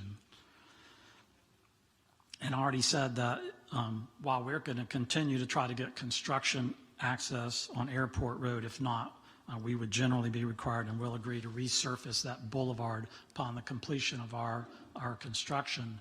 And then, it's not a concession, but we have pushed very hard in conjunction with your staff to convince DOT.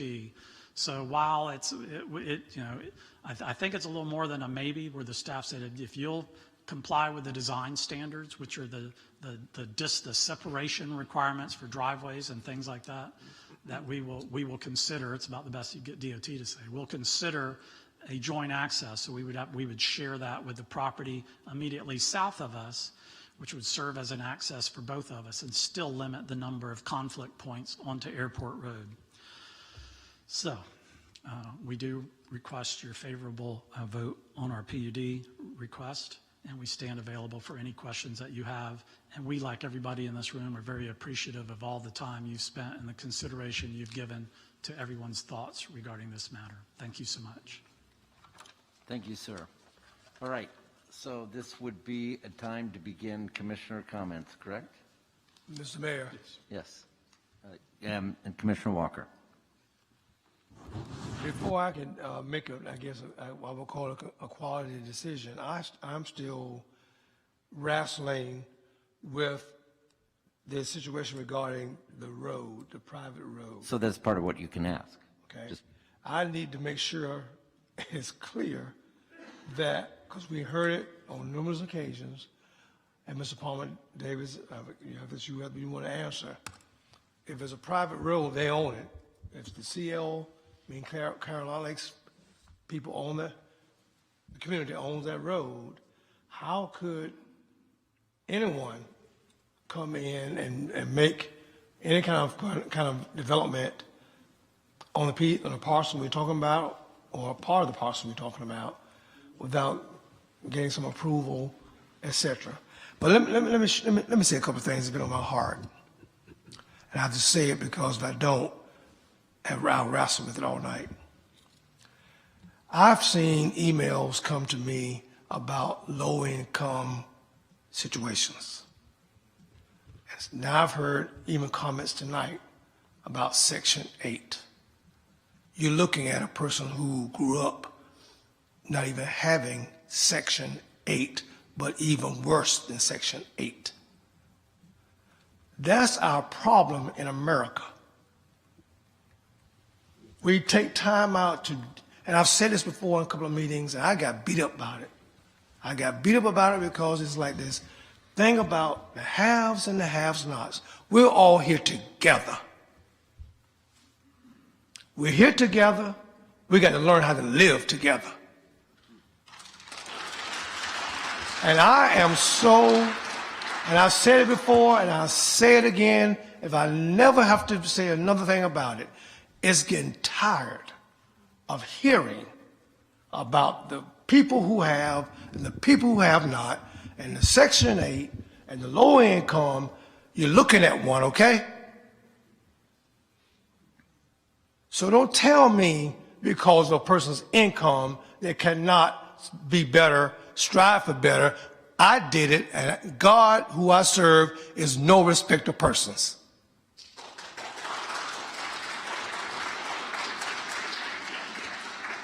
So back to the eminent domain. No, I have the floor if you allow me to have the floor.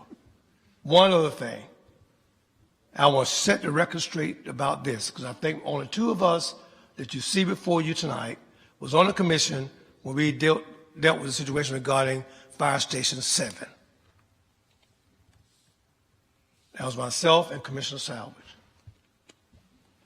Yes, we did what we thought was the right thing at the time. We found the dollars, the available funding to make sure we do what was important for those of you all that live in the Southwest District. You needed a fire station. We knew that. When the subject first came up, no, we did say no as a commission. And you're right, the last gentleman that spoke, I believe, 3 years or so later, we were able to make sure and make it happen. It was not forced on us.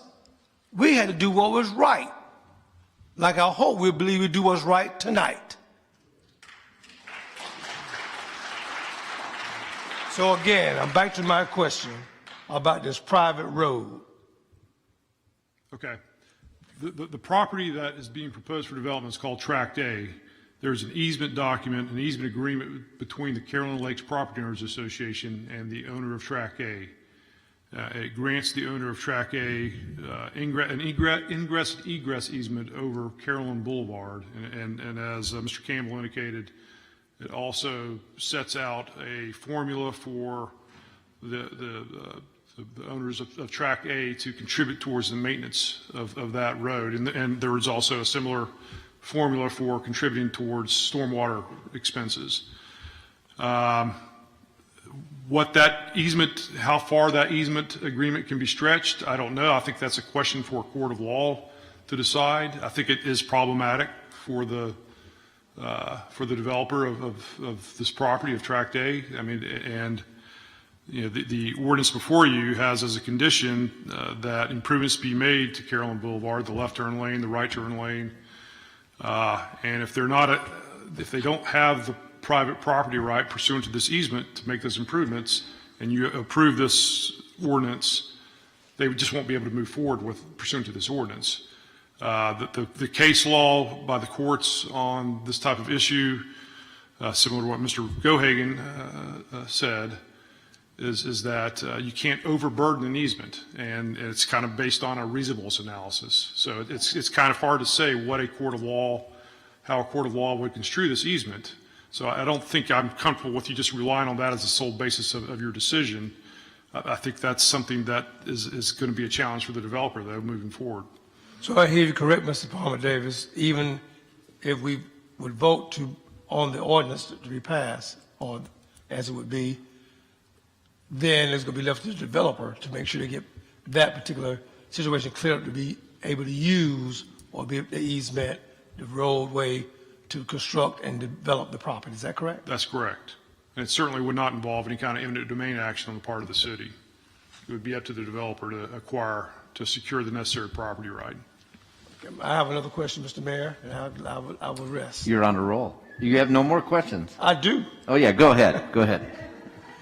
As far as we kept hearing about compatibility, safety concerns, and we know we've it's been here almost 5.5 hours now, but I'm hearing from our staff that this particular situation is compatible.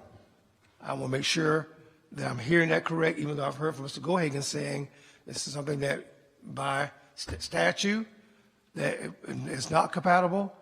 So I want to make sure that I'm clear in my mind on that as well. And I think lastly, and if you could answer that, either, I guess, Ms. Teresa, if you could, while you're there. My other question was having to do, safety. The safety concerns that we continue to hear over and over, emails about safety and that kind of thing. And mind you, I'm hearing, and a good example was made by one of the distinguished people tonight, that if you have children that want to play or get together or whatever, and having to come into another community from their other community, the safety issues that may have to deal with that because they cannot, well, they should not, unless they've been approved to come into that community, because you have those particular situations already there that I think will hinder. So if I can hear more about that, I appreciate it. Is this still on? There it goes. It is now. On the issue of compatibility, again, that goes back to the underlying future land use, that base layer. And as has been stated several times already, that is Interchange Activity Center, which contemplates a whole range of uses from very intense commercial down to medium residential. What's proposed in terms of density is compatible with that designation. This project is proposing a 10 unit per acre residential community, which both the use and the density are compatible with the Interchange Activity Center future land use designation. Beyond the future land use designation, looking at compatibility, you'd want to consider the development standards that are applied to the property.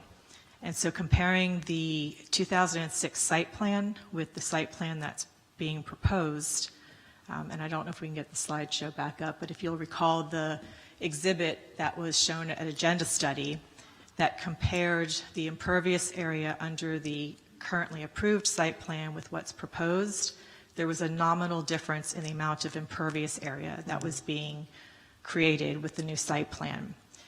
With the number of buildings, it was actually a lower number of buildings overall with the proposed site plan.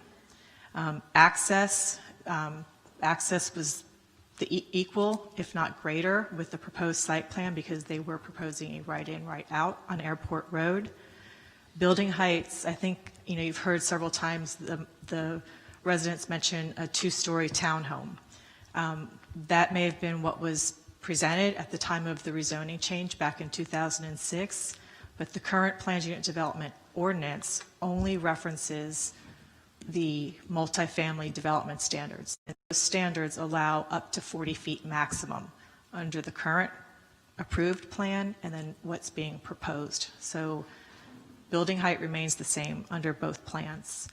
Setbacks, there's a table that's on the site plan here that the developer has presented that shows that in some cases the setbacks are actually greater than what's the minimum required. So this is consistent with our land development code in terms of setbacks, in terms of building heights, and is similar to the existing plan that's already been approved. So the difference really is in the number of units, and then what we did as staff in looking at that difference is what are the impacts that are created.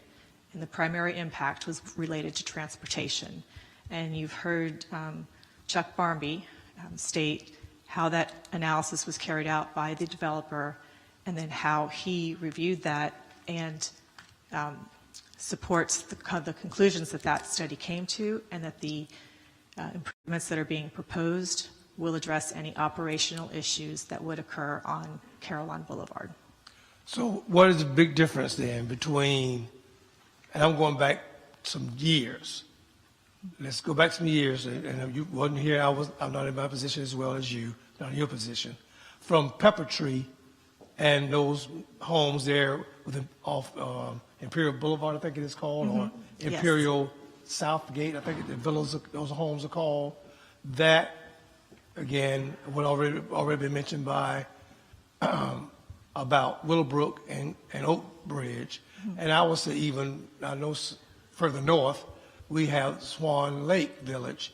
But of course, that is affordable housing. Yes. So we know that is affordable housing, but you got Highland Fairways, a golf community, just right there. You know, stone throw even, much closer than what we see this 10 acres difference between this tract and, of course, Caroline Lakes situation. Tell me, what's the difference? In the staff's opinion, there is not a difference. So there are examples throughout the city of single family adjacent to multifamily as far as use is concerned. So density is then what you really want to look at. So is this, you know, is it a 22 unit per acre development? No, it's 10 units. That's, you know, again, in line with what the future land use and the densities are as you transition over to the carriage homes. So, you know, we don't see that there is a difference.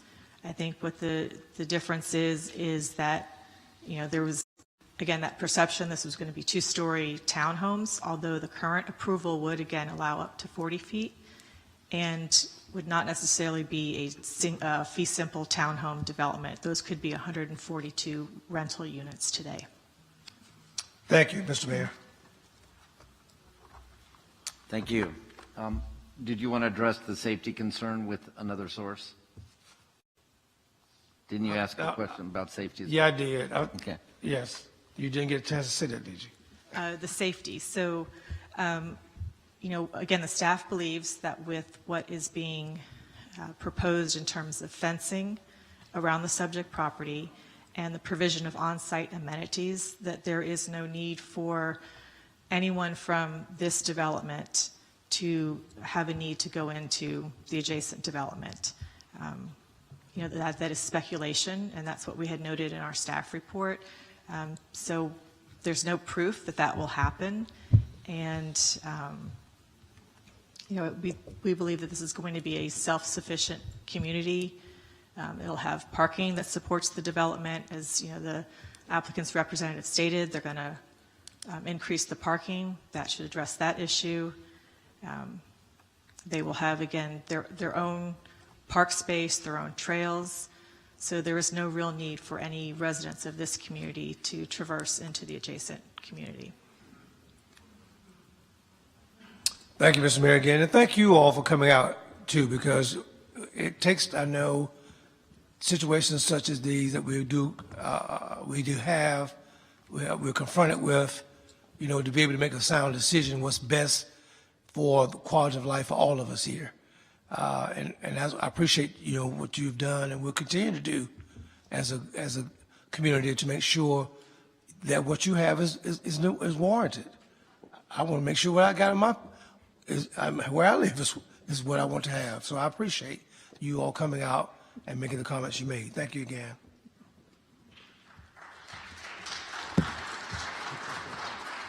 Commissioner McLeod? Sure. Thank you, Mayor. And I will echo Commissioner Walker and just thank you, everyone, for your participation. To hear from all of you tonight, everyone, from the applicant and witnesses, residents, legal counsel, this is a tough issue. And trying to make the best decision for the city of Lakeland, for our entire community. I think that my biggest issue with this, and this, for my colleagues, and I would love to hear your feedback, I think my biggest concern is the impact to Carillon Boulevard. I don't necessarily see multifamily being incompatible with single family, and I could see where in Southwest Lakeland this could be an attractive offering. But for me, it's hard when I look at the impact on Carillon Boulevard. I don't know. I'm not convinced. It's almost like we're trying to put a square peg in a round hole, and it may work, but I'm not convinced it's ideal. And so that is my biggest concern with the project right now. Commissioner McCarley. I agree with Commissioner McLeod that is my concern too, is the boulevard. But I do have a question for Ms. Mayo. Sorry, there's something in my eye. And by the way, I don't think Mrs. Madden and I have ever been quiet this long, so that's a challenge. So one of the things that, Ms. Mayo, you just said that your staff doesn't believe that from a security standpoint that the residents would cross over and have a need to cross over into Carillon Lakes. And I think that's an assumption that, as Mr. Campbell was speaking earlier, that the residents were assuming there'd be parking issues, and we don't know that to be a fact. So I don't know that we should state that. And saying that if we do state it, we need to say we're assuming as staff that people wouldn't cross over to those amenities. So I just want to be really clear when we're discussing that we have to have apples to apples and not apples and oranges mixed up together.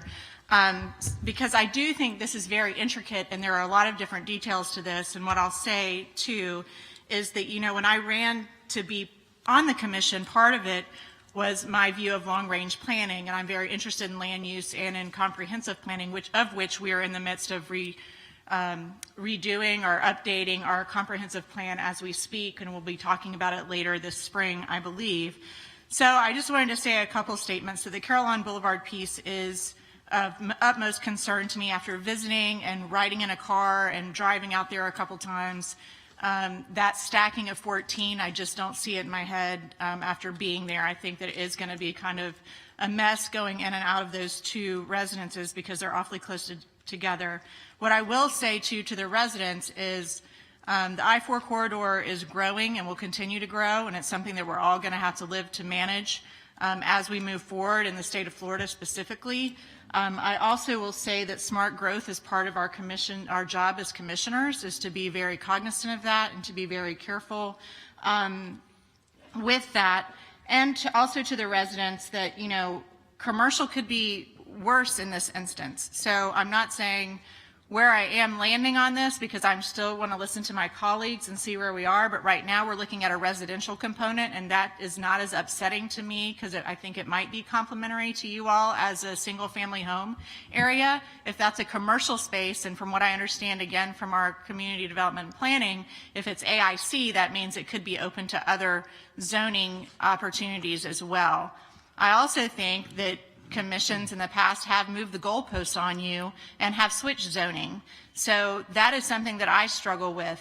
Growing up in Northeast Polk County and returning in 2002 from the city of Atlanta and driving US 27, all I saw was rooftops. It was like the first time I visited California coming into Polk County, honestly, because the development wasn't smart growth. And they have a lot of traffic issues in that segment of our county. If you drive on I-4 by Champions Gate, of unintended consequences of planning and zoning and changing zoning. So I think that's something that I always consider when I look at this. On the converse side, that's to the residents to think about.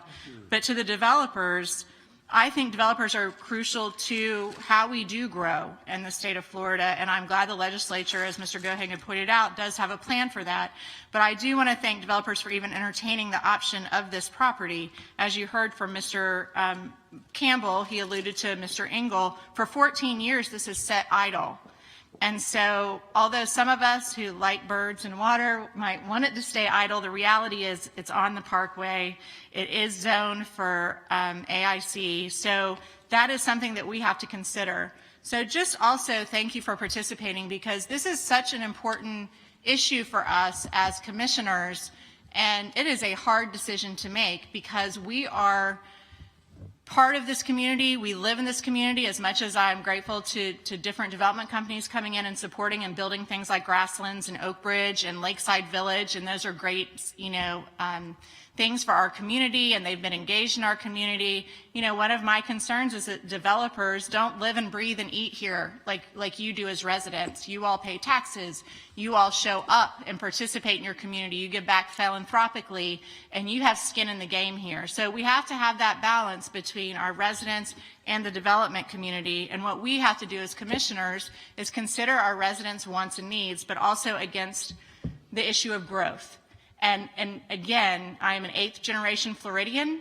My family was in cattle and citrus for years. There's no more citrus really per se in Polk County, because it has had growth consequences. So it's something that's very near and dear to my heart. But the reality of it is the citrus industry isn't in a place where it used to be when Polk County was the largest producer of citrus, in the 1980s. So we're seeing all this evolution going on, and we as commissioners have to hear from our residents. We have to work with our developers, and we hang in the balance. So I appreciate you all being out here and coming and inviting me out to Caroline Lakes. I enjoyed my visit out there. I've been out there a couple times to meet with your POA, and then also to tour the entire property, and it's a beautiful place. But I will say, just consider that this might be the highest best use option of that land, and we have to negotiate and figure out how to make it work for the benefit of everybody. And that's something that I'm sort of vacillating with, and I'm struggling with, as I'm sure most of my co-commissioners are. But to go back to Commissioner McLeod, the breadth and length of Caroline Lakes Boulevard is an utmost concern for me, and the traffic impacts. And the last thing that I'll say is, with regard to traffic and our planners and our engineers, that's great in theory. But when we talk about car lines or bus pickups for students, as a mom who has sat in many a car line, and people don't do what they're supposed to do, and they don't queue where they're supposed to be, humans will find a way to navigate the system. So, talking about Caroline Boulevard, and if there is a bus stop there, and yes, we may not have purview over the school's buses or pickups or anything like that, but as a commissioner, it's my job to look at the entirety of the project and have a holistic approach to it. So the children who are residents of Caroline Lakes are just as important to me as the voters in Caroline Lakes. So I do have to consider that, even if it's not under my purview. But the traffic obviously is my utmost concern, and the impacts that it will have to the community.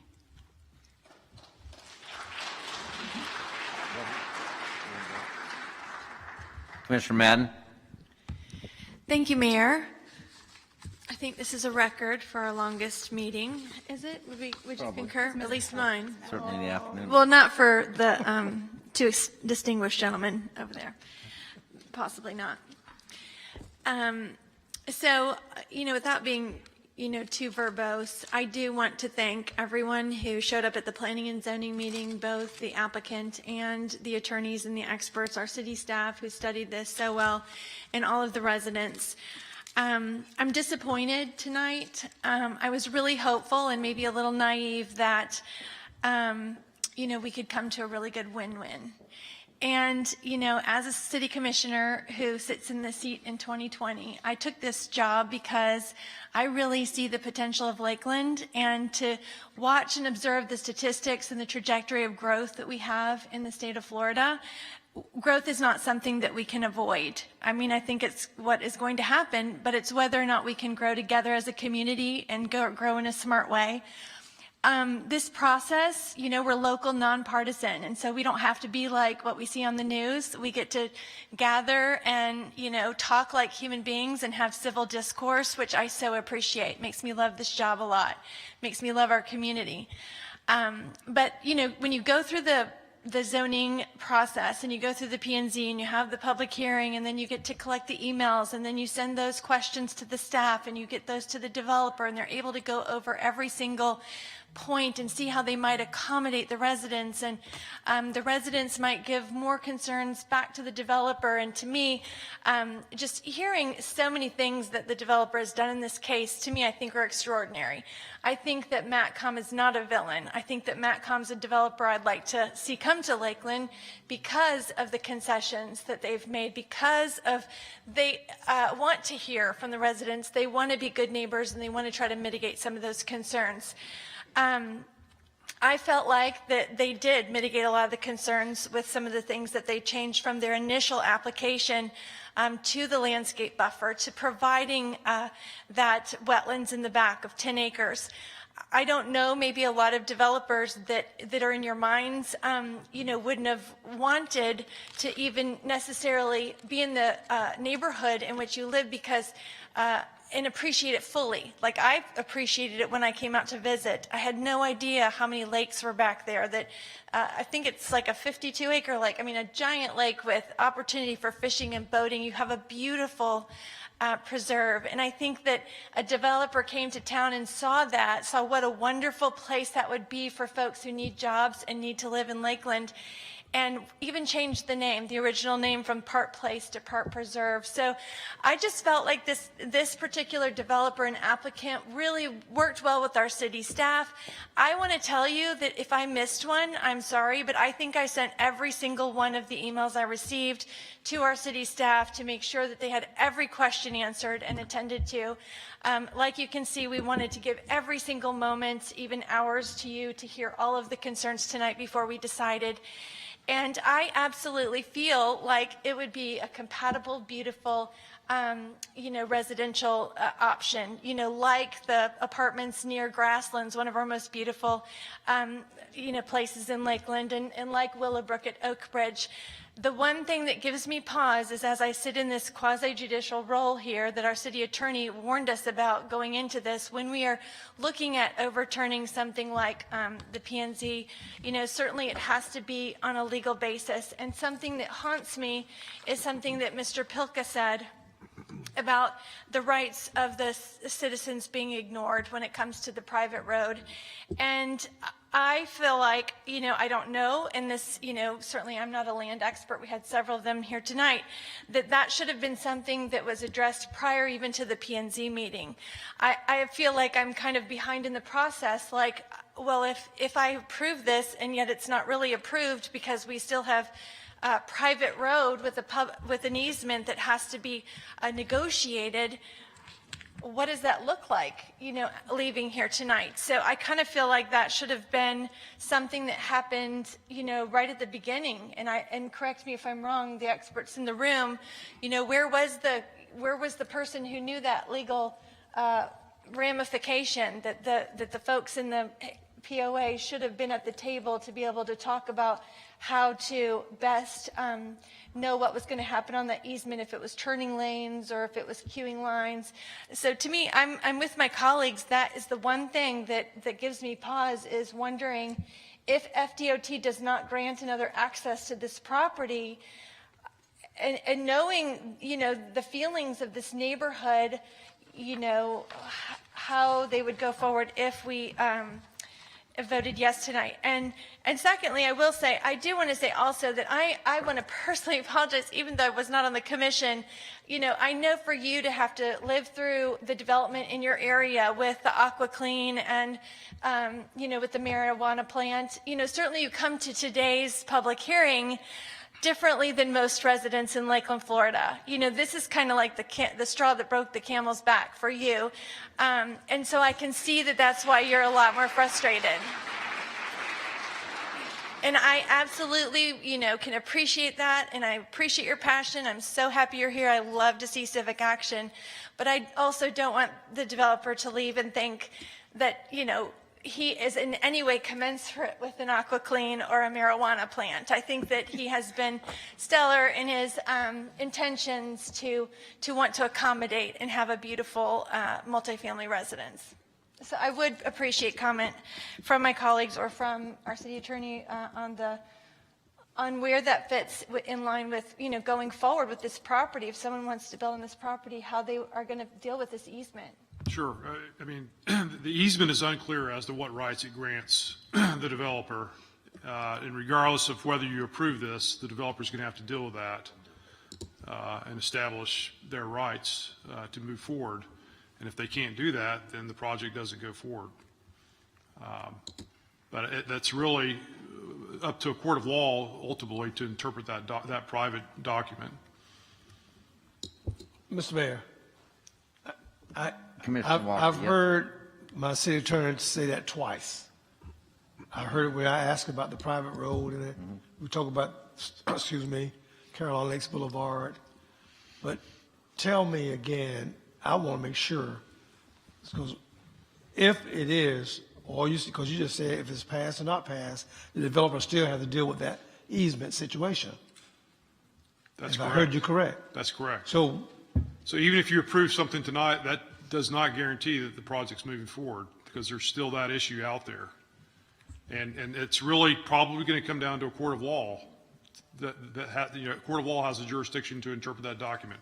I don't think the city commission has that jurisdiction. Yeah, before the developer can move forward anyway. Right. Correct. Commissioner Reed. Thank you, Mayor. Before we go too much further, I need some clarification from Palmer. Ken Campbell's a friend of mine. Brett Gohagen was my son-in-law's best man in the wedding. They've both done work for me, however, they are not engaged in any work I have right at this present time. What is my situation? Well, under Florida law, you don't have a conflict of interest unless there's some kind of financial interest at stake. And so just a personal relationship is not enough to result in your required recusal. But unfortunately, it's not going to happen, I presume. You know, and also, you know, past work like you described would not be enough either. Thank you. You know, it's interesting that we're here tonight. I was involved in a comprehensive plan in conception back in the 80s. I've been on the zoning board of justice and appeals for the city of years for the city of Lakeland until my term ran out. And then I was on the zoning board of adjustments and the zoning board for the Polk County. And we were charged to uphold our laws as they are written. And in some cases, there's really not a lot that we can do to subvert those particular obligations that we're charged with. I think set aside the legal component that we're discussing. Again, it's nothing that we're going to decide tonight. It's going to happen one way or the other. I think the developer has made a lot of effort to mitigate some circumstances. Sure, he might get lower that unit on this and go back to one more story. They can get more stacking lanes. Personally, I would like to see a lot more parking. I'm not sure. And that's one question I have of you, Teresa. I'm not sure if I'm not interested in any offset. Or do we have 420 spaces or do we have 492?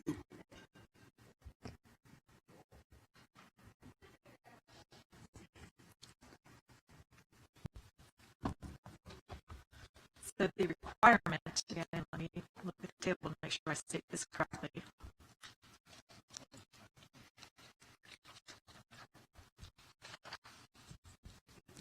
On the plan, I'm not good with numbers. It's in here somewhere.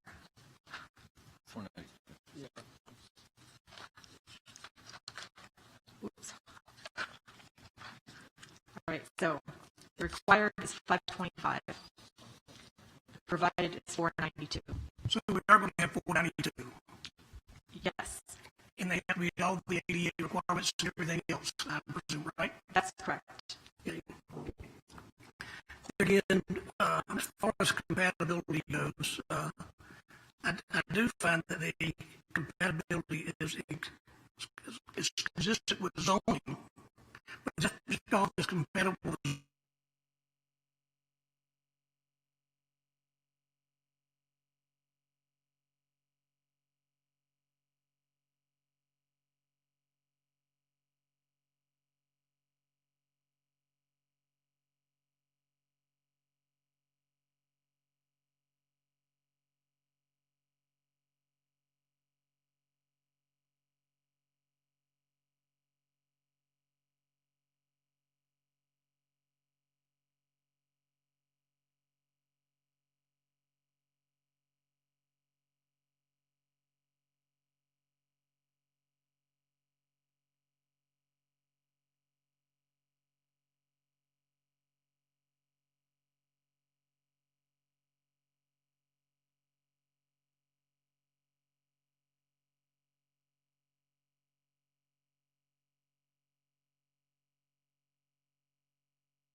the best harmony that we possibly could create. And the reason is that you end up looking at a place that, and by the way, that apartment complex would fill because of where it's located and with high rates. It's not at risk of any kind of quick flip. This is the kind of project that you would want to be able to hold and maintain, which MathCon does. And because of the fact that you could have a beautiful complex that has the right kinds of buffers in place, that in and of itself keeps it a place that it's easy to use these little smaller parks. People who live, what's happened to apartments in our city is that millennials took the apartment complexes because they don't necessarily want to own homes. Those are the young professionals that we have that are growing. And so our apartments have disappeared, and we have nothing that's a luxury apartment center on the south side of town. So when I think of what would I want to have protect the entry to Carolyn Lakes, if I lived personally in Carolyn Lakes, it would be a project like this. And you have to match the timing of a developer that has the interest to do this, to make this kind of investment, with the flexibility that I think we're sensing in this room with them to mitigate the things that really matter. So I'm not, we don't end up making all the final decisions with respect to how P&Z has to work and how FDOT makes all those accesses take place, but I have great confidence in the city staff and team. I have great confidence in Teresa. I have great confidence in Chuck, as we all do. When I say this, I'm not speaking just for myself. We are so blessed to have the staff that we have here. So when we get a developer who also says, I'll work to try and figure out how we make this work so that we create the best kind of relationships with each other, and they're going to build a high-end luxury quality product, and we know that we've taken it from an interchange that is inevitably going to do something that has high intensity on it. I think it's the best way to protect the property values. So when I say that I'm supportive of this effort, it's both the fact that I think it's a very necessary need for us as a city to be able to have the apartment housing at this location, but also because I believe it protects Carolyn Lakes on a long-term basis the best way possible, which means my appeal would be that if this does pass, that we figure out together how we work well to make sure that this gets formed in a way that makes everyone feel like we did everything possible to make it happen. And so whereas this is a difficult position for me to take personally for preference reasons with people that are upset, and because I have such great respect for the unification of this neighborhood and just the way that you've come out, I believe in my heart of hearts it is the best way to protect the value of Carolyn Lakes. All right, any other comments, commissioners? Just quickly, I know we've spent a lot of time on that. I think, going back to if I knew that we had that guaranteed access, off Airport Road, that would be huge for me, because I want to support this. I like having high-end apartments in Southwest Lakeland. I think we need it. But it's a high hurdle, the impact to Carolina Boulevard, and not knowing how that's going to play out. So for that reason, I'm a no on it. But you make a compelling case, Mayor, and I certainly respect that position as well. Commissioner Madden.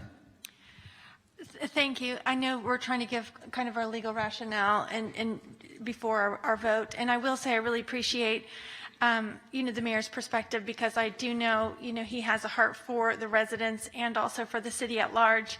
I will say, from hearing the answer with regard to the private road, it sounds like it will, the burden will be back on the neighborhood, to have the conversation, about how you move forward. And so I don't feel as reticent to vote in favor, because I know that still it's almost like handing it back into your hands. It's not taking away your rights. So I will probably be voting in favor. Other commissioners? Are we doing individual voting, or are we? Well, no, yeah, this is a roll call vote. Well, and before you But vote, we're not there. We're not before there. you vote, and since it's come up tonight a couple of times, I just want to point out that there's a Florida statute, 166.033, that gives a municipality 3 options when voting on a proposed rezoning case. And that statute says the municipality must approve with conditions, or deny the application for the development order. A failed motion to approve is not the same thing as a denial.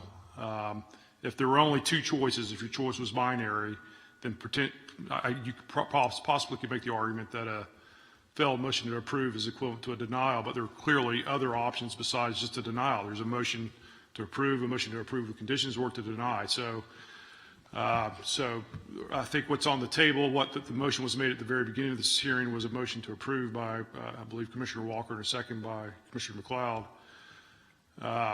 And so if that is not approved, then that's not the same thing as a denial, and you'll need to continue to make a motion to either approve the conditions or to deny after that.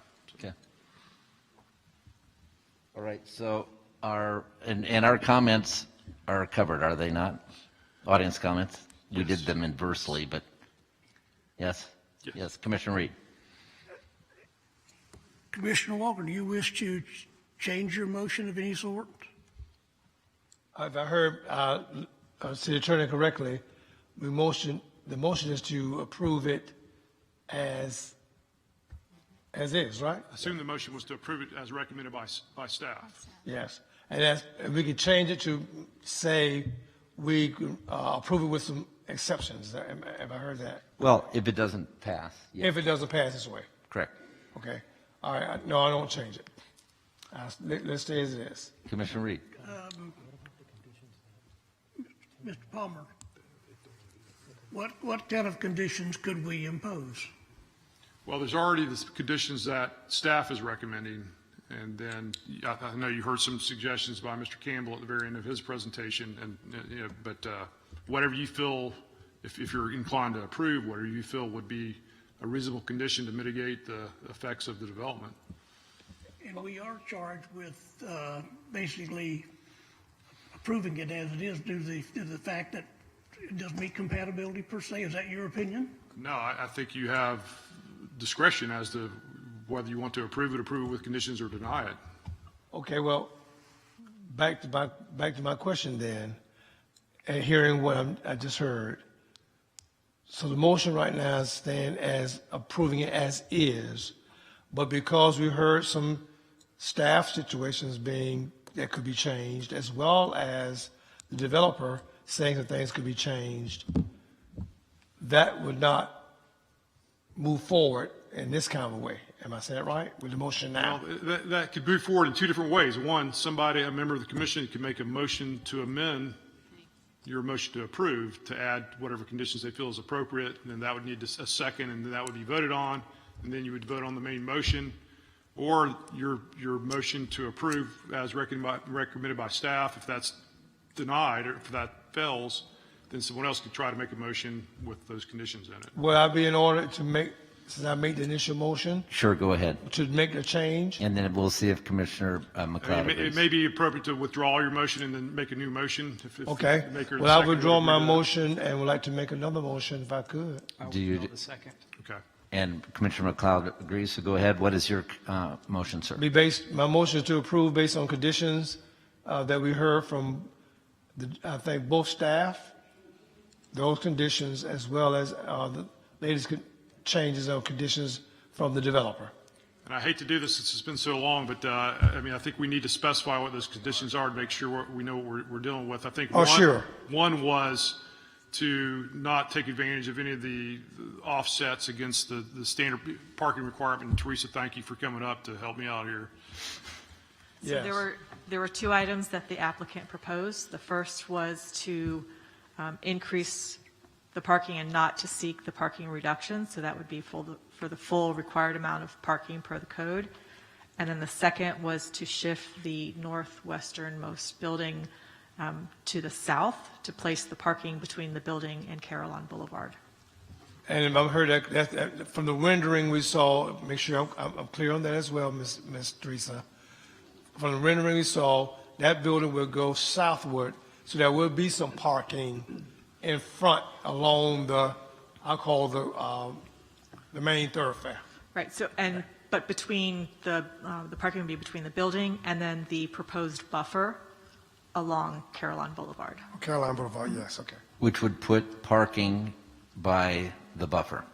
Correct. And so I would have a question that wouldn't we want a weigh-in on that between both the residents on input, because they may prefer the back of the building if they were spending some time versus the parking. Yes, and I can't speak obviously to what their preference would be, but. So I'm trying to make the motion broad enough to allow for that kind of consideration and discussion. But I thought we heard comments, Mr. Mayor, that they didn't want to look at The back a of the building, building. back of Right. a building being so close to Caroline Boulevard, and I think that's why the exception was being made. So, all right, just make the motion the way you want to make it. I won't interfere. But if it would be interesting to know if that was just because the desire was to get rid of the building versus the fact whether or not they'd really rather have the back of the building or cars to be able to look at with the building farther back. And so, since there might be some discussion on that, and it's actually really going to be managed because of the preferences of the townhome residents, giving them the opportunity to be able to pursue that. I have no problem with the discussion at all. Just before doing that, I would say that we need a second, and then it would be appropriate to have discussion. Sure. Okay. That's right. So Our your motion is, No second? okay, is there a second? I'll second. Commissioner Reed, okay. All right, discussion on that motion. Should we have maybe the developer step up and answer some questions, or Tim? Sure. We'll have Mr. Campbell represent them. Okay. Well, it was our suggestion, but And so we are glad to do it. I would tell you that we would be glad that ultimately, if that's the issue, that the association could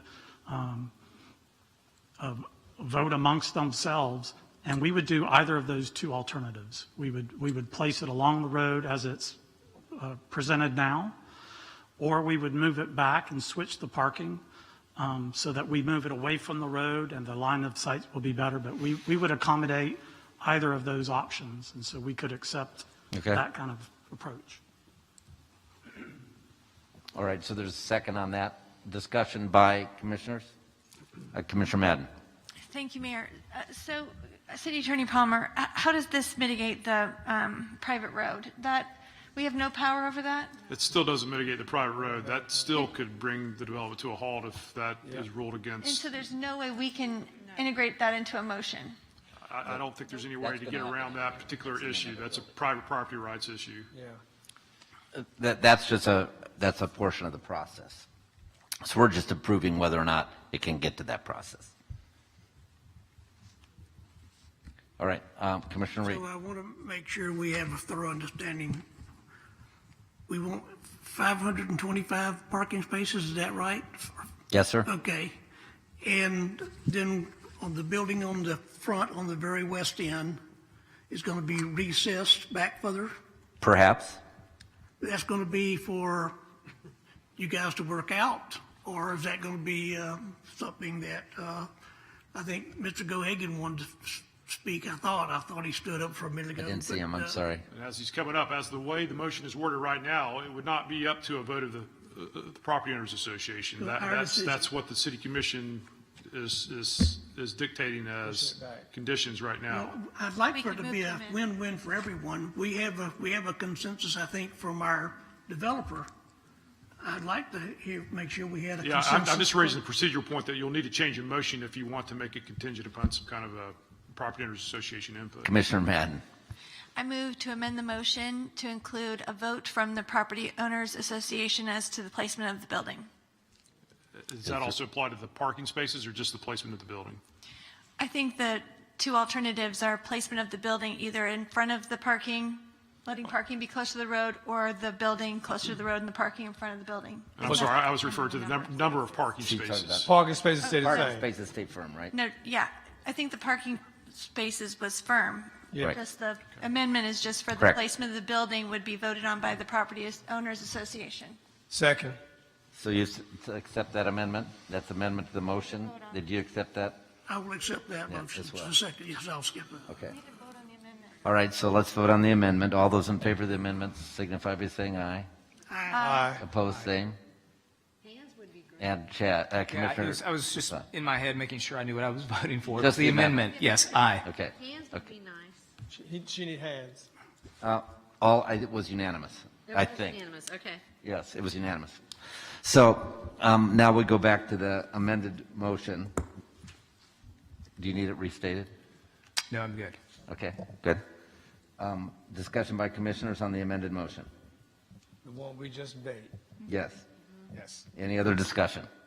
Can you restate the motion, make sure, I want to know about what we're going to do with the building exactly. And I certainly would too. So the motion, I'm going to try and restate it. The motion says to accept the approval of the Planning and Zoning Board with the two conditions of 525 parking spaces and then an HOA decision on what to do with the west building.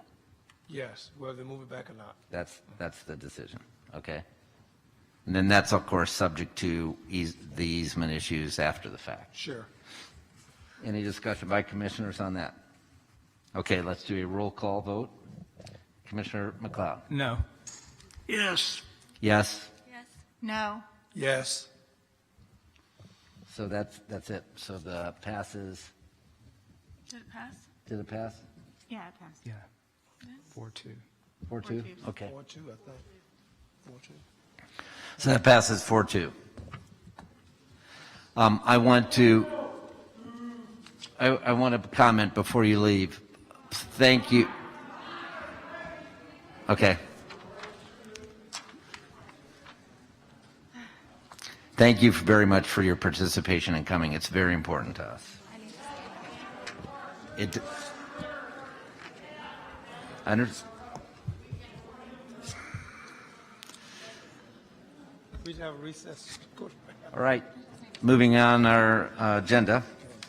That brings us to Could item we number have 5 2. minutes, Mr. Mayor? At least make it, she needs, You need it?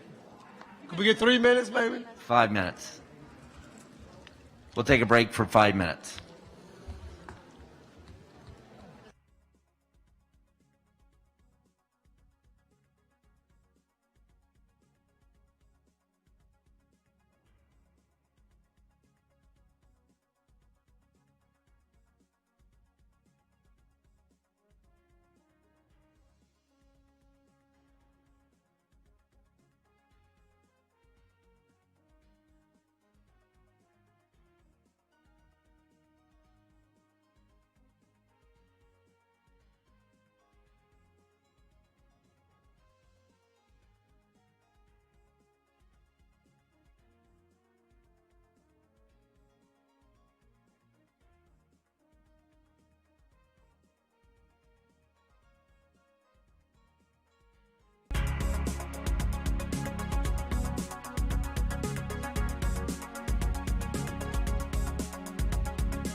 All the commissioners are at their seats, so we'll go ahead and we are going to go to item number, under public hearings, item number 2.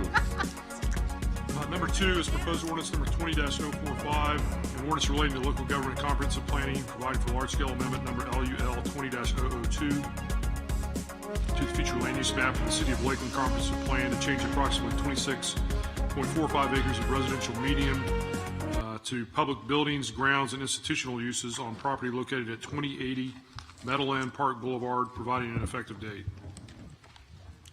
Is there a motion to approve? So moved. Second. Commissioner Walker seconded. Commissioner McLeod made the motion. All right, discussion by commissioners? Any discussion by the audience? Okay, this is a roll call vote. Commissioner Walker. Aye. Aye. Aye. Sorry. Mr. Recruz is back. For 5.5 hours. Is this the vet hospital? I'm sorry that I'm just now getting on Yes. my, okay. This is for the vet hospital. Yeah, this is the comprehensive plan amendment to change the future land use designation where the VA clinic. Aye. Aye. No. Aye. 6-1, and that was Commissioner Reed on the nay. Item number 3. 3 is proposed ordinance number 20-048, an ordinance relating to zoning, adopting findings, providing for PUD, plan unit development zoning, to allow a 133,000 square foot Veterans Administration Medical Clinic on approximately 26.45 acres located at 2080 Meadowland Park Boulevard, providing for urban special purpose, context district on the property, finding conformity with the comprehensive plan, providing an effective date. Move approval. Second. And a second by Commissioner McCarley. Discussion by commissioners. Yes, Colonel Clark, I think you were confused. We are voting on the VA clinic issue now. And so I've invited Colonel Clark, the chair of the Veterans Council, to speak to that, please. We should salute you for staying this late. We came late. Sorry. Mr. Mayor, members of the commission, I'm Gary Clark. As was indicated, I chair the Polk County Veterans Council. This issue with this clinic has been a long time coming. For those of you that may not be aware, Congress approved it and the President signed the authorization and the funding for it in 2017. And it's going to be a VA clinic to replace what we have now, but expand it considerably. Currently, we have 20,000 square feet of clinic. It is woefully inadequate. This one will be somewhere in the neighborhood of 133,000. The numbers vary a little bit from time to time. But what it will allow, as you know, we have a substantial veteran population here. And what it will allow is more of our veterans to be served here in this facility, particularly on the eastern side of the county, which is where the biggest problem is. For them to try to get to Haley Hospital is a week trip just about to get there. So with where we are now, it's under GSA. GSA, Government Services Administration, is handling all the details on it. We've been fortunate to have Dennis Ross, when he was congressman, to initially push this for us. And Congressman Spano has been a real warrior in supporting it for us. And now Congressman Franklin has taken up that mantle as well to try to push it as fast as we can. Initial operating capability is now scheduled for 2024, 7 years to get this done. So that's what it's about. I appreciate your support for this, and speaking on behalf of the 60,000 some veterans in Polk County, they appreciate it as well. Thank you very much, Colonel Clark. Appreciate your weighing in on it. Any discussion by commissioners? Commissioner Reed. Gary, I'd like to make a little brief statement there again. I'm glad we're going to have the facility. I know there's 3 locations they're looking at. One on Kathleen Road, this one, and then one more a little bit further to the south, I believe. Right. There again, I'm going to vote no. It's not because of I just don't like this particular location because of the traffic component. Yeah, the information we have from the VA right now, this was current as of a little over a week ago, GSA has not formalized exactly where they're going to go with it. They're laying the groundwork, looking for the exceptions and things like that at this point, is what is my understanding at this point. I agree, and of course, I feel it's probably going to pass anyway, but there again, because of the traffic component and with the hospital going there and all the other development in that area, in all good conscience, I can't put more traffic on that particular road.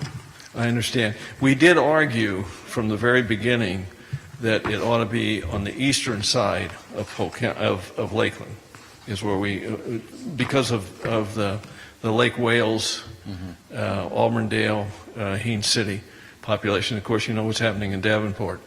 And so that was what we were looking for, is on that side. And initially it was supposed to go out by the airport, between the airport and I-4. That was what the VA initially told us, but since that time, other sites have been identified. So I don't know where it's going to come down, Mr. Commissioner.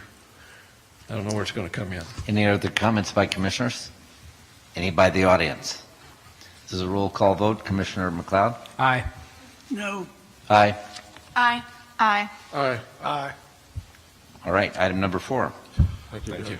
4 is proposed ordinance number 21-001, an ordinance relating to public right-of-way, making findings, vacating a portion of public right-of-way located between 1919 and 1925 George Jenkins Boulevard within the city of Lakeland, Florida, authorizing the recording of a certified copy of this ordinance, providing for severability, providing an effective date. Move to approve. Second. Motion to approve in a second. Discussion by commissioners? Any by the audience? It's a roll call vote. Commissioner Walker? Aye. Aye. Aye. Aye. Aye. Yes. Aye. Next is proposed ordinance number 21-002, an ordinance relating to zoning, making findings, amending ordinance 4998 as amended to provide for a modification to PUD zoning on property located north and east of the Polk Parkway, west of Airport Road, and south of Old Tampa Highway to include additional properties located along Bunker Road, and to adopt a revised site development plan, finding conformity with the comprehensive plan, providing for severability, providing an effective date. Move approval. Second. Motion to approve in a second by Commissioner McLeod. Discussion by commissioners? Any discussion by the audience? This is a roll call vote. Commissioner Walker? Aye. Aye. Aye. Aye. Aye. Yes. Aye. Next is proposed ordinance number 21-004, an ordinance relating to zoning, making findings, approving a conditional use to allow a retail commercial bank on property located at 221 East Main Street, finding conformity with the comprehensive plan, providing for severability, providing an effective date. Motion to approve. Second. Motion to approve by Commissioner McLeod and seconded by Commissioner Reed. Discussion by commissioners? Any discussion by the audience members? Roll call vote. Commissioner McLeod? Aye. Yes. Aye. Aye. Aye. Aye. Aye. Next is proposed ordinance number 21-005, an ordinance relating to zoning, adopting findings, providing for RA3 single-family zoning on approximately 7.02 acres located east of Mall Hill Drive, south of Lakeland Square Mall, and north of Victory Church, providing conditions, finding conformity with the comprehensive plan, providing an effective date. Move approval. Second. Motion to approve in a second. Discussion by commissioners? Any discussion by the audience? Commissioner McLeod? Aye. Yes. Aye. Aye. Aye. Aye. Aye. Next is proposed ordinance number 21-006, an ordinance relating to zoning, making findings, amending ordinance 3989, amending an existing conditional use to allow for the relocation of school facilities on approximately 32.28 acres located north of the existing campus for Victory Church at 1401 Griffin Road, finding conformity with the comprehensive plan, provided for severability, providing an effective date. Move to approve. Second. Motion to approve in a second. Discussion by commissioners? Any discussion by members of the audience or comments? Commissioner Walker? Aye. Aye. Aye. Aye. Aye. Yes. Aye. That's all our ordinances for second reading. The first resolution for consideration of adoption tonight is proposed resolution number 21-005, a resolution of the City Commission of the City of Lakeland, Florida relating to public health, making findings, recognizing the current rapid spread of COVID-19 within the City of Lakeland and the surrounding community, recommending the adoption of safety measures to slow the transmission of COVID-19 within the City of Lakeland and surrounding community, providing an effective date. Move approval. Second. Motion approved and second by Commissioner McLeod. Discussion by commissioners. Commissioner Selvage. Thank you, Mayor. I won't take long. As you know, I don't think this goes far enough. Breaking news, we just went over 400,000 deaths by COVID-related in this country today. And I've listed my reasons. I think our healthcare workers, our businesses would benefit more if we had a mandate. However, I intend to vote for this because I think it's important that we stand behind what we resolved to do, and I hope it works. I hope that we do convince people to start wearing the mask. I hate these things, but you know, my biggest fear is if I'm not wearing it and I'm asymptomatic and I get somebody sick, or God forbid they die. So I'm asking everybody and individuals to think of that when we're asking you to wear a mask. I've been told by Corey Skeets that he and the Winter Haven Chamber have taken a lot of steps to educate people, and I congratulate them. But I ask that the County Commission, the other cities, join us in getting the word out to encourage very strongly masks. And so with that, Mayor, I intend to vote for the resolution. Thank you, Commissioner Selvage, and I echo your concerns, and I think it does behoove us to try and do this first. And if we find that the numbers continue to rise and we don't get quite the response that we would hope from people, which I hope is not the case, then there's always an opportunity to readdress this later, knowing we tried another route. So my encouragement would be that if this passes, which I would think it will, that churches take it seriously, businesses take it seriously, that we really work together to try and create an environment until our numbers drop again. And we have made this through April 15th for the purpose of being able to get through spring break in that process, and just reflect that we care more about others' concerns and vulnerabilities than about our own comfort. Commissioner Reed. There again, thank you, Mayor. I still have issue with Section 2E on page 5 about the word require. Brought it up the other day. I don't know if I'm going to strongly suggest or something like that. Was require seems there again more like a mandate, which I don't think is pertinent. But there again, I'm only one of 7, so I don't know if anybody's. We spoke about it briefly at our agenda study. It's I think it was the preceding phrase that gave us all comfort. So, you know, it's a list of things that were steps that we urge people to try and follow. Mm-hmm. So that urge keeps it from being required. It's a requirement urge. I'm sorry. Because of the pertinence, I am going to vote for it. But there again, I would wish that word would be somewhat more relaxed as opposed to require. Okay. Any other comments by commissioners? Yes, Commissioner Selvage. I think it is important that we vote 7-0 for this to show a unity of message. Sure. And so I'd ask, even though if you have some problems with some of the language, that we all get behind this. Thank you, sir. Thank you. Any comments from the audience? This is a roll call vote. Commissioner McLeod? Aye. Oops. Oh, wait. Yes. Come up, please. I'm sorry I didn't see you.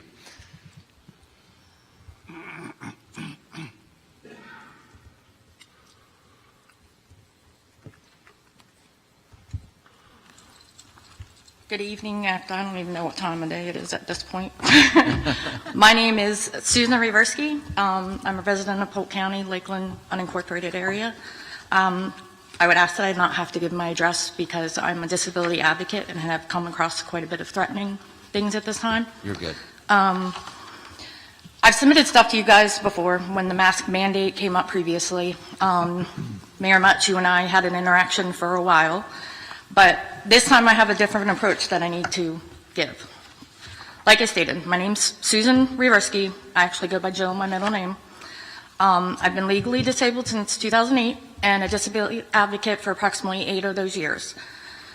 I'm here today to share stories that up to today have been purposely ignored, shunned, and mocked throughout Central Florida, and in fact throughout the entire state. My story has been ignored, but perhaps 2 of the 10,492 voiceless victims I represent will finally strike your hearts, and my extensive legal stance that I submit with my statement will finally be realized. The empty seats are actually perfect for me.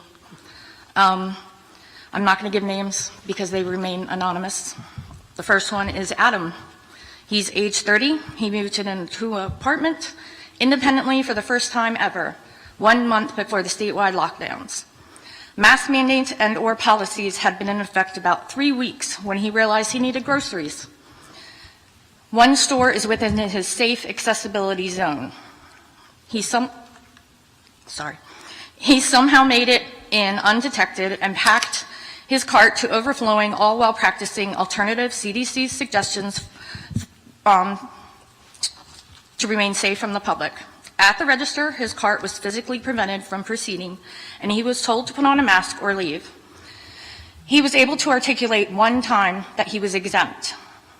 Because of his disabilities, he then proceeded to shut down and was regressed into selective mutism. Not one patron spoke up to him, for him, as he was rebuked, scolded, mocked by both patrons and employees. He left and went one entire week without food. Before his situation ever came to light, 30 years this man worked to be independent. He's no longer independent. He had to go back into community living because of this. Eve is a 64-year-old grandmother of 11. She has an invisible disorder called non-compatible PTSD. Eve was raped 4 separate times over a 25-year span, in 4 different states. Her last one, she had been bound and gagged and raped repeatedly over a 48-hour period. Do I need to justify why a mask or shield is impossible for her? Do you really think she should have to tell every gatekeeper such a traumatic story, or even one time? I know the law does not allow for such questions, nor does it allow for the demand for papers or other such identifiers. So I ask, why are you allowing this to continue? I put this to you myself, Mayor Mutz, and I never received an answer after that. Why have you not recused yourself from deciding this when you are directly involved with institutions committing these illegal denials? Lakeland is supposed to be such an inclusive, diverse, and accepting city, but all we've seen is hate, segregation, abuse under color of law, and blatant crimes against a supposed protected class. Stand up for these 10,492 and counting. Follow the law, have the Lakeland Police Department press criminal charges on those who commit such crimes, and it's a crime in this state of Florida. And stop any officer from further abusing us and using the threat of trespass on victims of these crimes. We are not second-class citizens who must beg for permission to simply be present in the public venue. My life and the lives of the unnamed voiceless 10,492 behind me are being sacrificed on the backs of a false belief that you are protecting the very group you are condemning. I've sent you all my story before, and I'm not going to go into it. I've personally suffered greatly because of this, and I refer to the incident where Lakeland is involved directly with, for one example, Lakeland Regional. I presented with thinking I had a heart condition. I was having a heart attack, could not breathe. My 79-year-old mother wheeled me in a wheelchair with my service dog along, and they refused me life-saving treatment at the ER. The comment that was made when I was leaving was, only a corpse is exempt. That's the city of Lakeland. And when I call, When I've called the police, they were wonderful in the beginning. They actually did an incident report. And then after that, when I called again, every response since then, they go to the business first, because the business is the victim, apparently. Then they come to me, and then they threaten me with trespass. They want to write now and ask why I wear a body cam. It's because of that. My life is being threatened. My life is on the line. I have too many people relying on me to speak up. So I ask, at least, if you are doing your suggestions, make it bold and blatant, like no other in the state has ever bothered to do, that we in this city will not stand up any longer. There is no direct threat. There is no any of that. The things that are being used in this state, the things that are being used in this area, do not apply. People are using blanket statements to get out of being able to accommodate. It was pretty bad the other day. I went to Whole Foods in Tampa and cried because they didn't confront me. They did the perfect example of an accommodation and just did a medical test like you would do walking into a doctor's office. That's awesome to me. That's an easy accommodation. I wear little air purifiers around because I sure don't want to get sick in the meantime. The people that are legitimately disabled need you guys behind us, and you haven't been at all. None of you. That's all. Thank you. Thank you. Appreciate your comments. Thank you. Any other comments by the audience? Members? Okay, this is a roll call vote as well. Commissioner Walker? Aye. Aye. Aye. Aye. Aye. Yes. Aye. Unanimously passes. That brings us to the city manager, and our city manager does have some comments. Just very quick. Thank you, Mr. Mayor. Just a reminder to the commission, staff had sent a link to you through email in order for you to access the ranking of the community goals. If you have an opportunity to do that before the end of this week, that will help us continue to move forward with our strategic planning process and the upcoming retreats. The only other thing I wanted to do, Mr. Mayor, was just recognize our Fire Chief Riley for the award that he received earlier tonight. Chief Riley is a tremendous public servant, and it's a true honor and a pleasure to work alongside him, and it's certainly well-deserving. I congratulate him for that. Thank you, sir. Thank you very much, and it's great to have you here, sir. That brings us to our city attorney. Ordinance's first reading. One ordinance for first reading that will be read by title only today. The public hearing on this ordinance will come back on February 1st. That is proposed ordinance number 21-007, an ordinance relating to public right-of-way, making findings, vacating public right-of-way located north of East Oak Street, south of East Peachtree Street, west of North Iowa Avenue, and east of North Massachusetts Avenue within the city of Lakeland, Florida. Authorizing the recording of a certified copy of this ordinance, providing for severability, providing an effective date. Once again, that'll come back for second reading on February 1st.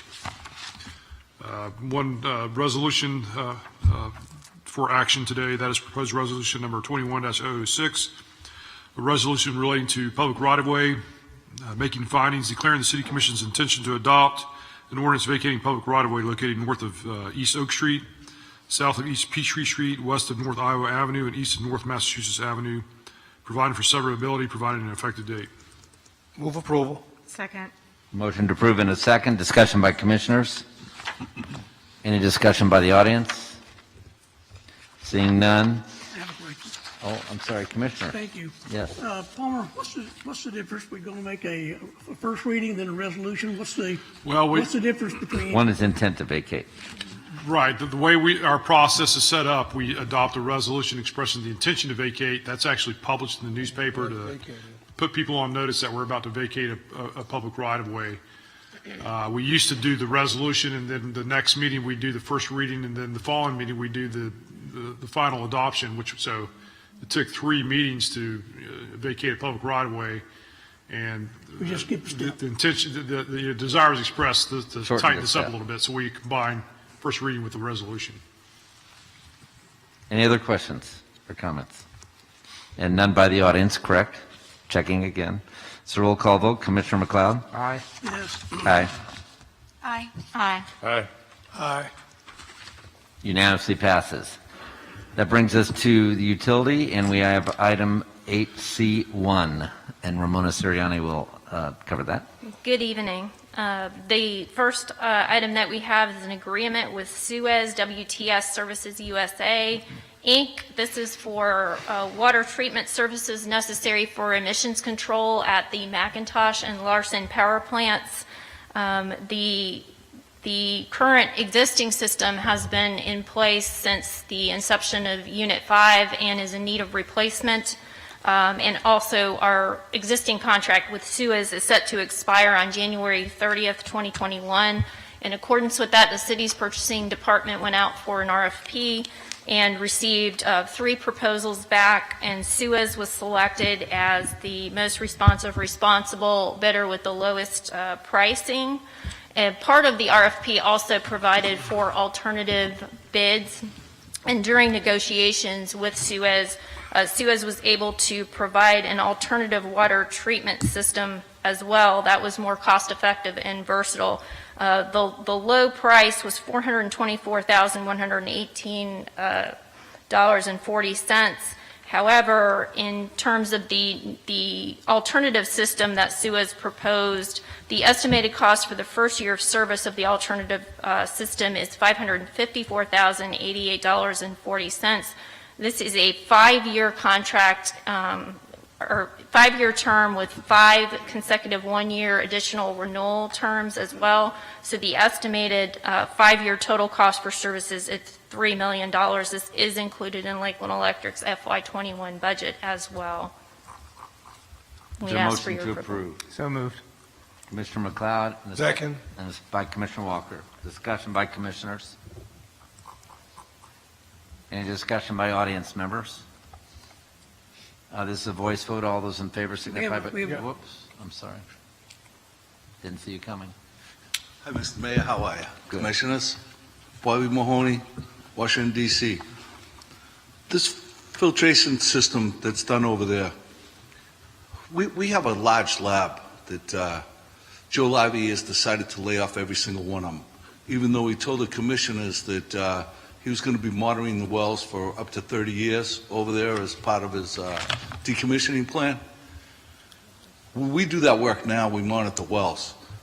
People in the lab are fully qualified to do this job. I don't think you need to pay Suez $500,000 a year when we could do the work for less than $200,000 a year. So what we'd like you to do is vote no on this. Tell Mr. Ivey, keep one of those people from the lab and have him do this work. Thank you. Thank you.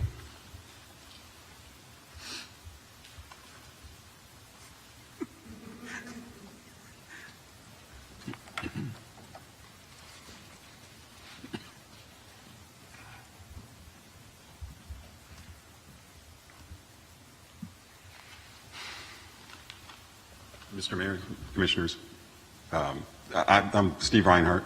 I'm the plant manager out there at the McIntosh Power Plant in Winston and Larson. This system is required in order for us to run the power plant to meet our emissions. It will allow us to produce 600 gallons per minute of demineralized water. We need that for power augmentation on Unit 5. We also need extra water for MAC-GT2, as well as for Larson for NOx control. All that we basically have, currently we can make 250 GPM and we need 600 gallons per minute. So the reference on monitoring the services is what to this? It really doesn't have anything to do with this water treatment system. Honestly, what we, as far as monitoring wells, we do that twice a year. In January and July. This is pump capacity issues. It is. Right. It's all about ROs and mixed beds. This is also to provide the equipment, materials, chemicals, and all that. It's not just manpower. Is that correct? There really is no, very, very little manpower. There's one Suez representative that comes out and works on the system. Okay. But we bring in mixed beds in and out, transfer them in and out to demineralize the water. So we can, make 2,400 PSI steam pressure, and as well as use it for feed water. You have to temperate your feed water. So that's part of, the feed water is tempering the steam, which is required for our steam systems. So we need super high quality water. All right. Any other questions at all? Be sure. There's more comments. Come on up. Thank you. All right.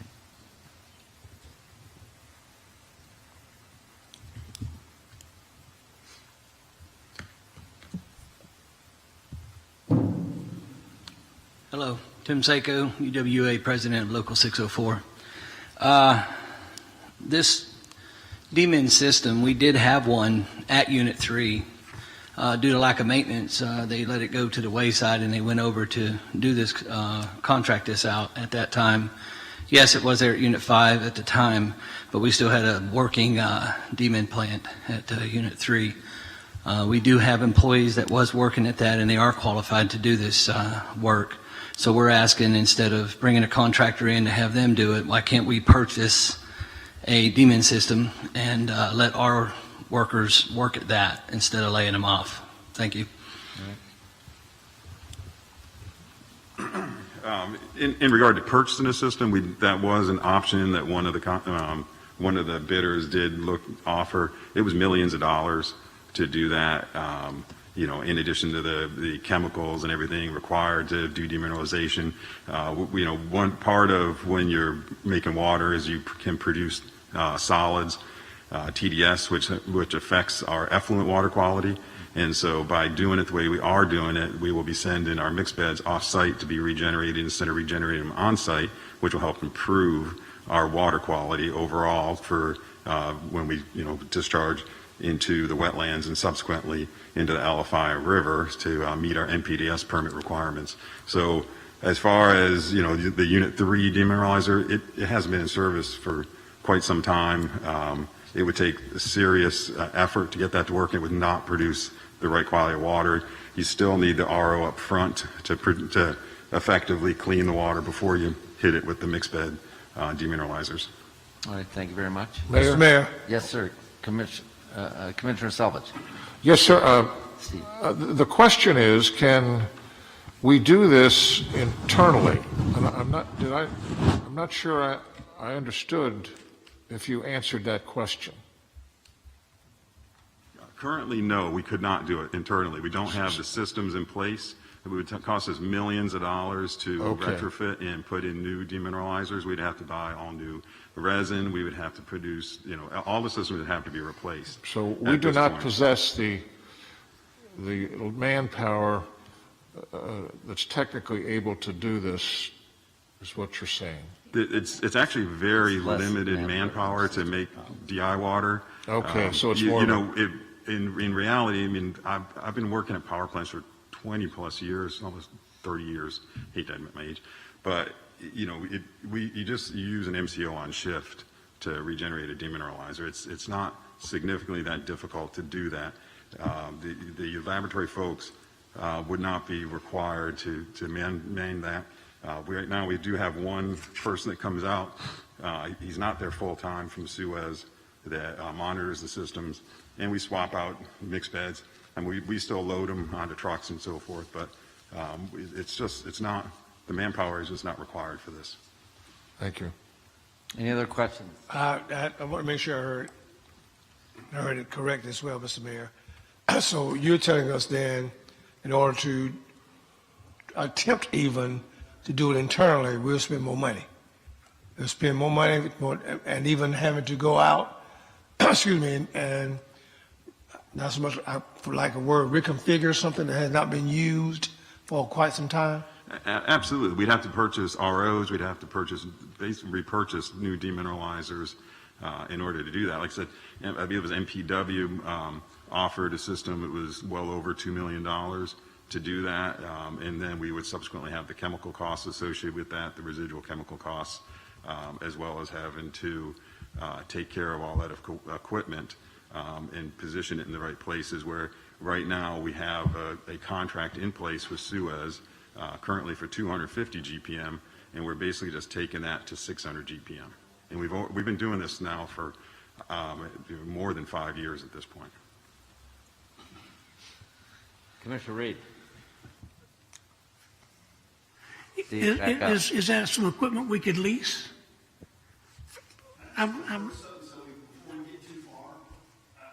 Go ahead. Okay. I'm a retiree. I worked at the plant for 30 and a half years. What's your name? Michael Stewart.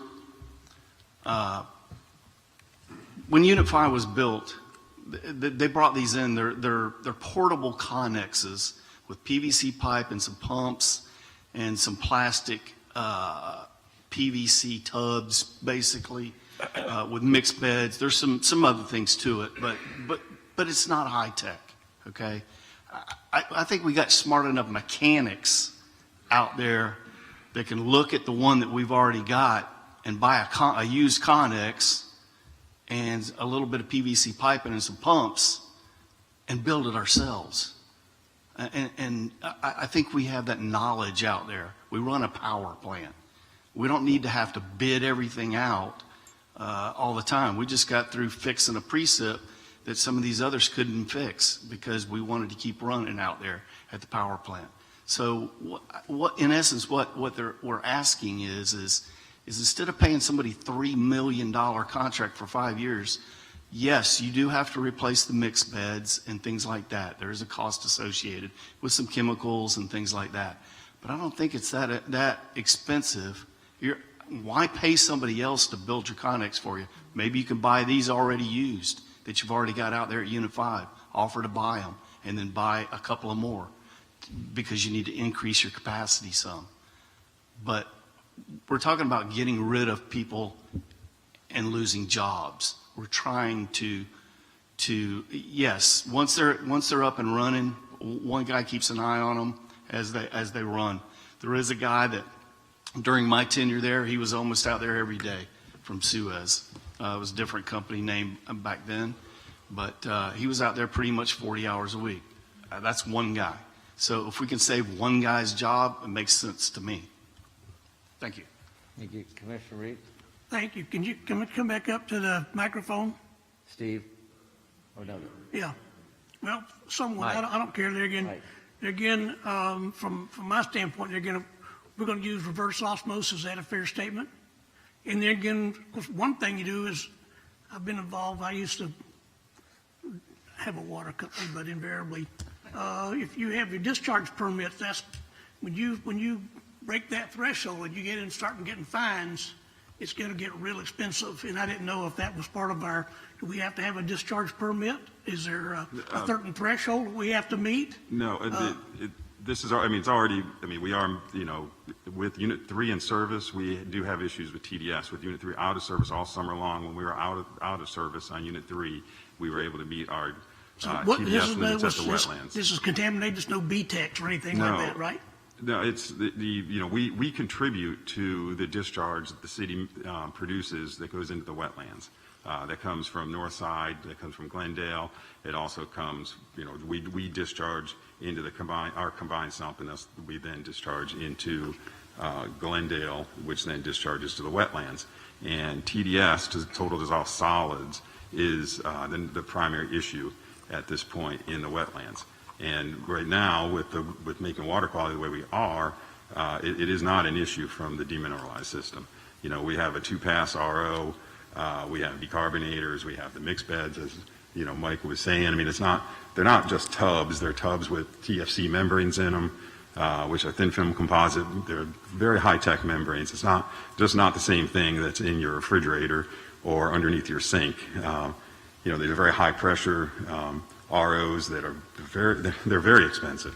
I know 300,000 gallons a minute is pumping water. Oh yeah, 600 GPM is a big demineralizer. Commissioner, could I take a shot at answering your question? The question is, Yeah, Bobby, come on.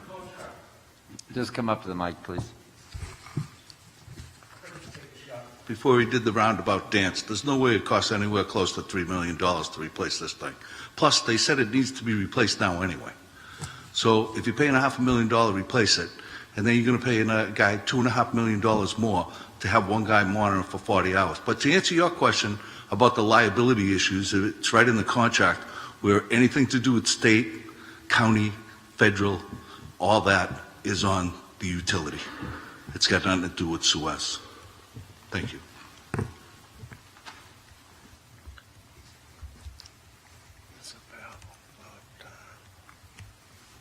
Any other comments from the audience? All right, this is a recommendation and requires a voice vote. All those in favor signify by saying aye. Aye. Opposed, same. No. One opposition, Commissioner Reed. Item number 2. The second item that we have is the decommissioning of McIntosh Unit 3 and the power purchase agreement with Orlando Utilities Commission. There are 2 parts to this particular agenda item. As you heard Joel Ivy give a presentation to the Utility Committee on January 4th, where the Utility Committee unanimously approved the decommissioning of Unit 3, which would be effective March 31st, 2021, as well as to permanently discontinue coal operations. And we are requesting that the Commission move forward and formally approve that, take a vote and formally approve that as well. And that's based on the 2 contracts that we have, the existing contract that we have with CSX, and also our Foresight coal contract, which requires a 60-day prior written notice of termination in order to be able to terminate without any penalties associated with that. So that's the first part of the request on this particular agenda item. The second part is the approval of a power purchase agreement with OUC. This would serve as a bridge power agreement between the time that Unit 3 is decommissioned and from the start to the start of a new generation, which is scheduled to come online at some point in 2023. The city's purchasing department approved OUC as a sole source supplier for a purchase of wholesale power. They were able to, by using an existing Florida Municipal Power Pool member to supply that power, the city will only be able or only be required to pay for energy it uses. We would be paying for firm transmission and capacity. However, there's no obligation or minimum or maximum in terms of the energy that we are purchasing. And OUC is also the only entity in that Florida Power Pool that would be able to supply up to 125 megawatts of energy. The initial term of the agreement would be effective April 1st, 2021 and continue through December 31st, 2023. Thereafter, the parties can either continue to approve that agreement upon mutual agreement for an additional year, or in the alternative, also continue on a month-to-month basis upon mutual written agreement of the parties. Again, the total cost for capacity and transmission during the 3-year initial term of the agreement is $23,437,500. That's included in Lakeland Electric's FY21 budget. The cost of energy that we would purchase would be estimated to be about $650,000 in 2021, and that is also included in Lakeland Electric's FY 2021 budget. And we would ask for your favorable approval. Is there a motion to approve, Commissioner Selvage? Motion to approve. Okay. And a Second. Commissioner Walker? Okay. Discussion by commissioners? Commissioner Selvage? As I've said before, the business logic in closing this generation is pretty compelling. And I don't question that. I think it's the right thing to do. But I've talked to Mark Farrington in HR and Mr. Ivy, and I still think that we need from Mr. Ivy and Mr. Farrington running counts of how we're handling the transition of people. And so I would ask, Mayor, that Mr. Ivy or Mr. Farrington keep us abreast of what they're doing to help the people who are going to lose their jobs at McIntosh 3 reestablish or get other offers within the city. Thank you. Excellent, and I think we agree, and both Mr. Ivy as well as Mr. Farrington have said the systems are now in place. They're monitoring that, and we're making sure that we're advising them on timing and also affording them the opportunities to look for other options along the way within the city. Mr. Mayor? Yes. May I speak to that, please? Yes, please. For well over a month now, I had asked Mr. Ivy and Mr. Farrington both to provide me with a spreadsheet with each employee listed by name and employee ID number, and every effort that's been made with each of those employees, including meetings that they have been offered to attend, meetings that they have attended, training that they've received, other assistance that they've received, job positions within the city that they have applied to transfer for, the dates that they've been tested for those positions, and their status in each one of those positions. I have that on my screen right now. It was provided to me by the HR department just a few days ago. And so we are doing everything we can not to lose people, Commissioner, in the masses, but to make sure that individually, one by one, we're offering them all of the assistance available to try to transfer them to positions around the city. So I just want the commission to have the confidence to know that it's just not being done on a general basis. It is literally on this spreadsheet by affected employee. Thank you. Excellent. Any suggestions, Commissioner Selvage, in addition to that? No, sir. I'm All good. satisfied. Commissioner Madden.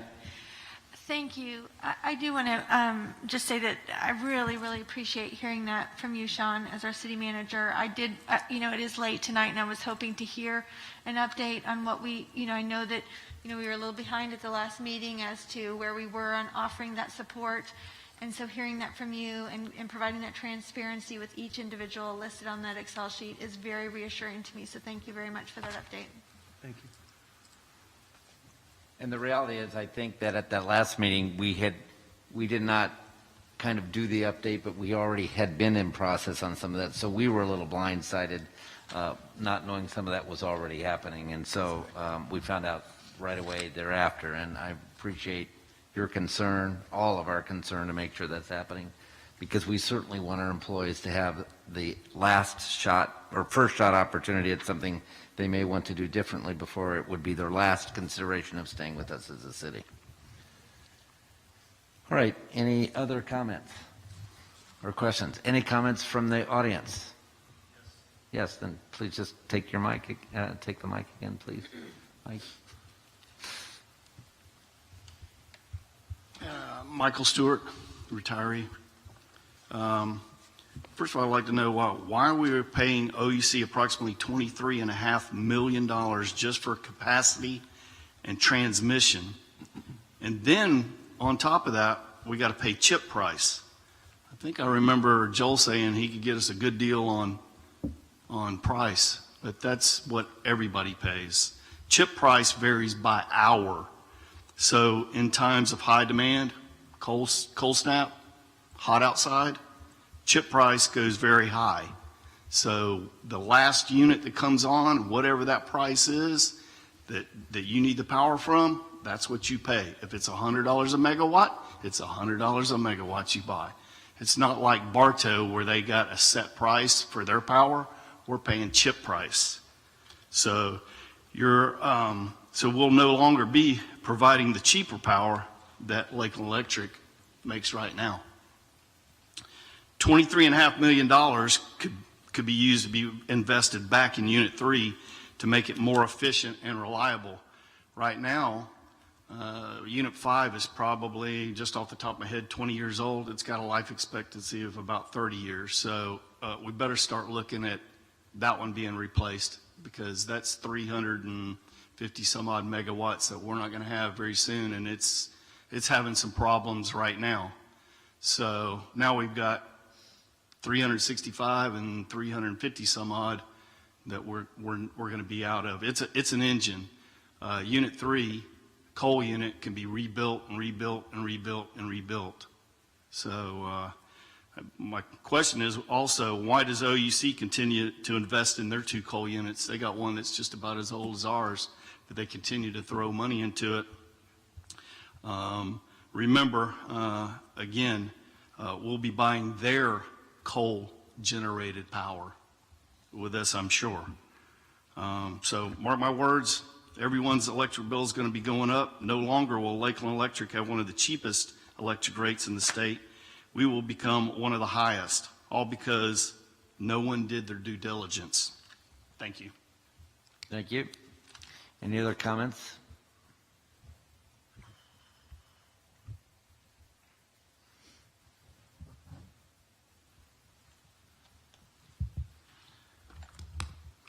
For the record, Tim Seiko, President, UWA Local 604. I represent Lakeland Electric and Water Utilities.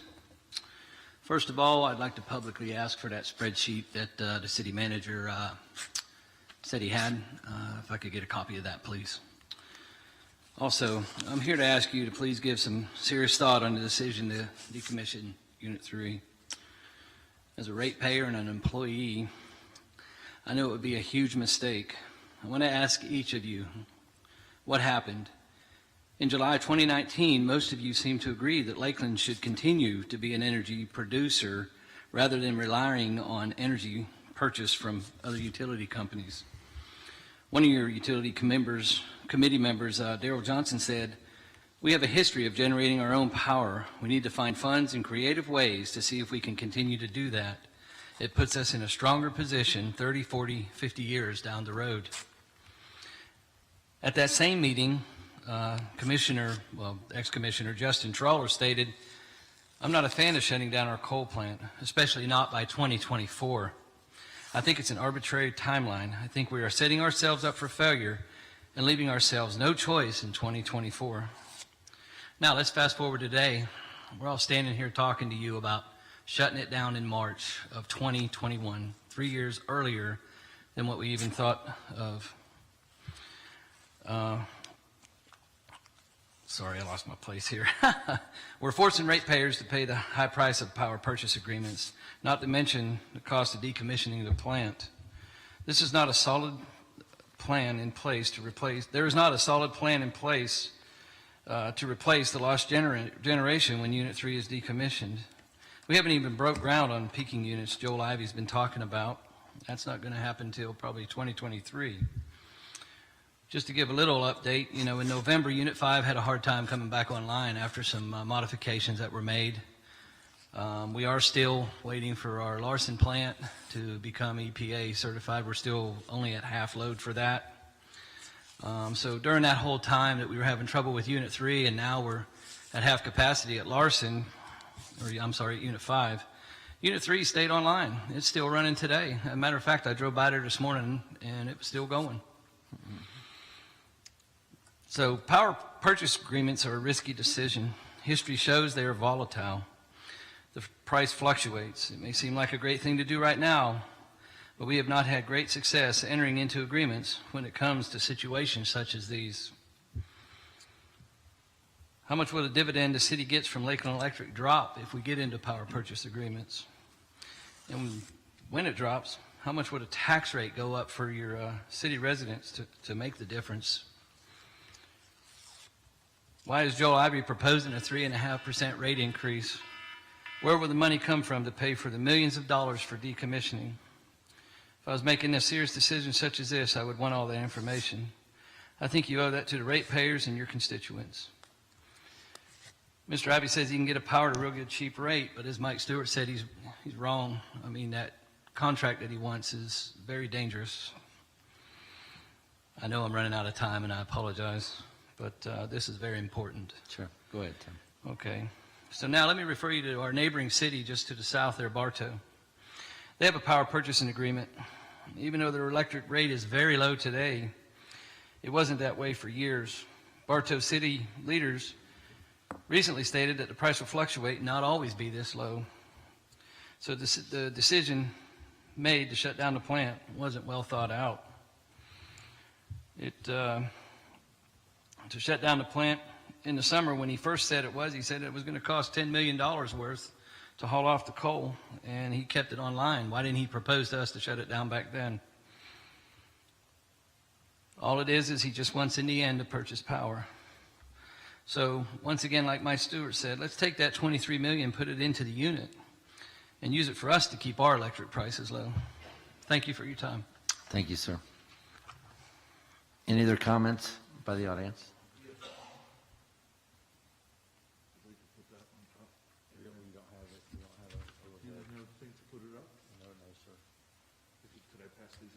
Absolutely. Want me to help you? Sure. Here you go. Are there two sheets there, Bobby? Just the one?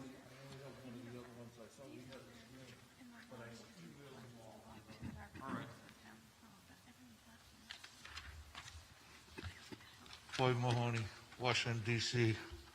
Mr. Mayor, Commissioners. Mr. Salvucci made a good comment. He said, you know, it's time for that thing to go, the information we received. My problem is the information that you received is not the right information. It's not even close to being the right information. So let's take a look at this. Incremental fuel costs, 14.5. That's what the bean counter and Joe Lively put down. Well, they just told you it's $23,500,000 just for a connection. That's not for any fuel, no megawatts. That's just to plug in. And that's only for 2 years. So this was supposed to be based on 4 years.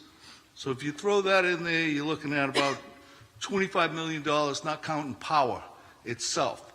And your power is going to be based on what it cost that day. Joe goes, oh, we usually do good at that. Well, Joe has no say over that. It's done by, if it's a really hot day, you're going to pay a fortune. If it's a cold day, you're going to pay a fortune. You have zero control over it. Right now, you only have Unit 5, which is broke down 3 times since November when I went back online, and 8. 8's got too much copper. It's dumping in the lake. So when he talks about we need you to sign off on this coal contract so they don't have to pay for it, he's talking about the kicker. So he doesn't have to pay the kicker. He has to pay a kicker for the thing. He still has to pay for the coal. He's got to pay for the coal because he's got 2 years left. He's just saying that to make it look like he's not paying for the coal, but it's only for the kicker. That's what that is.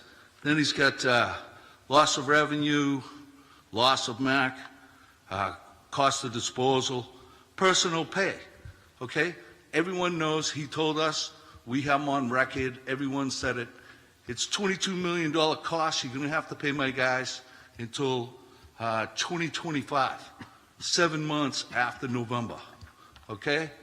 That's done. He told us the exact same thing he told you in that November meeting, $5 million. That never occurred. So, you know, what we're asking for is you to honor the contract. And then he said, and court costs going to cost you about $300,000 for that case. And then tear down and pollution costs. He told you, oh, nothing. Oh, I don't know. Maybe there's nothing under there.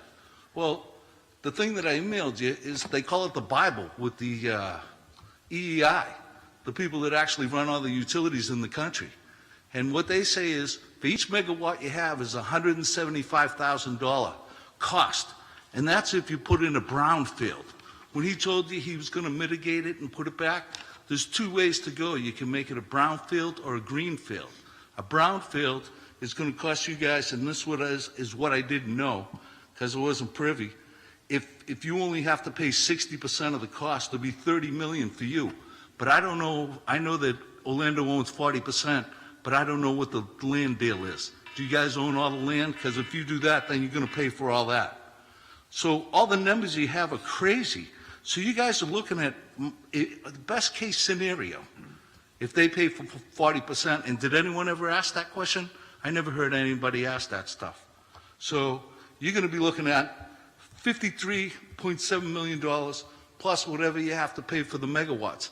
I'm not asking to put $23 million in it. I'm not asking for any of that stuff. The rice burners that he's talking about buying, right, they're 18 megawatts. They only service 5 of them, 5 18 ones for 70 megs, only going to do 1,800 homes. That's it. And it's an untested technology. It's an old technology, but the only one I could find in the country that's ever used it is some co-op out of Texas. Surprise, surprise. So this here that I wanted to put up was in the sheet that I told you. It's the Bible that every utility in the country uses to close this stuff.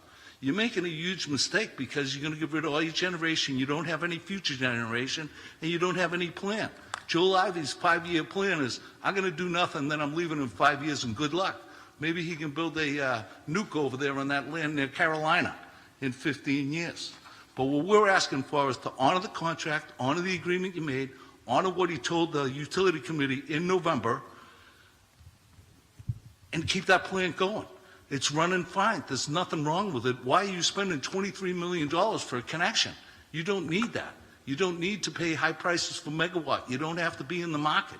That's what it is. Run the thing. If you have a $5 million expense, we'll shut the place down. We'll call it a day. Other than that, at least run it to 24 so I can get all my people a job. Right now, I got 60 guys going down. I would have had 19 if we went to 24. All we're asking you to do is keep your word. Keep your word that you made with us, and just please do that.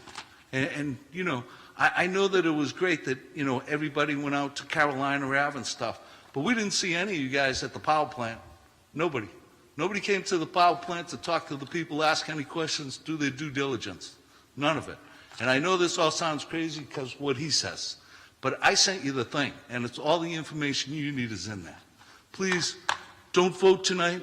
Wait 2 weeks, table it, and let's do an investigation. Thank you. Thank you. Any other comments from the audience?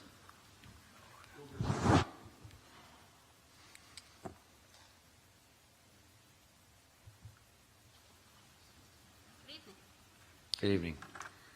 My name is Linda Fairbanks. I've been working for the utility maybe about 34 years next month. Most of it's at McIntosh Power Plant. When I first started out there, everybody had pride in working out there. We didn't always have the right tools to work with. We didn't always have the right material. When things went wrong, we all got together and figured out how can we fix this, and we fixed it. And over the years, we fixed little things. We didn't wait for them to become big problems, but over the years, when we got change of the directors and all, it became where we didn't fix things. We let them go. We waited till they become big problems. Why did we do that? Now our unit it's got some problems, yeah. So now we're going to shut the unit down. 11 days before Christmas, they said we're going to shut the unit down in March. Was that a good time? Mr. Ivy said no. No time's a good time. I agree with him. No time is a good time. But with a little bit of thought and consideration, there could have been a better time to make that announcement. Christmas morning, I had some of my fellow coworkers call me. There were some of the younger guys, some of the guys I watched come in as kids out of high school. They had families now. They have their own houses. They're an asset to the utility. They're an asset to the community. But these guys are getting laid off. And why? We neglected our plant. But what are we relying on now? We're relying on Unit 5. That unit has what they call an avoidance area. Don't go near it when it's running because it might come apart. And we're relying on MACG2. And that unit also has problems. We need to go into it and look at it. It's going to cost us $5 million. That's a lot of money. How did we get to the point we're at? So now we're relying on these two units, which aren't very reliable, where Unit 3 still runs. It's still doing a good job. But now we're going to give Orlando $23 million so they can run their coal unit. Why don't we take that $23 million and put it in our unit and make it a fine unit? Those people over there are asking us, how come you're not running your unit? It's a good unit. And it is. And it could be better. And it could run. We need to put that money in our unit. Let it run. Don't give Orlando our money. Thank you. Thank you, Mayor. Any other comments? All right, this is a voice vote. All those in favor signify by saying aye. Aye. Aye. Opposed, same. Unanimously passes. Okay, that takes us to the audience portion of the meeting. Is there anybody in the audience that would like to make any comments?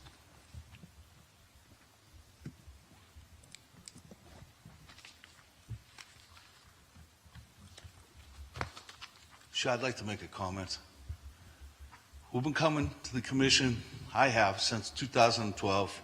We showed you where they've wasted tens and tens of millions of dollars.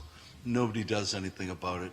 We show you this, and we tell you that it's going to cost you $54 million if you get lucky, maybe $100 million to put this plant away, but no one listens to it. We sent you all the information. No one probably read it. No one came to the plant. No one did their due diligence. The way this whole place is set up, it's just a scam. It's not about the people or for the people down here. We couldn't talk to the utility committee. We had no say. We couldn't even talk on that. They recommended 100%. All you do is you listen to one guy, right? Everyone listened to Ken Lay. You know who Ken Lay was? He took everybody deep too. Maybe Mr. Ivy's related to Ken Lay there. They're both from Texas, right? So you guys didn't do anything. Nothing. And then to vote against is unanimous when not one of you did any due diligence and no one knows anything about utilities. I find it shameful. I find it as shameful as when you voted against these people from Carolina tonight. So we'll see you at Election Day. This city here is 90% working people, and it's been run by the elitists for too long. It's time for a change. Any other comments from the audience? All right, any comments from commissioners? Commissioner Madden. I just want to give a shout out for Gary McLean giving us that Sustainability. update, on the sustainability vehicles. So I know that was, kind of part of our discussion. It was on the consent agenda tonight about the fleet. But I really think that, taking that eyes-on assessment approach and making sure that they're always having, watching best practices and emerging technology, but also making sure that it's financially viable is a great strategy. And I'm just wanted to personally say that I'm excited about 2028 when we're going to have the introduction of the hydrogen fuel vehicles, and I'm betting on hydrogen eclipsing lithium ion very soon. Mr. Mayor. Yes, sir. I said I was not going to say anything, but I think I best do it because it'll be another couple of weeks before we meet again. But for those who may have not seen the videotaping of the MLK, tribute from this past Saturday, it was very nicely done. I think I already told staff who were there when I went by there on Saturday how well I think it was put together, and the communications team to help make that happen, along with Parks and Rec and whomever else. I think it was very well done. If you haven't looked at it, I think you should take time to look at it. There were a couple of events that occurred on yesterday as well. I thought were very well, especially the prayer vigil. I think it took place on yesterday with the IMA organization, and of course followed by the Bridge and Build initiative there at the joinery. Again, not being able to come together in large gatherings, as we're asking those in our particular community not to do, but still I think it was a good timing to do what we did. So I want to tell staff again, thank you for Saturday, and all those who came out, even yesterday, to help participate in the commemoration, again, of such a magnificent legacy of our dear brother and friend, Dr. MLK Jr. Thank you. Thank you, Commissioner Sullivan. Thank you, Mayor. I tell you, I can't think of a group of people I would rather spend late Tuesday night with than this group. It's been a real thrill to me. But I do want to take just a second of your time to recognize Tom Mariachi, who is retired after 30 years with the city wastewater. He's the engineering supervisor, and I've gotten to know Tom over the years. He's a Marine, and probably that's why he's excelled so much here. But he's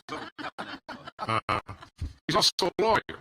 I haven't held that against him over the years, but he has done so much that it's one of those jobs where you don't know a lot about, but once you get into it, I always kid him about clean water and dirty water, and he's taught me more than I really want to know about both.